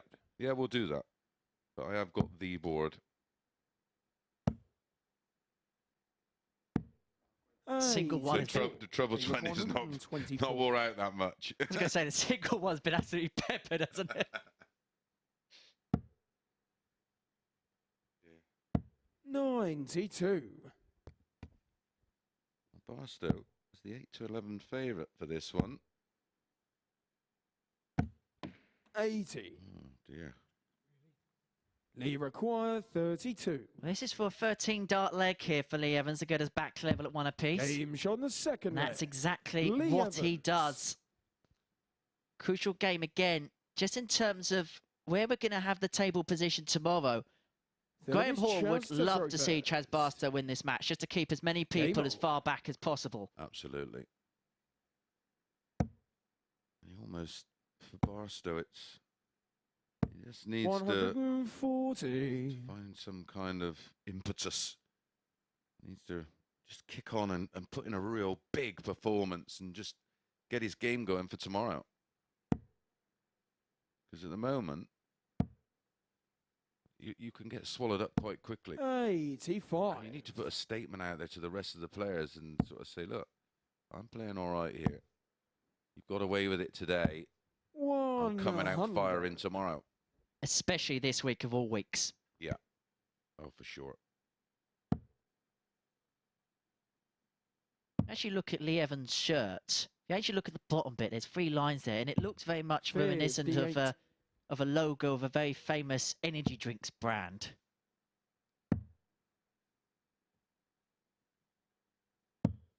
$42. Well spotted.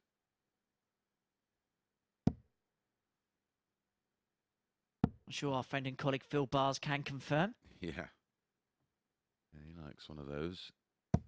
100. Just noticed he's with the Matt Ward stable. MDA. 99.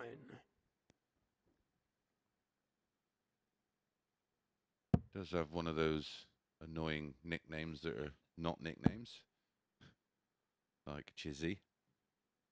He's got Evs. 140. Which reckon Which it's means something 120. totally different in TV land, EVS. Indeed it does. Well, Evans wants 100. 118 They here. require 180. Will the 118 be the call he wants? It's been a bit of a feature of his game, hasn't it?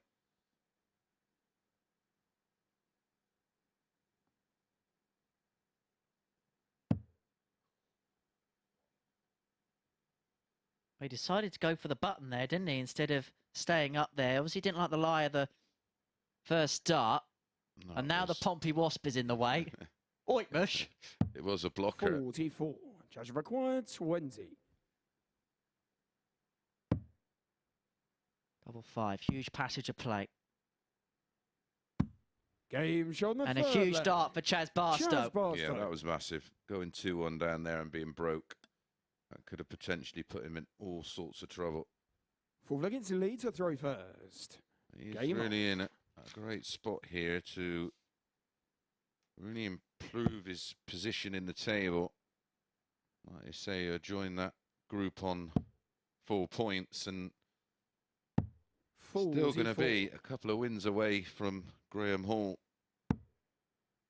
who on reflection, I'm sure he'd be the first to admit, played 57. Nowhere near to the level we certainly expected from him today. Coming in as a huge favourite, averages of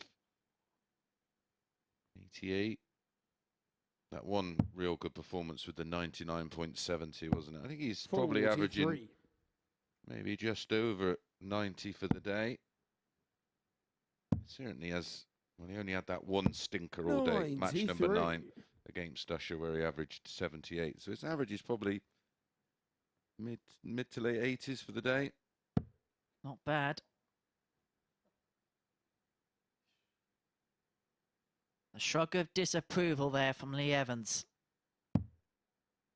Yeah, I think I mean, I know it's his thing, but I wonder 84. How much it affects his rhythm a little bit. I'm not sure. Listen, he's been playing long enough. If you haven't got it sussed by now, then, well, it is what it is.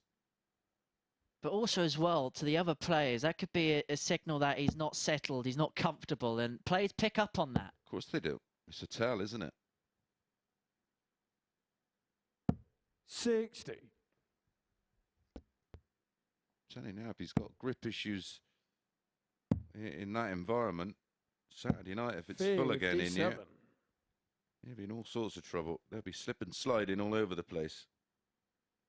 Incidentally, if you want to be here on Saturday night, head to dartshop.tv for free tickets. And on top of that, you can get yourself a complimentary ticket to the Untouchables event, which is at the Portsmouth Guildhall on Friday, the 9th of December, featuring the likes of Michael van Gerwen, Fallon Sherrick, Raymond van Barneveld, Bobby George, Simon Whitlock, Vincent van der Voort. We've got Corinne Hammond and Charlie Large as part of the lineup as well. I don't know if I'm down here that week. If I am, I might pop in early on the night and say hello before we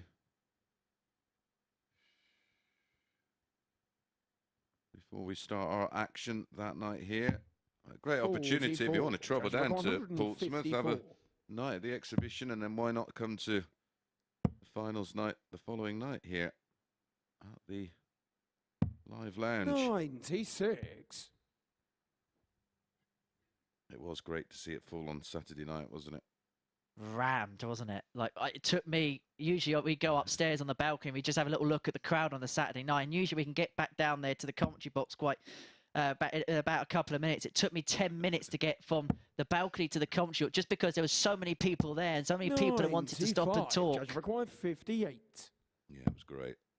Tops for 3-1. Game shot on the 4th leg. That will make Barstow. Chaz Barstow much happier. Barstow's on the brink. 5th leg, it's one away. to throw first. Game on. This could be the last leg of the day. Oh, what a start. What a start for Barstow.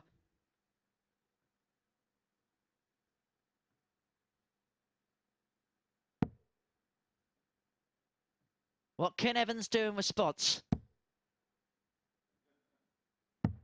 57. Well, can we end with the flashing 9? No is the answer. It was worth teasing the prospect, but Barstow after 6 on 2-3-8.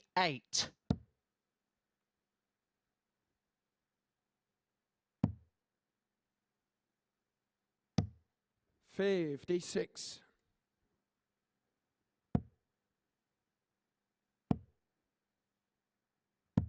$40.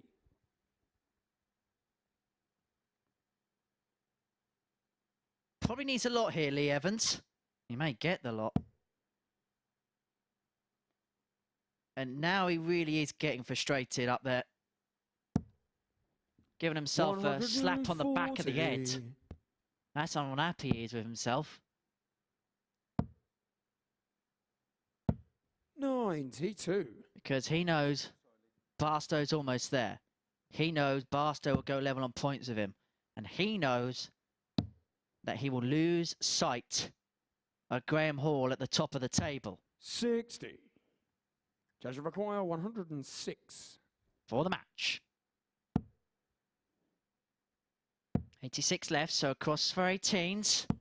98. Leaves himself on double 4 upon his return.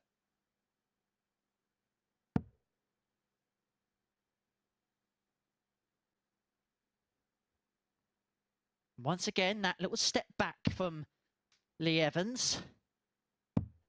46. Judges And require so, 8. To end the day with 2 points, double 4 for Barstow. 2 twos. 4. Doesn't go. And so Evans is back for 142. This to save the game in some style.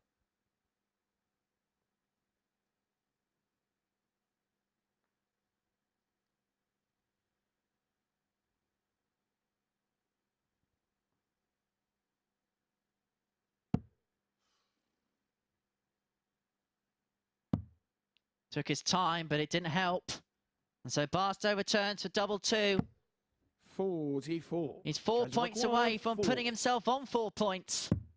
And that is exactly what Chaz Barstow does. He gets the better of Lee Evans by 4 legs to 1 in our last game of the afternoon session here at the online Super Series, or the MODUS Super Series, should I say. An 85 average, 2 maximums to his name, 4 out of 9 on the doubles, a high out of 58 puts Barstow on 4 points. It bunches this Group A of Champions Week right up. So let's get some final thoughts and some final analysis as we head up to the balcony and get the thoughts of the 2 Chris's. It's Mason alongside Murphy. Yeah, thanks, Henry. And maybe an important win for Chaz Barstow at the end there, Chris, because it is all bunched up, as Henry said, at the bottom of the table. Yeah, there could have been a bit of distance between himself and the rest. We were worried about that with Robert Owen a little earlier. And yeah, that's a massive win for him, because we spoke about it before, how you sort of spend the rest of your night and then the rest of your afternoon thinking, oh my God, I've left myself too much to do. But yeah, everybody's right in the mix there. Graham Hall's going to be tough to catch, even with 2 days to go. There'd have to be a massive collapse from him tomorrow for the rest of them to catch up and overtake him. But yeah, it's nicely poised. That second and third spot is more than up for grabs. And, you know, maybe if Graham Hall, or if the rest of the field play a lot better than they did today, that they'll catch him and overtake him. Yeah, Chaz Barstow finds himself third after that win in the end. Just a quick word on that last match, because we saw Lee Evans in the last few legs taking his time a lot. We know that he does that, but he seemed to be maybe building up too much tension for me. Do you agree with that? Yeah, absolutely. Yeah, I think he's making too much of it, and I you know, I know everybody's got their own way of doing things, but I think the more thinking time you have, you've got more bad thoughts than go into the mind. And as the day went on, it seemed to get progressively worse, because he started off okay, and in that match there, he was all over the shop. Do you think there's anybody feeling like they're disappointed with today's performance, because it is quite tightly bunched up and nobody's really got away? I think they all will be. I think apart from that sort of one outstanding performance from Graham Hall, the 99.7, that was on the back of a very disappointing 78. You know, I know that can happen. Listen, I did it myself, but yeah, I mean, this is a different caliber of dart player than myself, and I should imagine they'll all look back on today and think we are way better than that, and they are, because the stats coming into it prove it. Maybe it's pressure.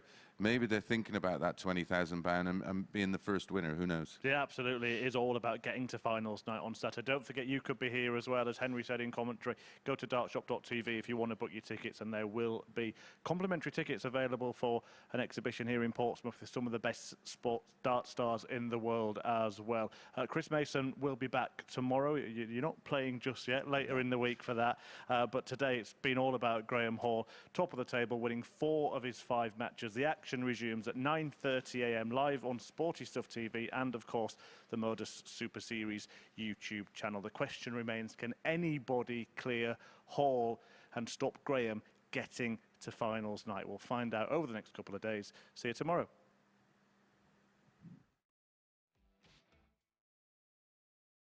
The MODUS Super Series, brought to you in association with Bet365, Betfair, Betfred, Coral, Ladbrokes, Paddy Power, Unibet and William Hill.